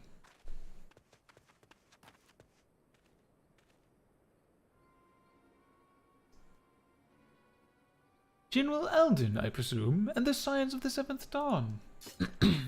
Who asks? Who are you? Identify yourself. Pray do not be alarmed. My mistress is a friend, and I come bearing a message of goodwill. For your own safety, she bade me direct your steps to the Waking Sands. Know that Master Uranje awaits you there, along with others sympathetic to your cause. This is no ruse, I assure you, General Alden. If you will come with me, I have prepared a carriage, that you may travel in comfort, safe from prying eyes.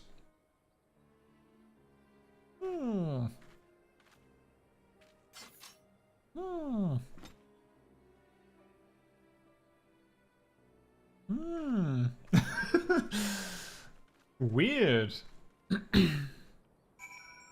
Gotham says, he, Ilbert, joined the Crystal Braves under the orders of the Monetarists. That's probably correct. He personally was corrupt from that point. You're probably right about that. You say, I think the problem was that he gave Eorzea many chances and was let down every single time. 20 years is a long time. That's true. The big problem is that he had given, you know, Eorzea as a whole many chances, and then when someone that actually brought change consistently went, okay, we're making an army to do even more change, he went, I could make money off that.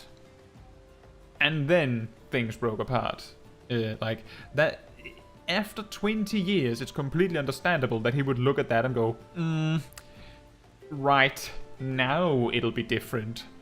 So I totally get it, but it's still funny that in retrospect, he's probably the biggest reason why it took so long to rescue Alamigo now. Like, if we forget about all the possibilities before the Scions of the Seventh Dawn and all this, now he's the main problem. Gotham says, pray return to the Waking Sands. I guess so. And also they say, I don't think money was ever Ilbert's motive. It was Yuhase's. That's true, and I guess the only reason why Ilbert was interested is because it was a good opportunity to make his own army. But yeah, you're completely right that Yuhase is completely just the money. I have spoken with Urianji via Linkpill. He confirms the man's story. Raban is in safe hands. Let us make our own way to Vesper Bay. Oh look, we still have tickets!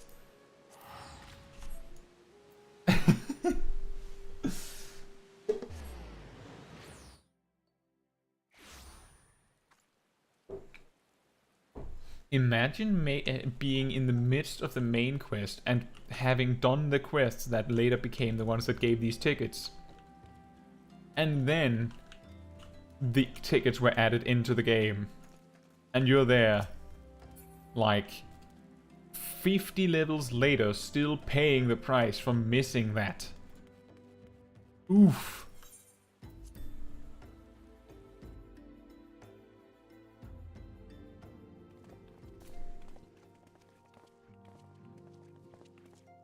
My dearest friends, praise be unto the 12 for delivering you from the clutches of treachery. Father! Pippin, my son, and Master Papashan besides. Forgive me, Father. I should have been at Her Grace's side. Save your tears. The Sultana yet lives.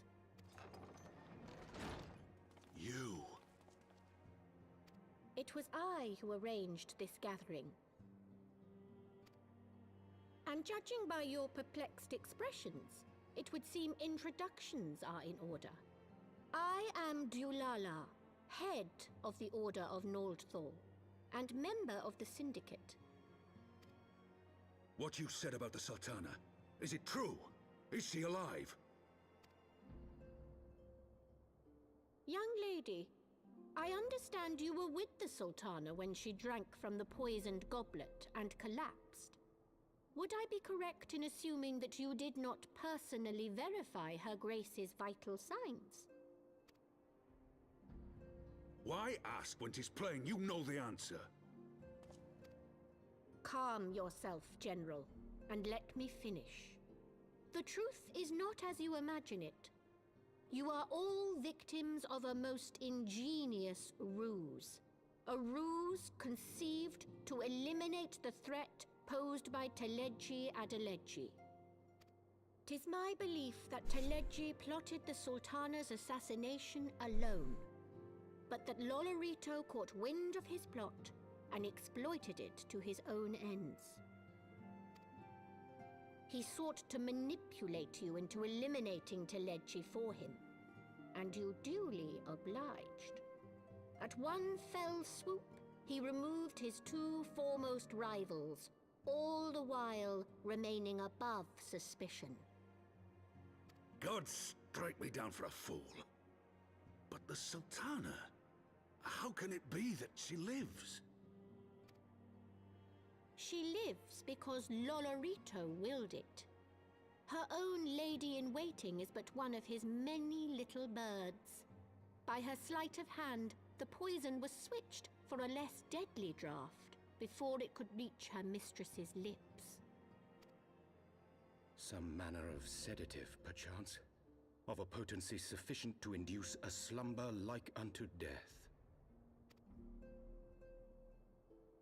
Were I to guess, I would say Her Grace is being held somewhere, dreaming dreams of a brighter Uldar, even as we speak. Oh, Nanamo. I will never forgive Lolorito for his part in this. Though Lolorito's hands are far from clean, they did pluck Her Grace from the jaws of death. That must count for something. And though one may call the man's methods into question, it cannot be denied that he knows the value of stability, to the very gill, like as not. He craves power, 'tis true, but he has no desire to depose the Sultana. I had never taken sides in your feud with the monetarists, but it was not for want of concern for our nation's welfare. Indeed, 'twas out of the desire to see order restored that I furnished your Far Eastern friends with information and arranged this gathering.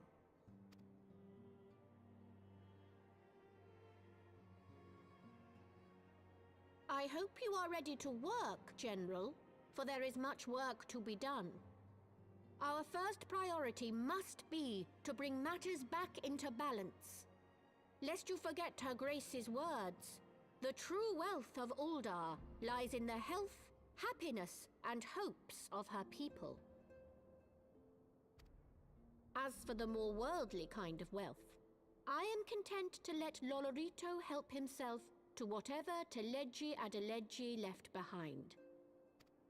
You, meanwhile, must do that which you alone can do. Rescue Her Grace and take your place at her side once more, for her sake and that of our nation.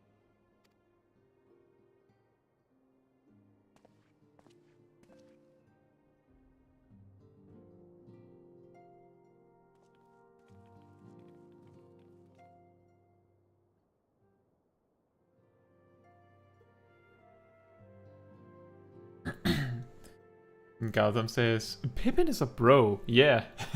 he's surprisingly like there whenever you need him. And also say, man, I have conflicted feelings towards Lolorito. Actual true neutral character. Is he? The way I don't know if he's like he might be true neutral. What we can probably agree on is that the only thing that he really cares about is what is best for him, you could say.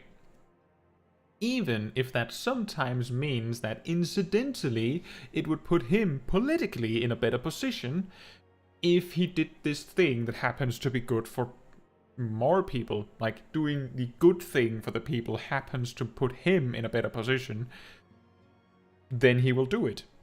If it doesn't, then he probably won't. He'll just do whatever he needs to do to be in a good position and earn the big money. I guess does that mean true neutral? That could be. He's not specifically evil, he's not particularly good, he's just looking at his options and going, this one gives me the most value, and doing that. That might be true neutral. I'm not the best at like things like D&D alignment charts. I had not counted on Prioress Delala herself appearing. In my defense, my suspicions regarding the Sultana proved more prescient. Recite. Much remains to be done, but in rescuing Rauban, we have taken a vital first step towards resolving matters in Uldar. We couldn't have done it without you, Caetsu. Thank you. Ooh, a ring upgrade. Yay!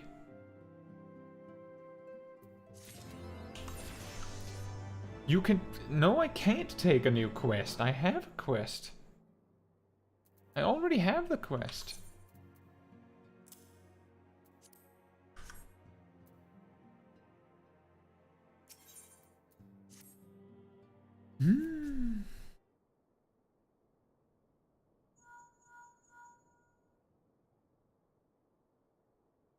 Tataru. Yes, General Rauban is now in safe hands.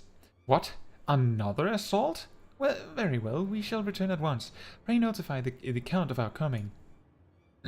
It would seem we face another crisis. The Dravanians are preparing to resume their siege of the Holy See. Though I am loath to abandon the Sultana to her fate, we lack the necessary evidence to act upon Devlala's claims. That being the case, I propose we leave Marshal Tarupin and the others to investigate, and return with all haste to Ishgard.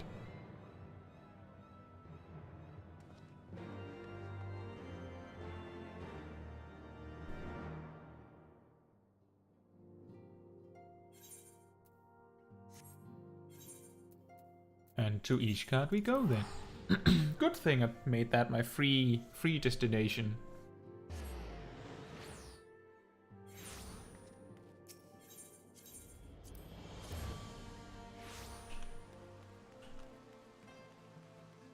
And there's Tataru. Ah, there you are. Sorry for cutting your reunion with General Rauban short. I wouldn't have bothered you, but the city's awash with rumors of another Dravanian attack, and Lord Harshafon was desperate to get hold of you. Speaking of whom, he and the others are waiting for you inside, so you'd better head in. Alright, why are we standing out here then?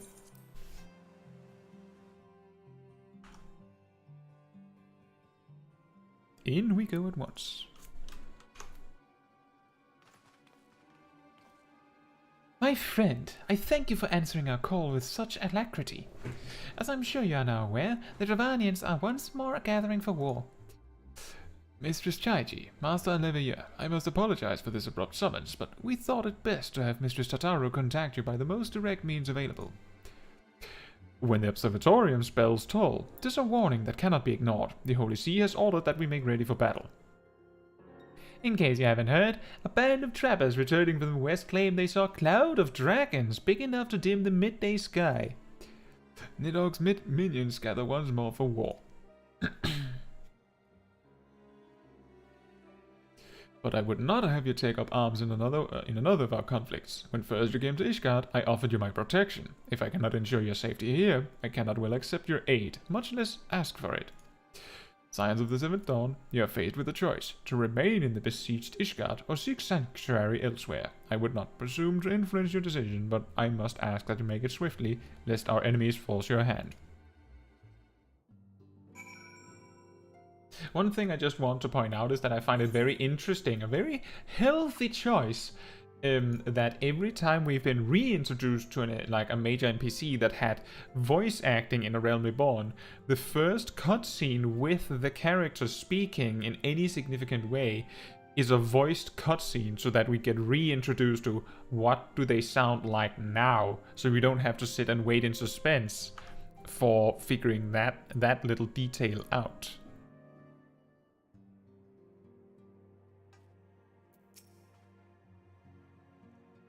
Though we flee to the ends of the world, it would seem that no place in this troubled age is free of strife.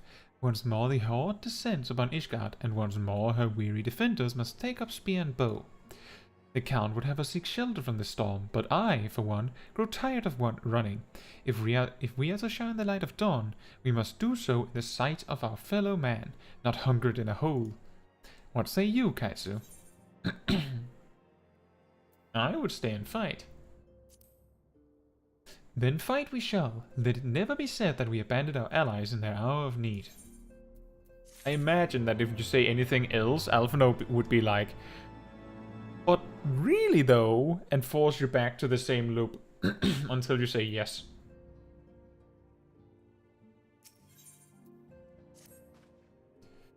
The choice we make this day may have grave implications for our order.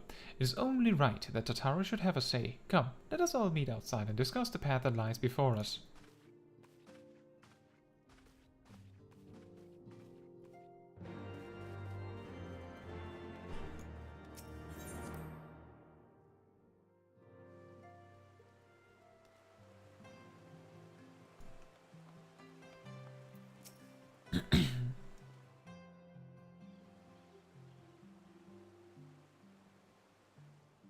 Ishgard cannot well endure another assault. Even should her knights succeed in turning back the horde, the casualties will be catastrophic. But what other choice do we have? It's not like we can talk it over with them. Dragons and men aren't exactly on speaking terms. With certain notable exceptions.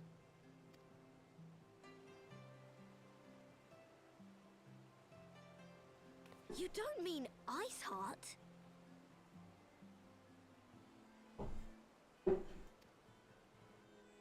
When last you spoke with her, she lamented her crimes, did she not?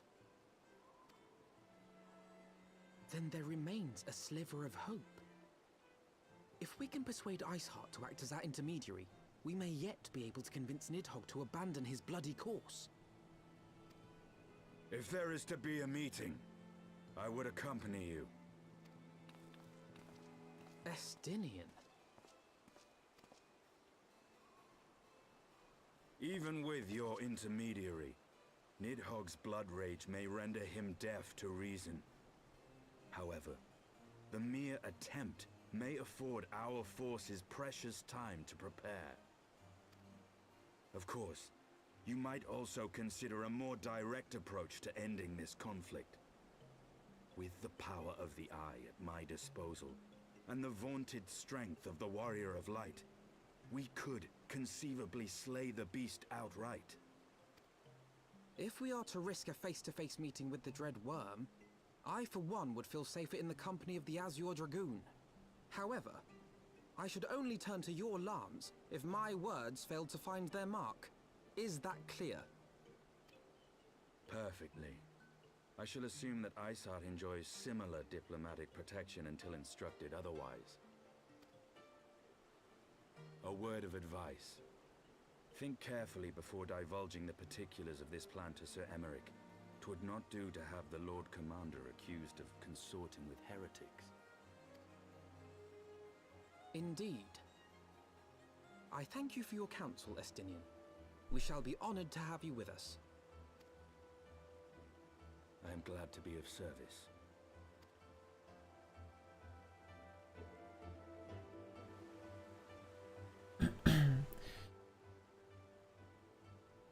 We have chosen a difficult road, yet even should we succeed in winning Iceheart to our cause, our plans for parley will swiftly come to naught should the Holy See decide to strike first against the Horde.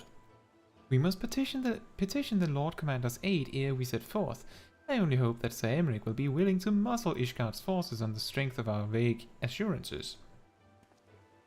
Tataru, I would ask that you remain at Fortum Manor and inform the Count of our decision. Tell him that the Scions of the Seventh Dawn mean to do all in their power to ensure that Ishgard and her people survive. Yes, sir. Anyway, bye. Gotham says, this is where Heavensward took a turn away from the common to become exemplary. But I was so conflicted this whole expansion. I love dragons. I didn't want to kill them. Aww. Aww. Yeah, I think it's excellent. I actually also think that many of the like political parts of the story, even in A Realm Reborn, are very well designed. Like, it's well done. I really do think so. The thing is that back when I played through the game back in Stormblood, I was a person that cared a lot more about like the gameplay than the story. So there was a lot of these things that I didn't like get such a heavy impact from. There's a lot of these story beats where I'm like, oh yeah, I guess that did happen, didn't it? Because I didn't really pay that much attention to it, because I was more interested in getting to the next dungeon and stuff. It might not surprise you to know that I come from a background of like 15 years of World of Warcraft. So I was kind of used to the story being more like just presented as the reason we're doing the thing that we're doing, not like the primary focus of what we're doing. Like, it's just, oh, why you're fighting this guy? Well, you see this mildly relevant story beat, you know? So that there is a reason instead of just throwing you into battle, which is still better than that. Like, it's better to have a story, but Final Fantasy story is something else. And I think most people that have played will agree. You would speak with the Lord Commander. Pray make it quick.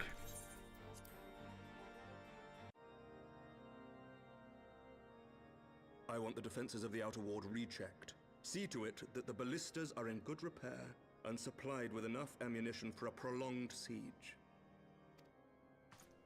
At once, my lord.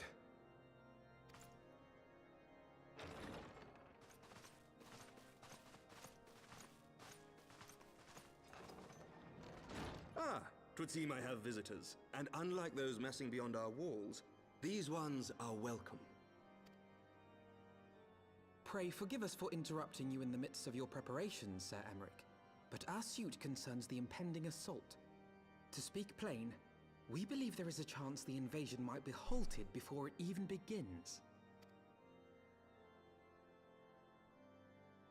I can divulge little more at this time, but I must nevertheless request that you advise the Holy See to refrain from launching any preemptive sorties whilst we seek to put our plans in motion. I will gladly lend my support to any endeavor that could spare the blood of my countrymen, but I would know more of the cause you would have me champion. Will you not share aught of this mysterious undertaking? Know that I have offered my lance to aid in this endeavor. I cannot claim that its success is assured, but our actions should serve to delay Nidhogg's advance at the very least. Which is more than can be said for the ill-conceived counterattack advocated by the sea's more vocal crusaders. They offer glorious death, but little hope of victory. Aye, their proposal does not inspire confidence. Our resources should rightly be spent shoring up the city's defenses. The Azure Dragoon and the Warrior of Light sallying forth together to face the dread worm Nidhogg.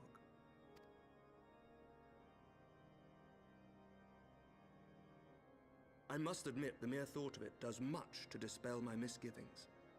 Go then. Carry out your plan.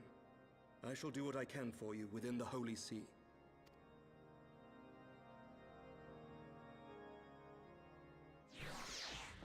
But yeah, I see what you mean, Gotham.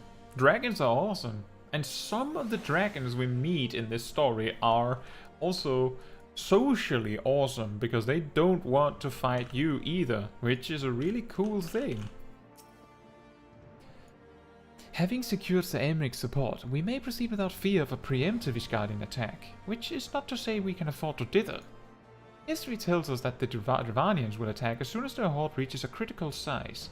Before that happens, we must needs track down and win over the Lady Iceheart, and then locate and parley with Nidhogg.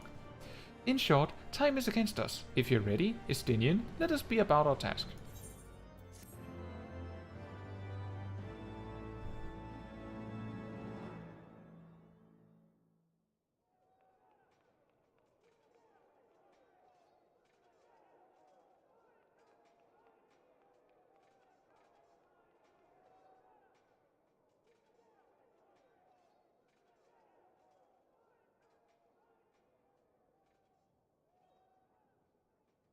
Such commotion.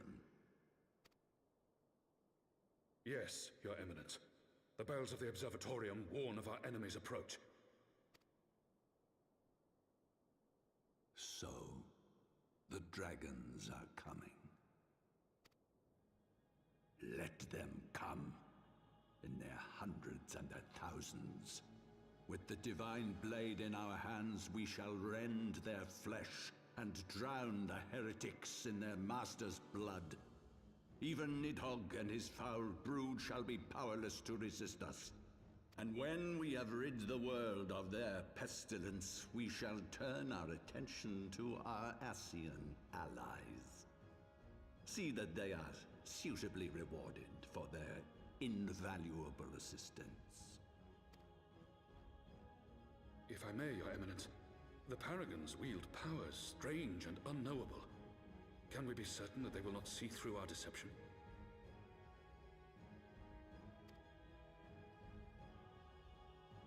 We can be certain of naught save the righteousness of our cause. If you would be a true leader of men, you must possess conviction as well as caution.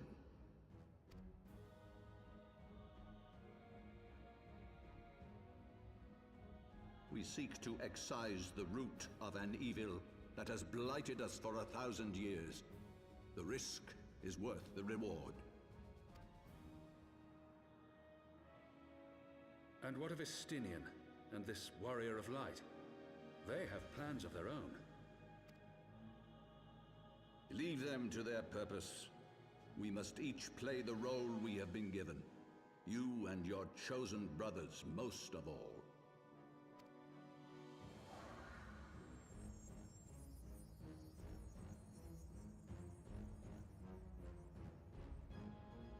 For the glory of King Thordan.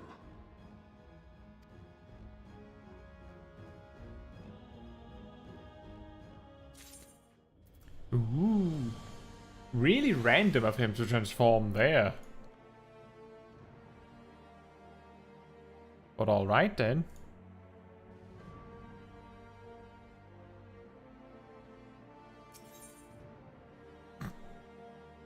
Ooh, yay! An Alphino wind-up. Welcome back, Pokeshack. Before we set forth, we must needs inform Tataru of our plans. Then I shall await you at St. Rainet's Forum. Tell your friend we may be sometime. The road you have chosen is neither short nor easy. Of that I need no reminding. Come, Caetsu, let us head back to Fartum Manor.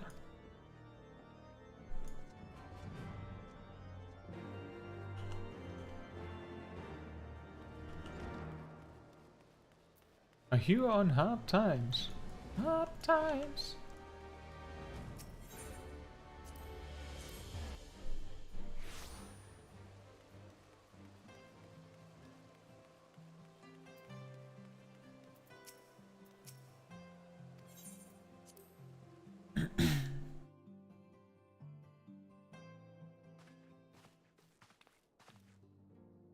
Our course is set, Tataru. It may be some time before Caetsu and I return to Ishgard.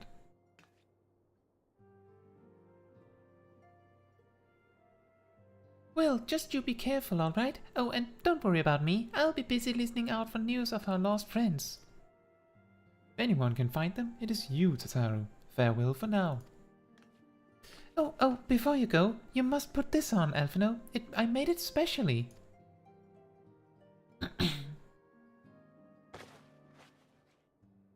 No, I couldn't possibly. Very well.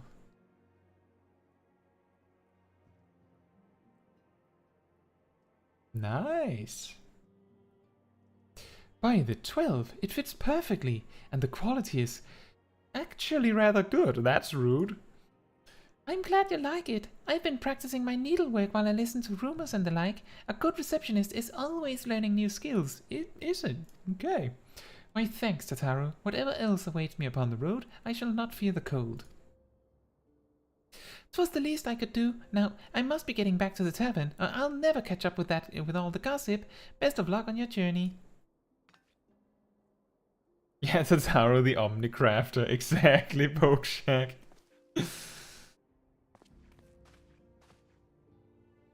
And finally, Alphino is no longer wearing, like, a weirdly holy outfit.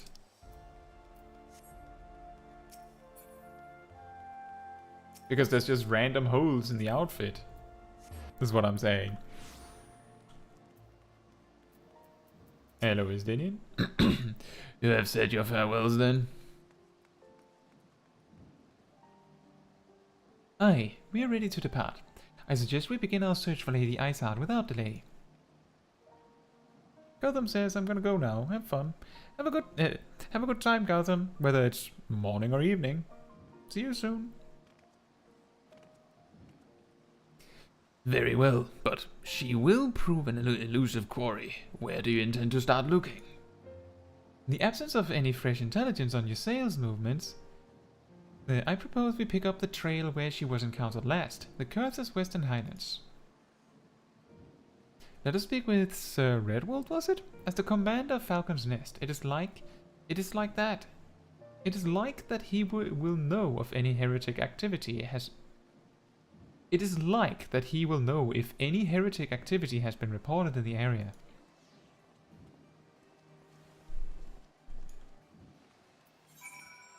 You know, I was wondering why randomly Istinian suddenly is just in tow of Alphino in this whole story beat. I couldn't remember at all. But it makes sense that he just offered himself up like that. Bridge over frozen water. I'm guessing that's ether compass. Speaking of which, north, so nothing here.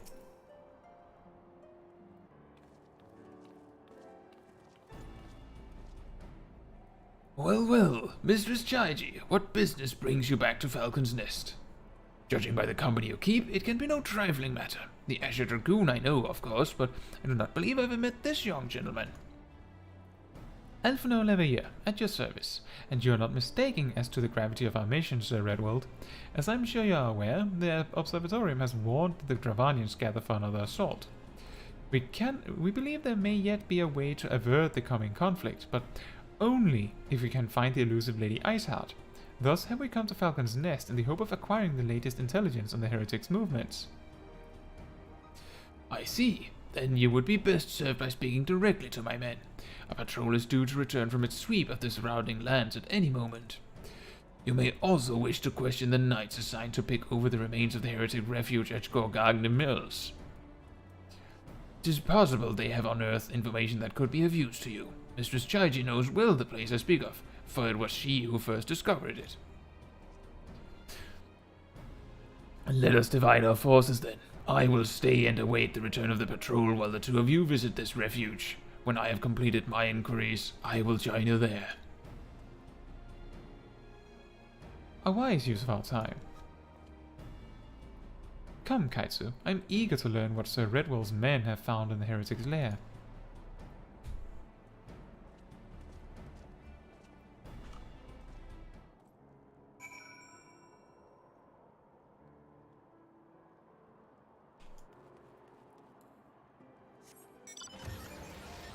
So now we will have to start angling our paths to get some ether compass stuff done, some ether currents. Because if we don't go for them when we pass them, then we will never find them.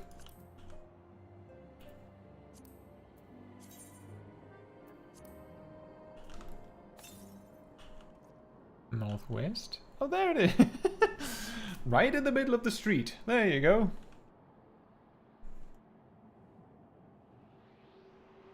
That's like the freebie. This is what it looks like, see? Boing.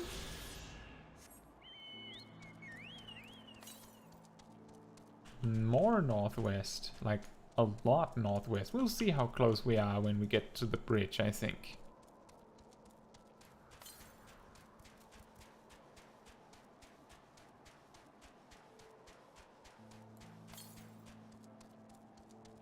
I'm guessing it's like up here or something. I can't remember ether current positions, so I wouldn't know. Just based on the speed at which I gain on it, based on the angle that I'm running at. Now it's west, so it's like over here, I guess.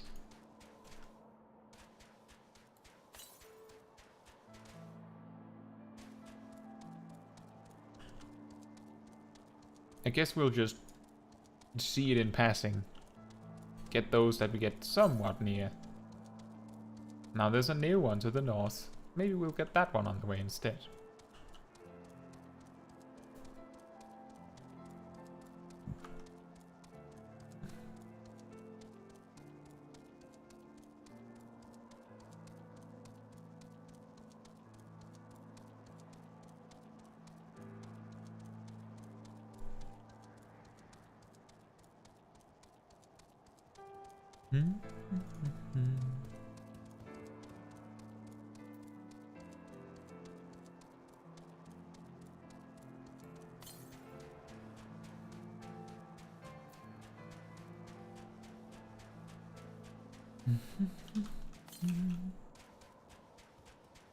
More north. I wonder if it is at the building.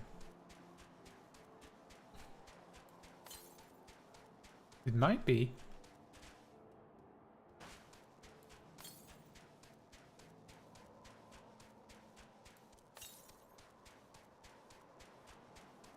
Oh, there it is.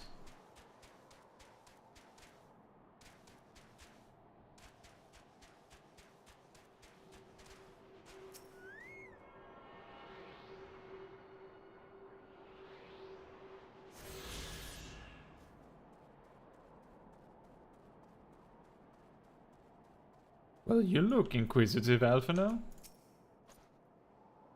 Mistress Chaiji, our findings, you say? Well, there is something of a tale there. No sooner had we chanced upon a promising-looking sheaf of letters that we were ambushed from the shadows by great white beasts. It would seem the heretics foresaw our coming and left behind their pets to discourage further investigation.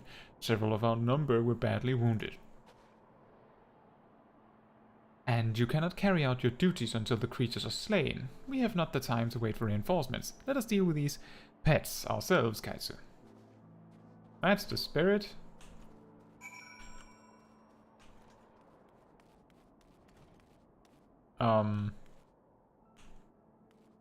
What?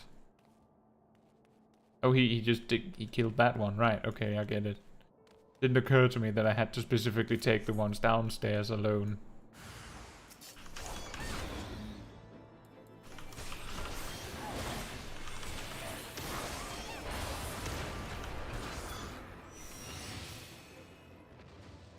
Right then. That was difficult. He almost had me. Almost. And there's Estinian. The beasts are slain then? My thanks, Mistress Chaiji. We may return to our duty without fear of a mauling. Oh yay.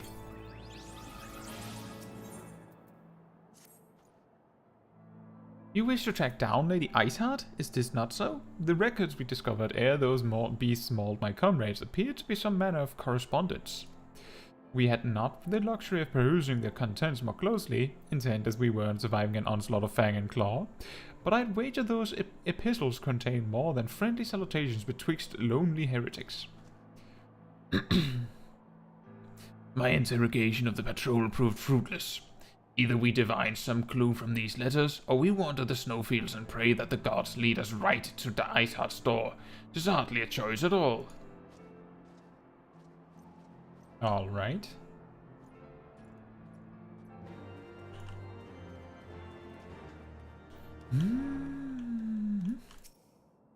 Letter. Wing. Can I read it?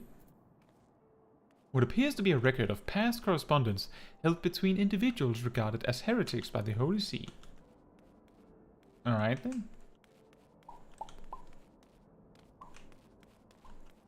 then. More letters. It's just gonna be the same. Yeah, it's just the same, alright. Just the same.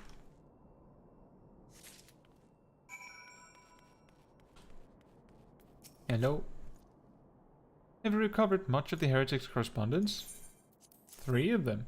Splendid. Added to the contributions from Master Lavalleur and Celestinian, we now have more than a dozen letters.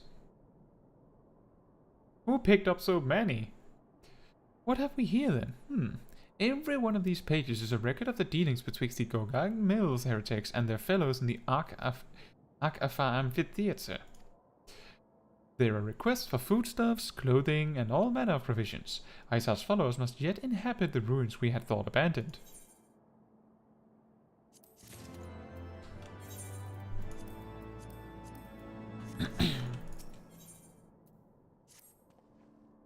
The Agafa Amphitheatre, the very place where you witnessed the manifestation of the primal Shiva, was it not?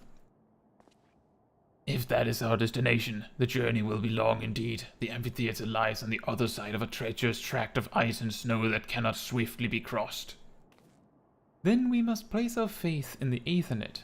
As you may recall, our dear friend Moonbreeder succeeded in recreating the Agafar beacon after it had been destroyed by Lady Iceheart.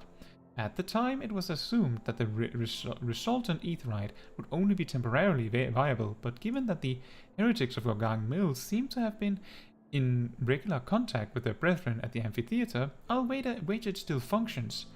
I suggest we make for the aetherite within Snowcloak without delay. Correct me if I'm wrong, Estinian, but in the course of mapping the Snowcloak tunnel system, a passage was discovered leading out into the Western Highlands, was it not? Might it be possible for us to reach the aetherite from this side of the wall? It should. House Durandare posted soldiers at the Western Highlands entrance after the tunnels were cleared, but they will not deny us entry.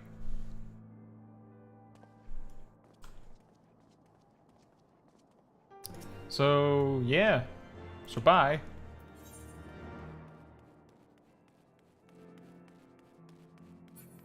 It's funny when there's just NPCs just hanging around like, so, and then you just leave.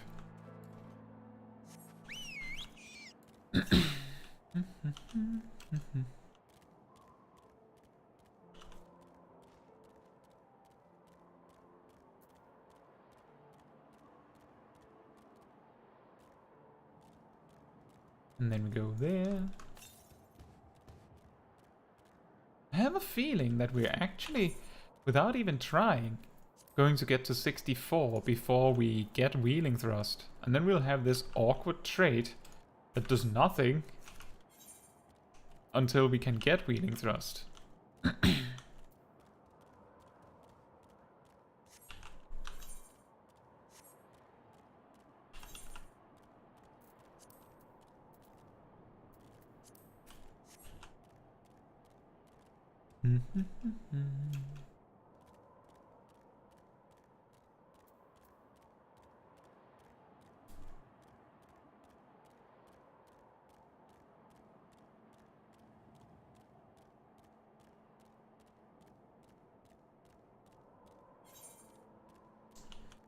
Wait, it's down there? Oh, then I probably didn't need to cross the bridge. Oh well. Now we have to finish the crossing because no way to jump off of it.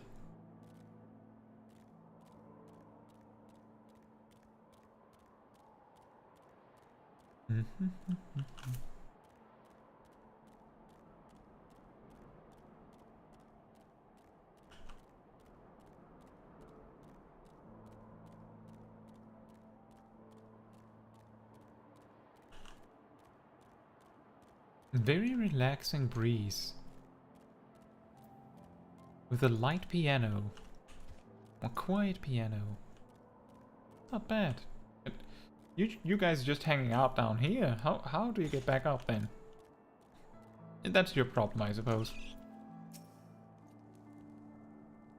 Ah, the guest of House Vuitton, accompanied by the Ashero Dragoon, no less. I cannot imagine what brought you out this far, but you're welcome to enter the tunnels if that is your will. Assuming the Akafar beacon still functions, and we must pray to the 12 it does, we shall arrive at our destination in mere moments. Though I do not expect to be greeted by the Primal Shiva, we should nevertheless be prepared for a frosty reception. The heretics are not like to rejoice at the appearance of uninvited guests, particularly ones with our history.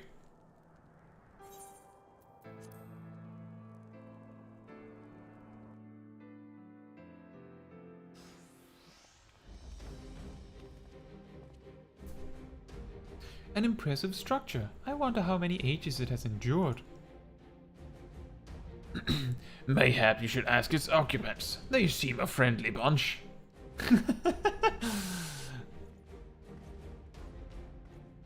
Hello there. Dogs of Ishgard! Is it not enough that you banish our beloved saint?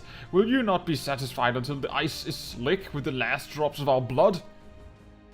Stay your weapons. We come under the flag of parley. We wish only to speak with your mistress, that we might broker a peace. Do you think us fools, boy? It will take more than honeyed words to earn our trust. You walk with the Dragon Slayer, and we know all too well what he's capable of. My reputation precedes me. They give us little choice. Come, brothers, may dragon wings bear us to victory. Alright. Well, we brought a lot of spears. So good luck.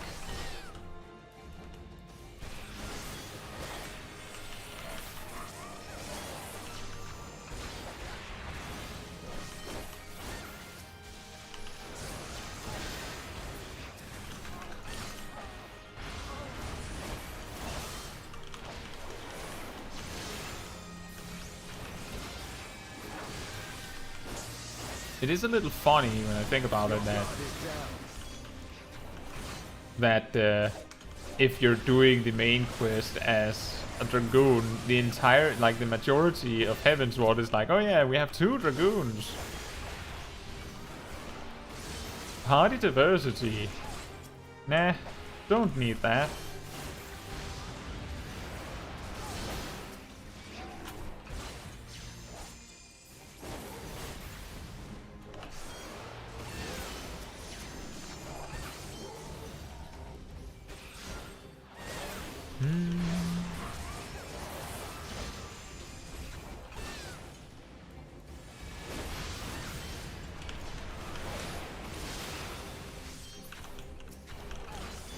This is a little bit of a chaotic battle.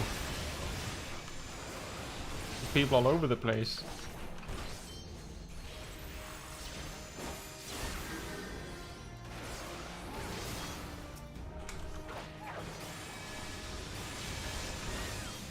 Deal with the ads first.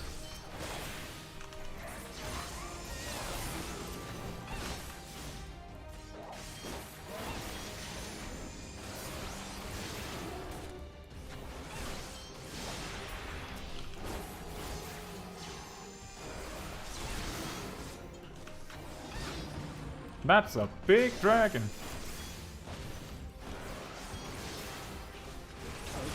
Release.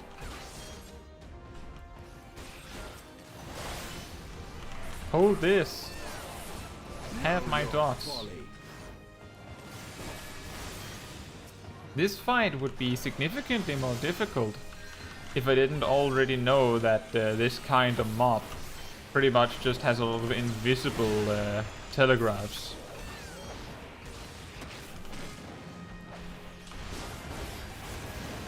Like, apparently this is supposed to be where you meet this kind of mob, maybe? I don't know. I'm pretty sure they exist in Realm Reborn as well. If I remember correctly, isn't it a Realm Reborn dungeon where there's 2 of them at the end of it? I think it's hard version of Stone Vigil? They fight like demons. 'Tis death to remain. Fall back, brothers. Retreat to the centers.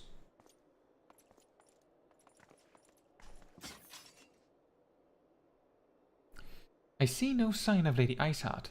Would that we could have questioned one of them. What would you ask that we do not already know?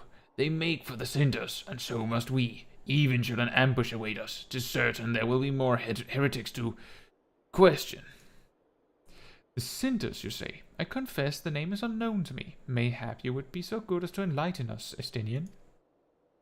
I suspect it is the heretics' way of referring to the Dreaming Dragon, an island of sorts found in the midst of the frozen lake of Ashpool. Some 500 years past, 'tis told that the Azure Dragoon of the age fought a dragon of titanic proportions. After a savage struggle, the mighty creature was weakened unto the point of death, and forced into a magic slumber by an entire chapter of the Holy See sorcerers. Ere long, a rain of ash and cinders did begin to fall upon the sleeping serpent's motionless form, covering the creature at length in a shroud of grey. Of course, a thick layer of ice has since formed on top of it, but you may be sure I speak true. A fascinating tale. We should make haste to this ashen isle.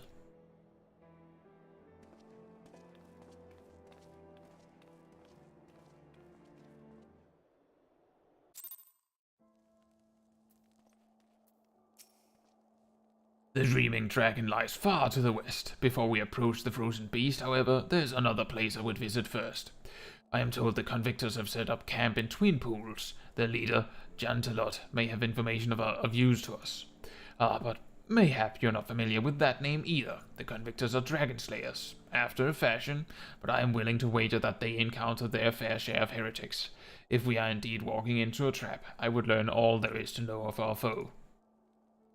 A sound suggestion. Let us speak with these convictors, then, and temper our haste with a measure of caution. Alright. So, wait, where are we going? Ah, of course. As far west as we possibly can go. Where else?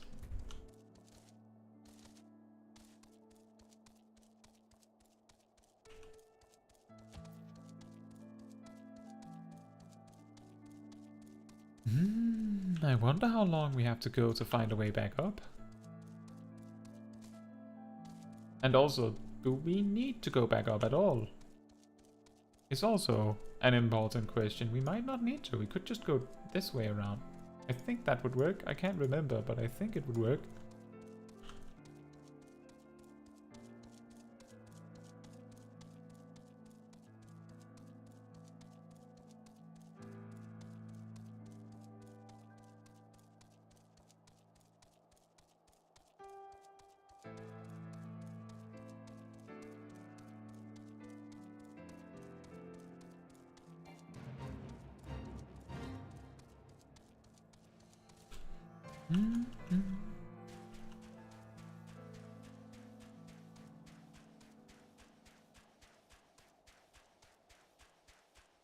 But the music stopped.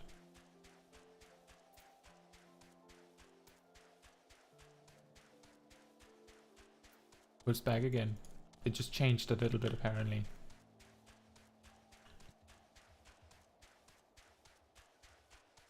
I really hope that it's not up on the cliffside.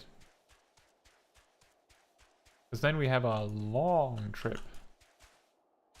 No, it's fortunately right here.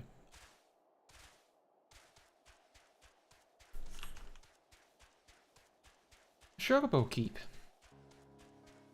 Actually, at this point in the story, a Chocobo Keep is not completely pointless because them using flying Chocobo means that the path is shorter.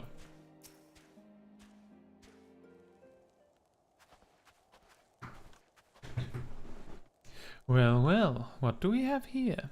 Hoping to join the esteemed ranks of the convictors, are we? The hard-eyed lass looks promising, but you have a frail look about you, boy. I give you 3 days ere the wilds claim your corpse. I beg your pardon? Be not so quick to judge. I have seen this frail youth fell heretics with a flick of his wrist. And who are you to question my... By the Fury! That armor, that lance, the Azure Dragoon himself graces our camp.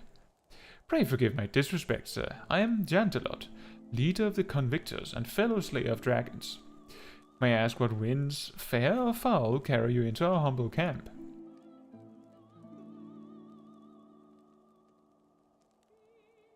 Ah, Lady Ishgard, is it? Aye, I know her by reputation, but I'm afraid I've seen naught of her or her people. That said, my own men can be somewhat lax when it comes to making reports. You may wish to question them yourselves.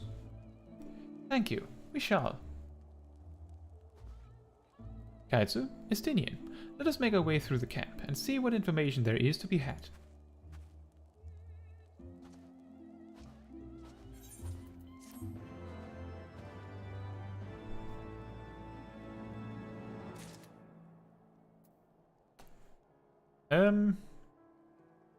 Oh, there's my quest. Surely one of these people will have encountered heretics while out hunting. Pray speak with as many as you can, Caetsu. I will start with this one. Looking for heretics, you say? Why don't you go and bother Pierre Quay or someone? I've enough trouble keeping these preening fops fed and clothed as it is. There's no business of mine what folk do with themselves out there in the wilds. Oh, okay then.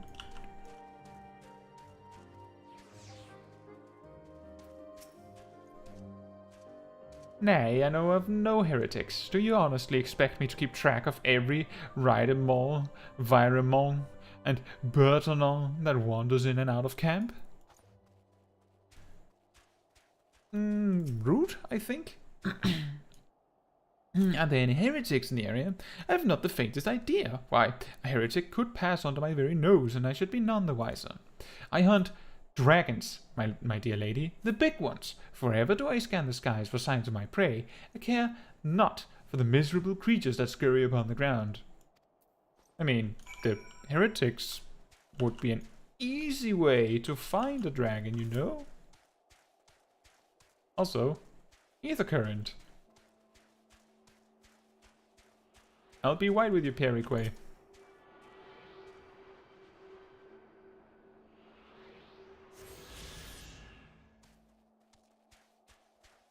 I'm guessing it's Pericu. So I'm going to say that now.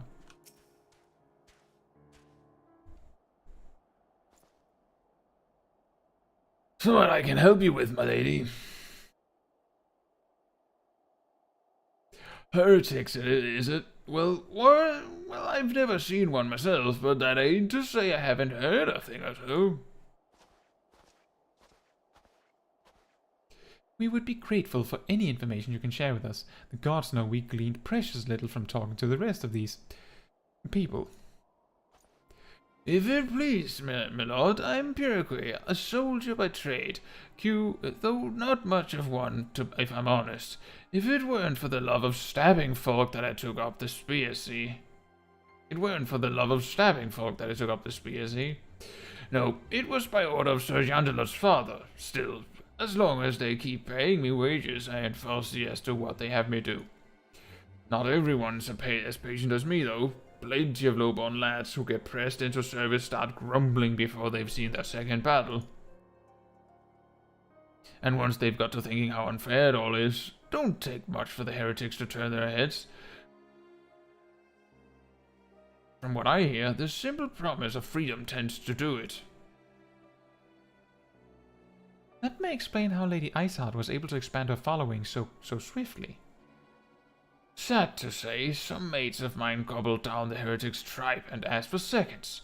Told me they were off to the Western Highlands to light a signal fire. That's how you let the heretics know you're serious about joining their ranks, apparently. Send up some purple smoke, and the bastards come to you. Is that so? Why then? I am minded to start a fire. You don't say. Convenient. Extremely convenient. Ooh. Ether current. If we are to lure our foes to our position, then we must find a means of producing a signal of purple hue. As it so happens, I once heard the tale of a trapper who dropped the hide of a woolly yak onto his campfire. Aside from the terrible stench, the story also described in detail how the smoke from the smothered flames was tinged a deep violet. You are a monster hunter of some note, are you not, Caetsu? It should prove a trifling task for you to procure a number of hides. We may need to burn more than one ere the heretics notice our beacon. Master Alphino, you and I shall gather wood for the fire. Aye, it will take the both of us to find enough dry fuel in this frozen wasteland. Let us meet again at the Dreaming Dragon with the fruits of our labor. Alright. Woolly yak. Woolly yak.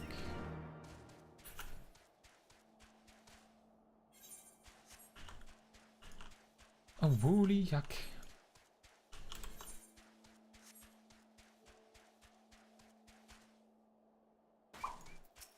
There's one.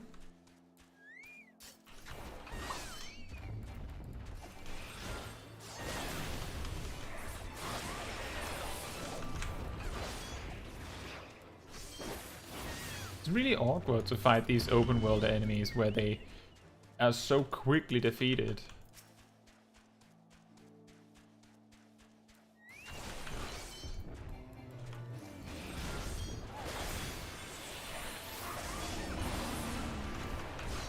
Like I typically don't even get to my full thrust. And if I do, there's no point in using Life Surge.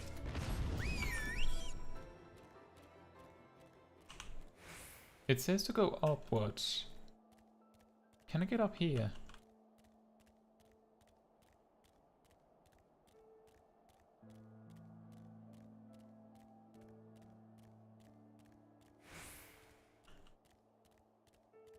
Indeed I can. Oh yeah, I remember here. I've been here so many times in relation to clan hunt marks. Because of these gelato fellas. Because you are the pink dragoon, right?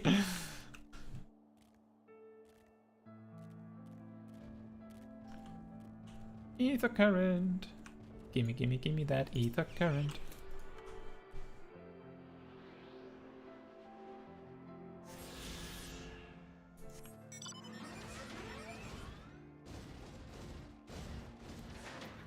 Hey, Estonian. Sounds of trauma, like Nam, but Western Curtis. Oh no. It would seem that collecting firewood is a new experience for Master Alphino. His must have been a privileged upbringing. Have you the hides we need? Yeah, you could say his upbringing was privileged.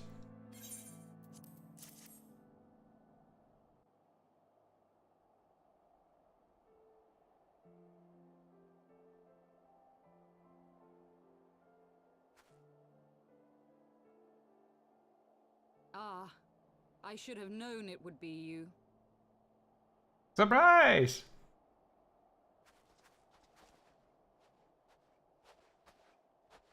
Word reached me of a struggle with a small but well-armed band of trespassers.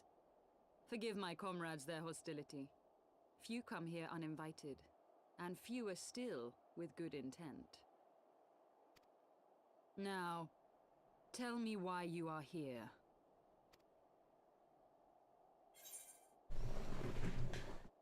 We wish to stop Nidhogg's attack on Ishgard. We wish to speak with you. I think that's the better choice.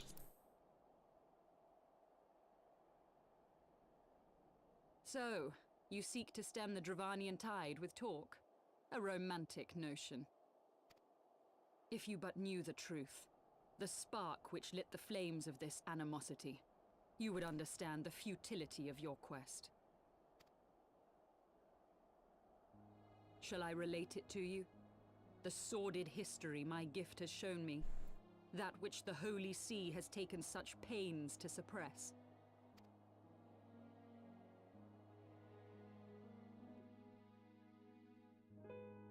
'Twas more than a millennium past when an Elezen tribe first sought to claim the lands of Kurthas as its home.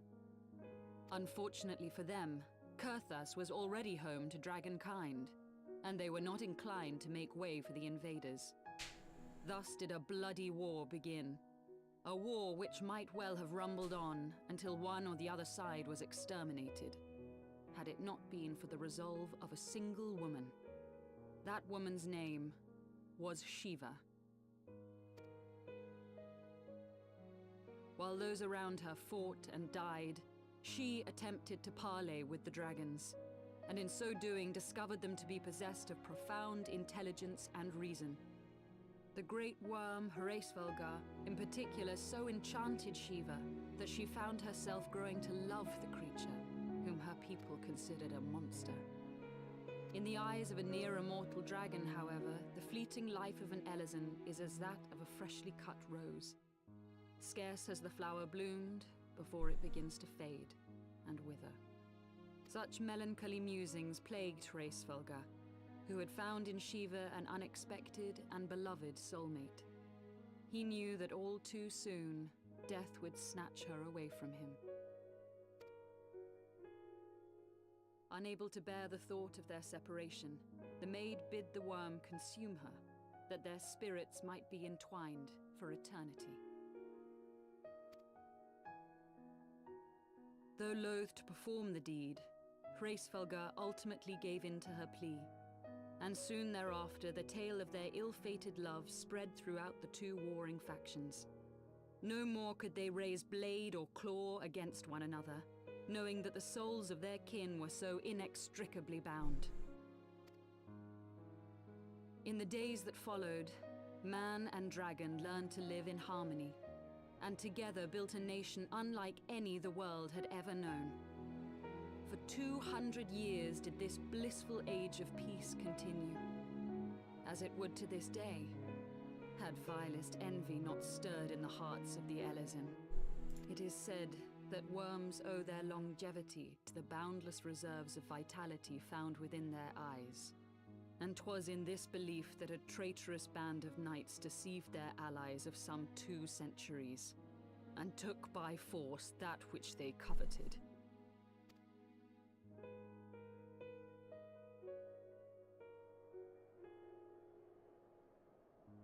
Nidhogg, he who now stands poised to unleash his wormlings upon Ishgard, was the great dragon who lost an eye to Elezen treachery. And until he prizes it from the hands of the traitor's progeny, no amount of conciliatory words will stay his fury. You are wrong, Lady Iceheart. Lest you misunderstand, I do not doubt your vision of the past. 'Tis true that Nidhogg greatly desired to reclaim the Eye. Indeed, it was for that very reason that I kept it with me as I roamed the land, attempting to draw him away from the city.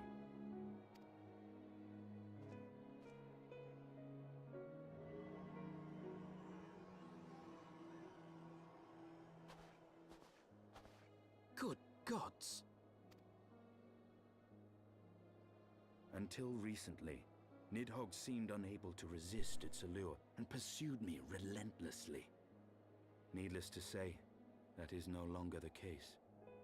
Now, it would seem, he has fixed his attention on Ishgard itself, though he knows full well the Eye does not reside there.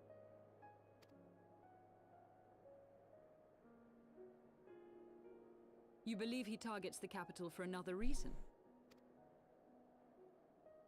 I believe reason has all but left him. Through the Eye, I feel much of what Nidhogg feels, and the dragon's thirst for vengeance will not be quenched by aught less than a sea of blood.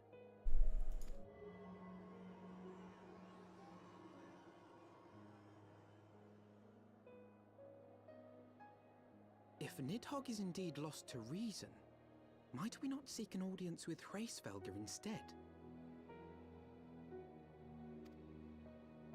He has thus far shown no inclination to aid in the invasion of Ishgard, and may yet welcome our efforts to broker a peace. You still believe that a peaceable solution can be found? Very well. I will take you to him.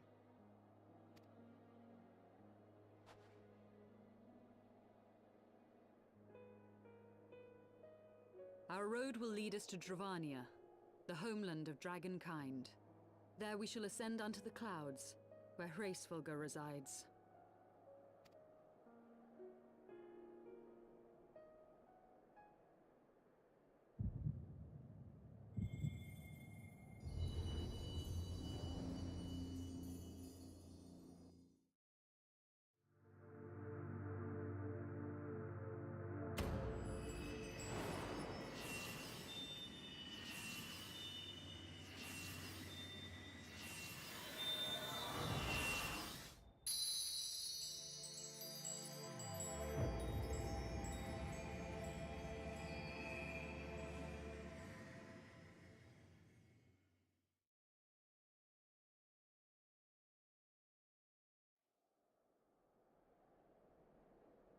Nice. Is autumn mist, my friend? I sense the many battles are beginning to take their toll. Rest a while, and should you lose sight of us, Dravania lies beyond the mountains to the west.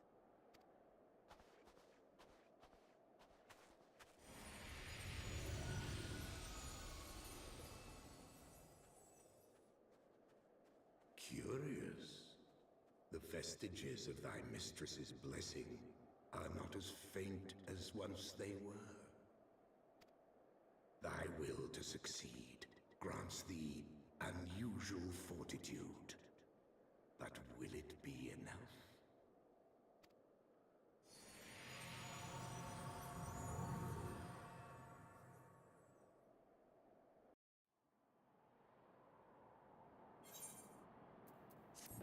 Ooh.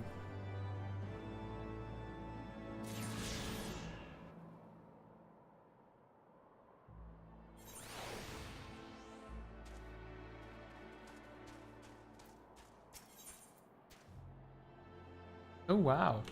Gear upgrade time.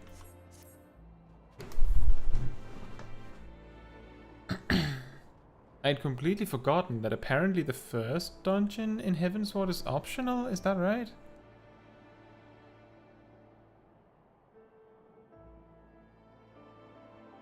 You are Caetsu, yes? Pray address me as Ysayle if you wish. It is passing strange, is it not, that fate should bring us together thus? Never did I think to walk alongside the Warrior of Light. But history is full of such unexpected alliances. Shall we make our way into Dravania then? The chill of the Western Highlands is unrelenting, and I would sooner be under the sheltering canopy of the Chocobo Forest. Pokejack says Dusk Vigil is optional. Alright. I guess the reason that I sort of forget is because if I remember correctly, by the time you get to Stormblood, there isn't really such a thing as an optional dungeon. Like, in terms of the regular dungeons you meet throughout the story. Well, that probably means that the day that we will be doing Dusk Vigil will probably be a day where we're playing Black Mage.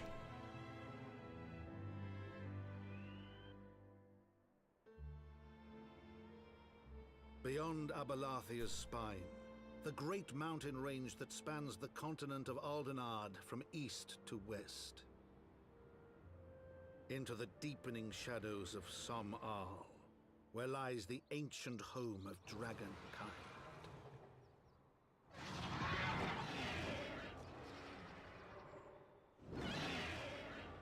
To a land where the soil slithers and the skies seethe with sinuous shapes, they came.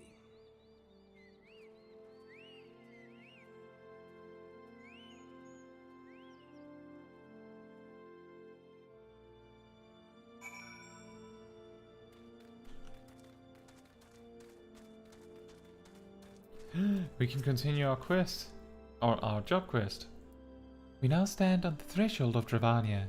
The path to Som Al will take us far to the west. beyond the embrace of the forest's branches. It will be a long and demanding journey. Might I suggest that we take our rest at the village up ahead and see that we are properly provisioned? There's a village here? But I thought these lands the sole domain of dragonkind. Why would anyone choose to live in so perilous a place? The wild chocobos. Tailfeather was built by hunters who make their living capturing and selling the beasts. Their leader, Marzjump, is an acquaintance of mine. Being a gregarious sort, he will no doubt welcome our arrival, and he will also possess more recent knowledge of the road we seek to travel. I trust there are no objections. Only to this ceaseless chatter. If we are to meet this acquaintance of yours, let us do it before Ishgard burns.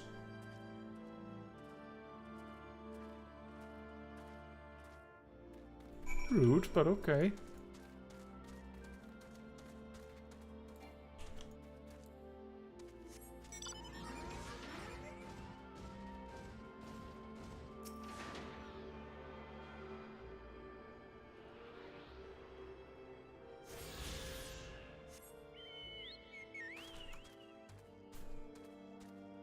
There's of course also the possibility that we will meet Dusk Vigil with a different job. Given that we suddenly are starting to have a lot of options. Since we have the level 50 and the level 30 jobs in addition to new classes. But I don't know when we will be doing a side quest stream again. I'm not sure exactly. I was thinking that we definitely need to have enough stuff to do on Black Mage that we don't randomly run out of stuff. Which means that we will probably have done the most of the Heavensward story to continue Black Mage specifically. Now, let's continue the Dragoon Quest instead. I took the liberty of speaking with some of the locals before you arrived. I see you also changed your clothes. They say that strange merchants have been acquiring goods in prodigious quantities. It seems to me the blood bearers are replenishing their stores.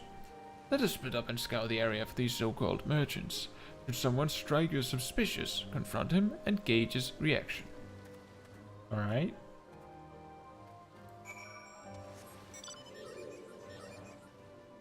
I am the most suspicious looking person here, though.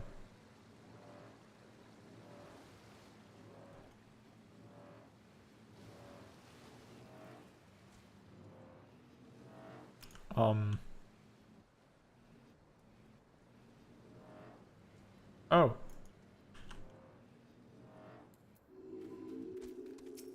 Hello. One of the sea dogs. You ain't take me alive. One of these dogs. You ain't take me alive. Okay, then. I guess we don't have to.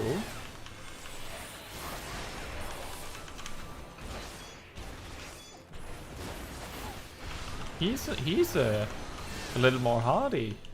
He can take a beating. I managed to use Fang and Claw for the first time.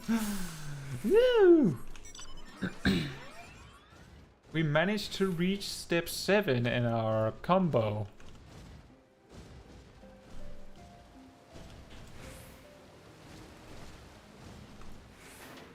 And you've just been standing here, or what? The one suspicious fellow I approached was an honest chocobo feeder. How fared your chocobo breeder? How fared your search? This small piece of vellum, covered in arcane markings, appears to be cut from a larger piece.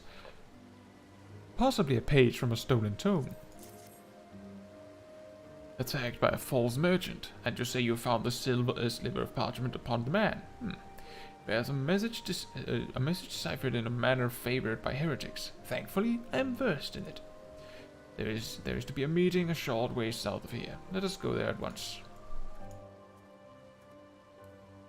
I can't remember where the level 60 quest is, but imagine if we could clear that before we even get to like the first dungeon, that mandatory dungeon anyway. We just show up in the level 60 job outfit. Ready to battle. Ready to party. Ready to throw down.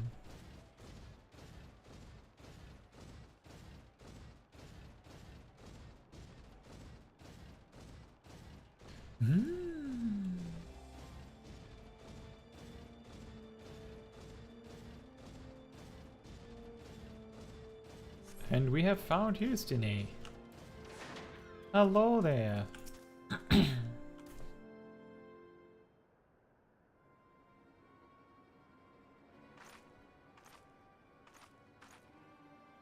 Caetsu, why are you here? Why is Sir Elbrick here?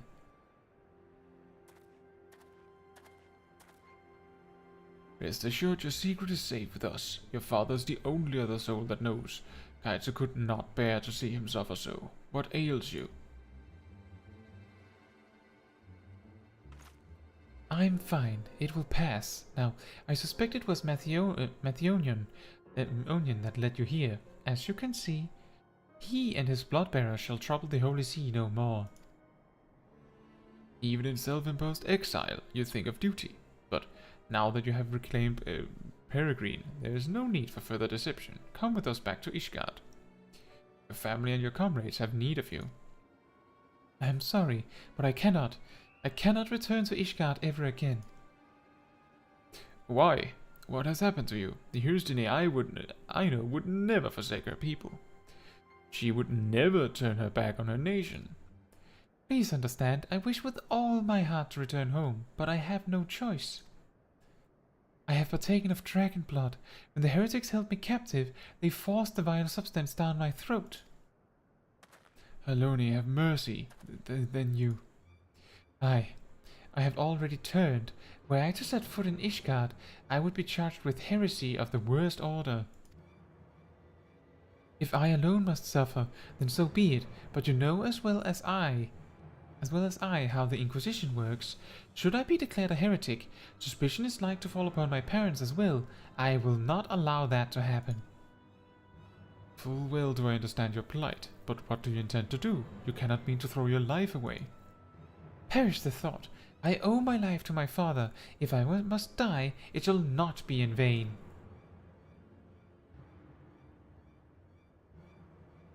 As Caetsu has shown us, a dragoon needs no banners to do what is right, and I know full well what I must do. Upon my lands, I swear to hunt down Graoli and end his reign of terror. Thank you, Caetsu, for showing me the path I must walk, for helping me to accept my fate. I asked this of you once before, but I shall ask it again. Please take care of my comrades and my father. Well then. No matter how I searched, I could find no words to stop her. For now, let's return to the observatorium. Oh. Pokeshack says, Scholar level 60 requires that you can fly in Western Kurthis, and level 60 Summoner requires access to Idleshire. I never remember how to write. It's Idleshire. It's like it's an idyllic shire. See, in that zone you need a main quest of level 58. I don't remember level 60 dragoons need something like that. You're fine. We'll see what it needs to be. We'll get the quest shortly, probably. Probably. I guess. Maybe.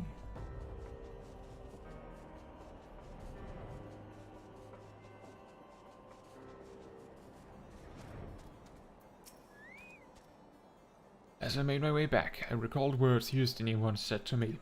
My worth is measured by the dragons I slay. If it changes the very things she has sworn to fight, I can only imagine the storm of turmoil that must rage within her. Yet, cruel though her fate is, we must make the best of the hand we have been dealt, and I believe I spy an opportunity.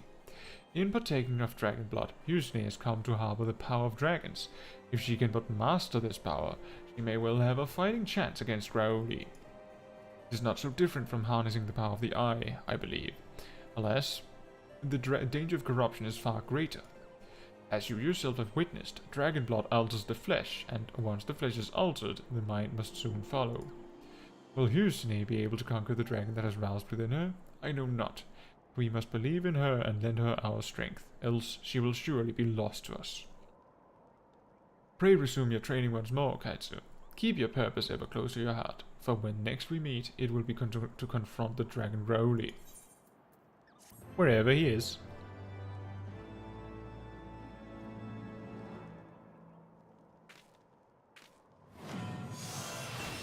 Wheeling thrust. We didn't even need that. We had managed to use Fang and Claw a grand total of once, and now we have wheeling thrust on the way there. Oh. Caetsu, the hour of reckoning is at hand. Rowley is on the move once more. According to our astrologians, a creature shall soon pass near the dreaming dragon in the Western Highlands. Husini, too, will be aware of this, and she will seek to confront her nemesis. We must go to aid her. Now, 'twould not do if she were to be seen by her comrades at this juncture. As such, I will assure the congregation that you have the situation in hand. By the same token, however, this means we will receive no support from the Dragoons. We fight this battle alone. But without further ado, let us be on our way. Pray see to your preparations and then meet me at the convictory. I think we might be able to do this.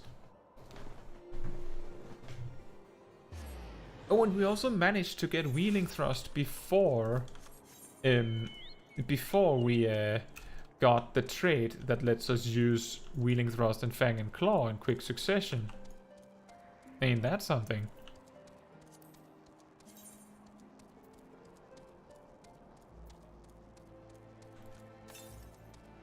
Oh, we just need the quest Aether Currents apparently. That's one. That's probably the three. I'm guessing one of them is the dungeon. That tends to be how this works.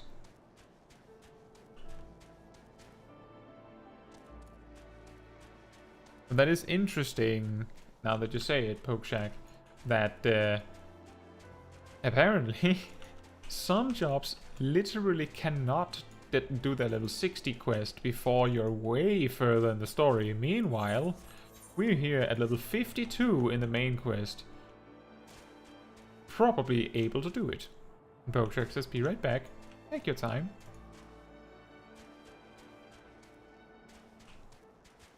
But it is very interesting. Of all jobs, we happen to have chosen the one that can, in fact, reach their level 60 job quest. Oh yeah, and speaking of access to level 60 stuff, I completely forgot that we've actually also had access to the level 60 jobs from Shadowbringers for a while now. Not that that changes anything, but I just completely forgot to note those when I was talking about the level 50 and 30 jobs. And that actually means that we have access to all jobs save for Reburned Sage.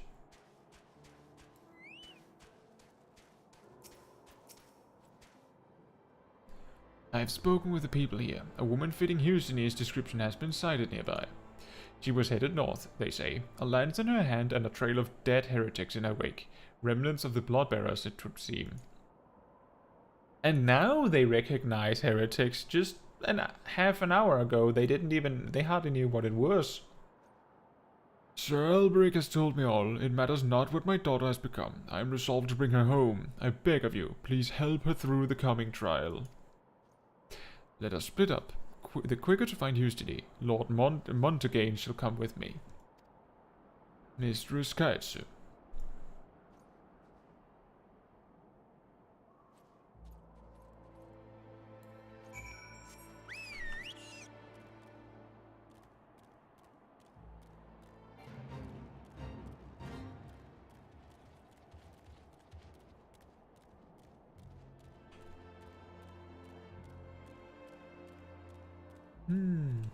Oh, there. Trail of Carnage. That's so brutal. A fierce battle took place here recently. A solitary set of footsteps leads to the north.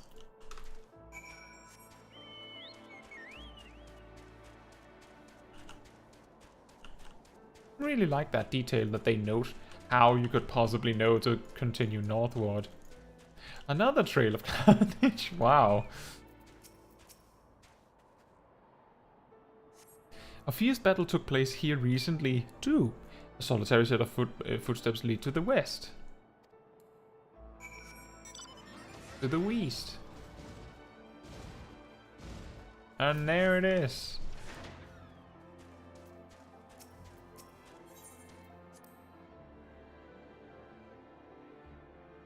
This might be difficult because our gear is not that good at this very moment. For level 60 task. So you have come. Behold then, the malign face of my torment, Growly. It gives me heart to know that the Azure Dragoon stands with me against my nemesis. The craving grows stronger by the day, but I shall not succumb to it. Nay, I shall be no dragon's thrall. I failed in my duty before, I shan't fail again. Today, I shall claim Growly's head. Dun dun dun. Ow.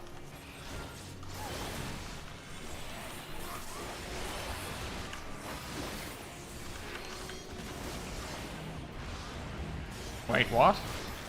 She gave me lifesteal.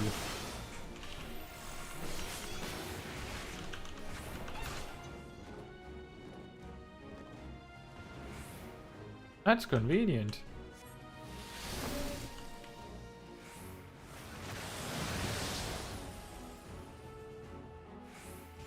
You know, both of these mechanics would be more nostalgic if they hadn't changed them a little bit in the dungeons that they come from.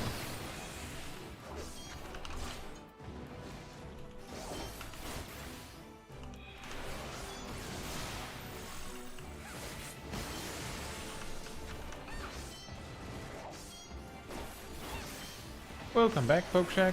Then you lost 2 or 3 squadron battle manuals because I need to do things in the house and only like 2 of these. Oh. Yeah, that's annoying when you like invest the energy and items to like do a little bit of XP grinding and then you can't even do it.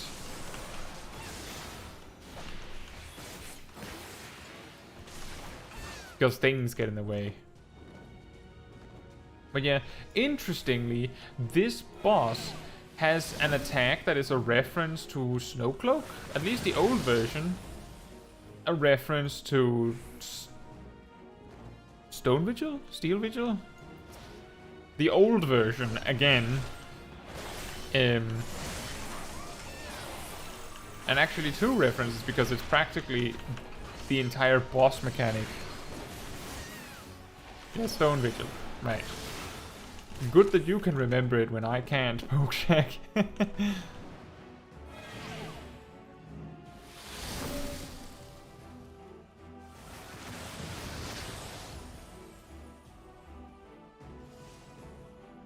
That's true, that it still has the flyby, but the thing is that in the old version, of Stone Vigil, it was a lot more prominent. Like, it used it a lot more. It would put down like those sheet of ice attacks, and it would actually leave an area on the floor, so it was a lot more difficult and you could say memorable. That's why I'm a little bit like, I know what they were doing.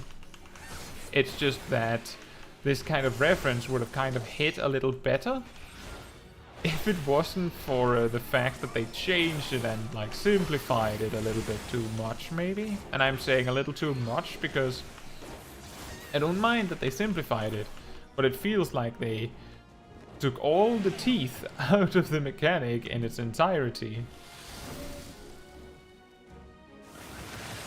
by the fact that it doesn't even fly by that many times. That's the best way I can explain it. Nothing wrong with it. I just like the old version better, I guess. We did it! At last, my duty is fulfilled, or is it? Okay.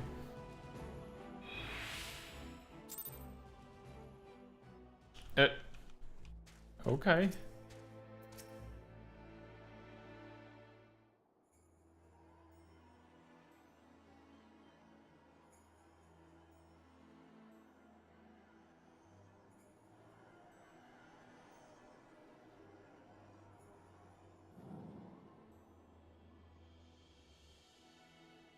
I did it. I resisted the dragon within and fulfilled my duty. I could not have done it without you, Caetsu. Verily, you are the paragon towards which I aspire. If I am to be like you, I must learn to harness greater power without being consumed by it. With this battle won, I have a new purpose. I shall conquer the lure of dragon blood and purge every last drop of it from the land. Destiny, thank the Fury you are safe. Father, why are you here?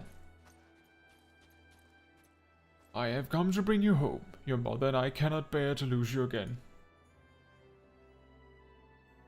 Would that I could return, father, but I cannot. I have partaken of dragon blood and turned. In the eyes of the Inquisition, I am no better than a heretic. I cannot allow you to be associated with me. You needn't worry. They shall remain a secret between the four of us.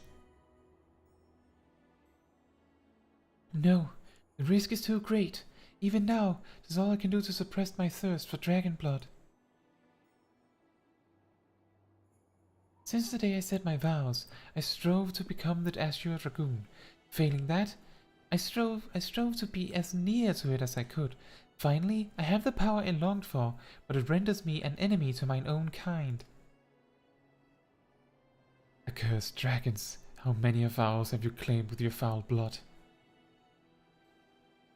Hear me, Destiny. Not once have you yielded to fate. You mustn't yield to it now. The road ahead will be fraught with hardships. This I do not doubt, but I have faith that you will overcome them all and return to us.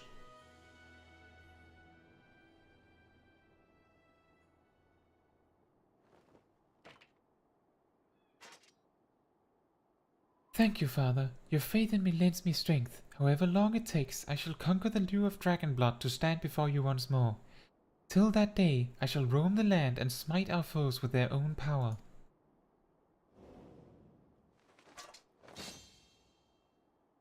This I swear upon my forefathers' lands.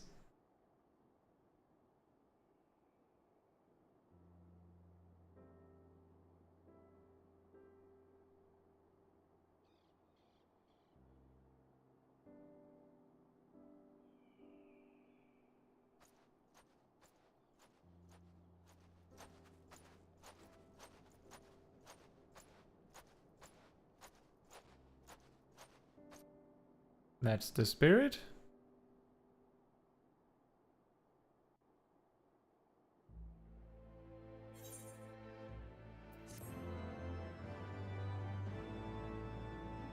The end? Question mark?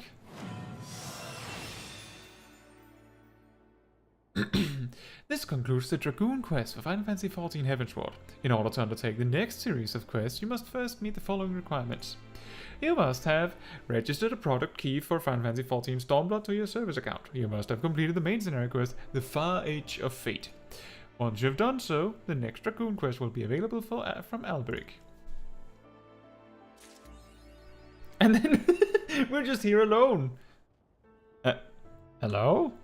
Hello? Hello, hello, hello. But we have Gaisgagul now. Excellent. Can we? Oh, we can dye it. Oh boy.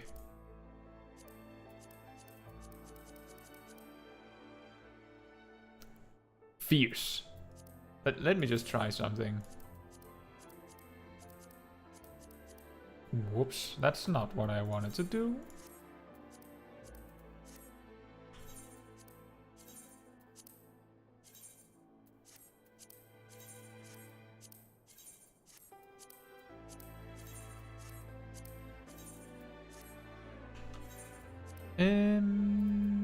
What if we try this on? This could work. Never has Sky looked so fierce, has she?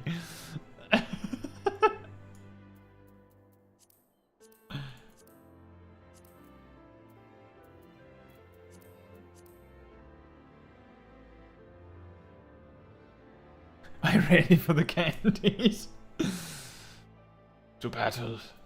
This could work. We don't really have the pink dye to do it, but it's worth keeping in mind.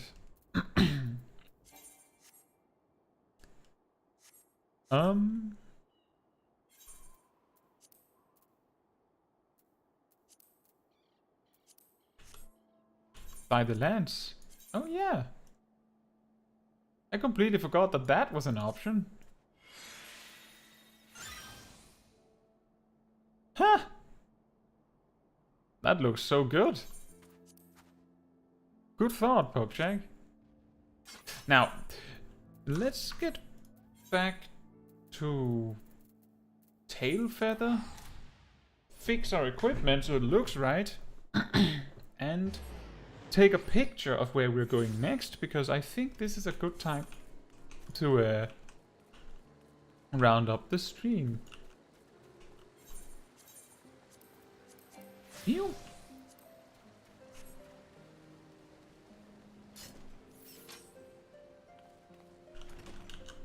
Also, let's see. Pokeshag says the problem is that all these instances don't change with over the years, and the enemies and NPCs still have old content skills. You see, that is why it was very weird to me when we went into the scenario to rescue Rauban. There was an archer enemy that used Wind Bite, you know, the bard or archer dot, and it lasted 45 seconds. You have to keep in mind that back then it lasted, I don't think it was 30 seconds even back then. It might have been 30 seconds, but it was certainly not 45.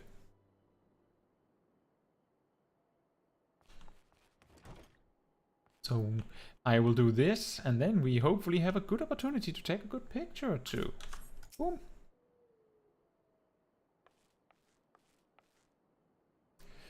Well, tan my hide and call me Leatherface. We have visitors. That's a weird thing to say. Oh, and if it ain't the lovely Ysayle, it's been too long, girl. That it has, Mars Chump. That it has. My companions and I are on a pilgrimage to Smol. Might we stay in Tailfeather a while and prepare for the next leg of our journey?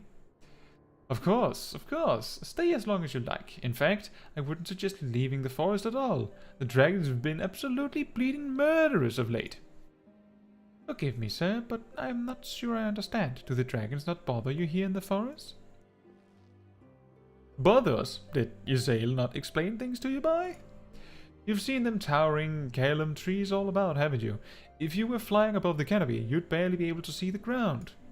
And as you'd expect, the local wildlife's canny enough to stay hidden beneath the leaves, which is why the dragons do their hunting elsewhere, and we can do ours in peace. I see. Thank you for the explanation. You're welcome. Now, I know it won't stop Ysayle here, but dragons ain't the only thing you'll need to keep an eye out for, especially if you're set on heading west. Now, that's no longer needed. We take the money now. Ta-da!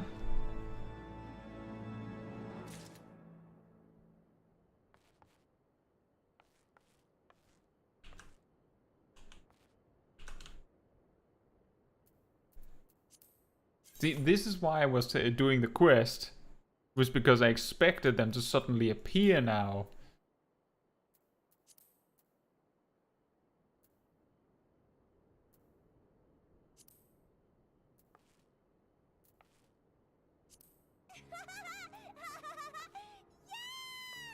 Let's do that one.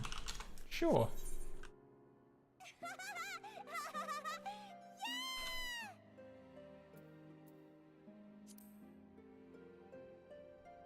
Yes, Estinian in the background, that's perfect. She's too tall. Alphino could work too, but he's not new. Pokeshak says, I have a friend healer help me with the spam dungeons for leveling DPS. Alright, Pokeshak, have a good time. This stream is also, I'm about to like round off everything anyway, so that's okay. See you very soon, Pokeshak.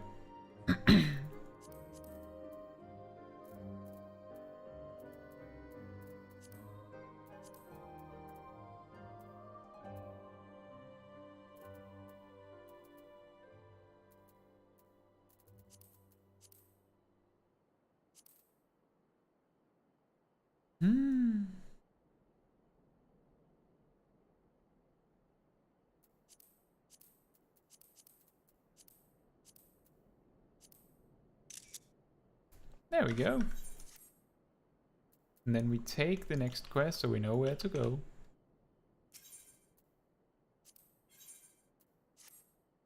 I dare say you're wondering what could possibly be worse than dragons, eh?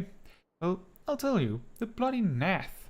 They're what you might get if you crossed an antling with a megalocrab and taught the thing how to walk on two legs. They never used to stray far from their hives out of fear of the dragons, but they've got a lot more aggressive of late, sending out war parties to Malms in all directions. They've even taken to harassing the Ravanians in their own lairs, if you can believe it. And when they venture into the forest, which is more and more, by the way, they certainly ain't afraid to come after my lot. I can only imagine how much worse it'd be closer to the Nath's home territory. And that is that. Then we go to Ishgard and find our new inn. Because we have a new inn. Apparently there.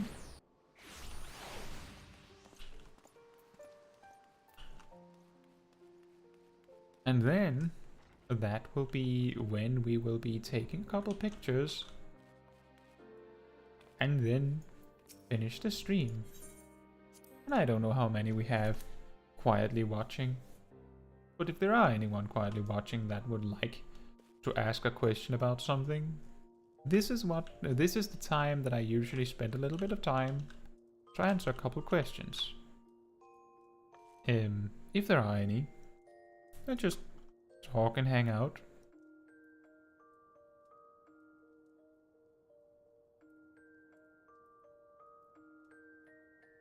Anyway.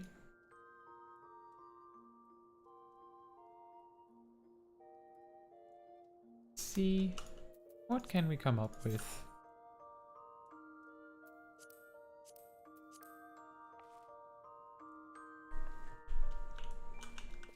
Maybe a picture here to showcase our excellent new bedroom.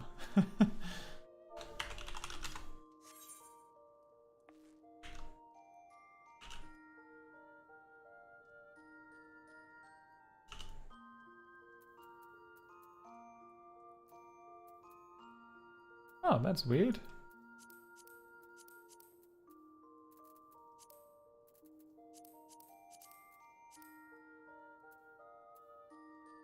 Yeah, exactly, Pokeshak. Quality room. 10 out of 10.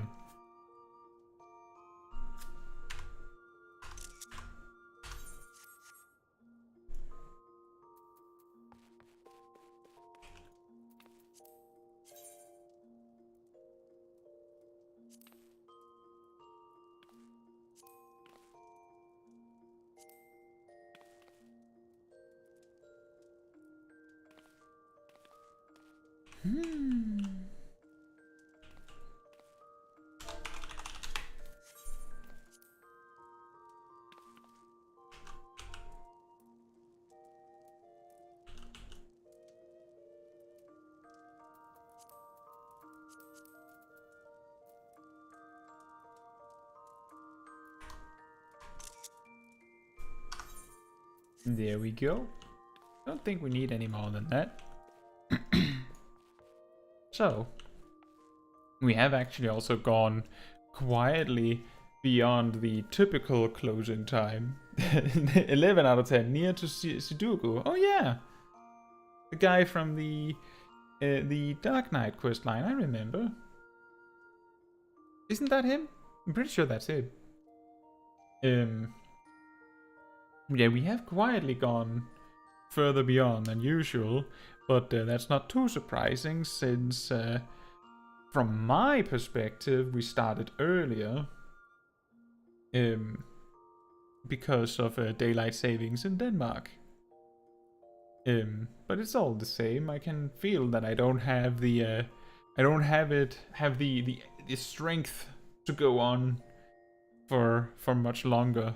I need to take a break.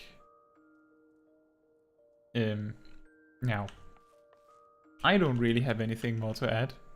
Pokeshag is busy doing dungeon spam with a healer friend that we can't keep waiting. Keep waiting. And if there's anyone else watching that wanted to ask a question, this was the chance. So, on that note, good night, or good morning or afternoon, depending on where you are in the world. And good night, Pokeshag, and thank you. I'm guessing that you're not going to bed, but when you go to bed, at some point, sleep well. See you all very, very soon, and good night to Smol Kai. Good night.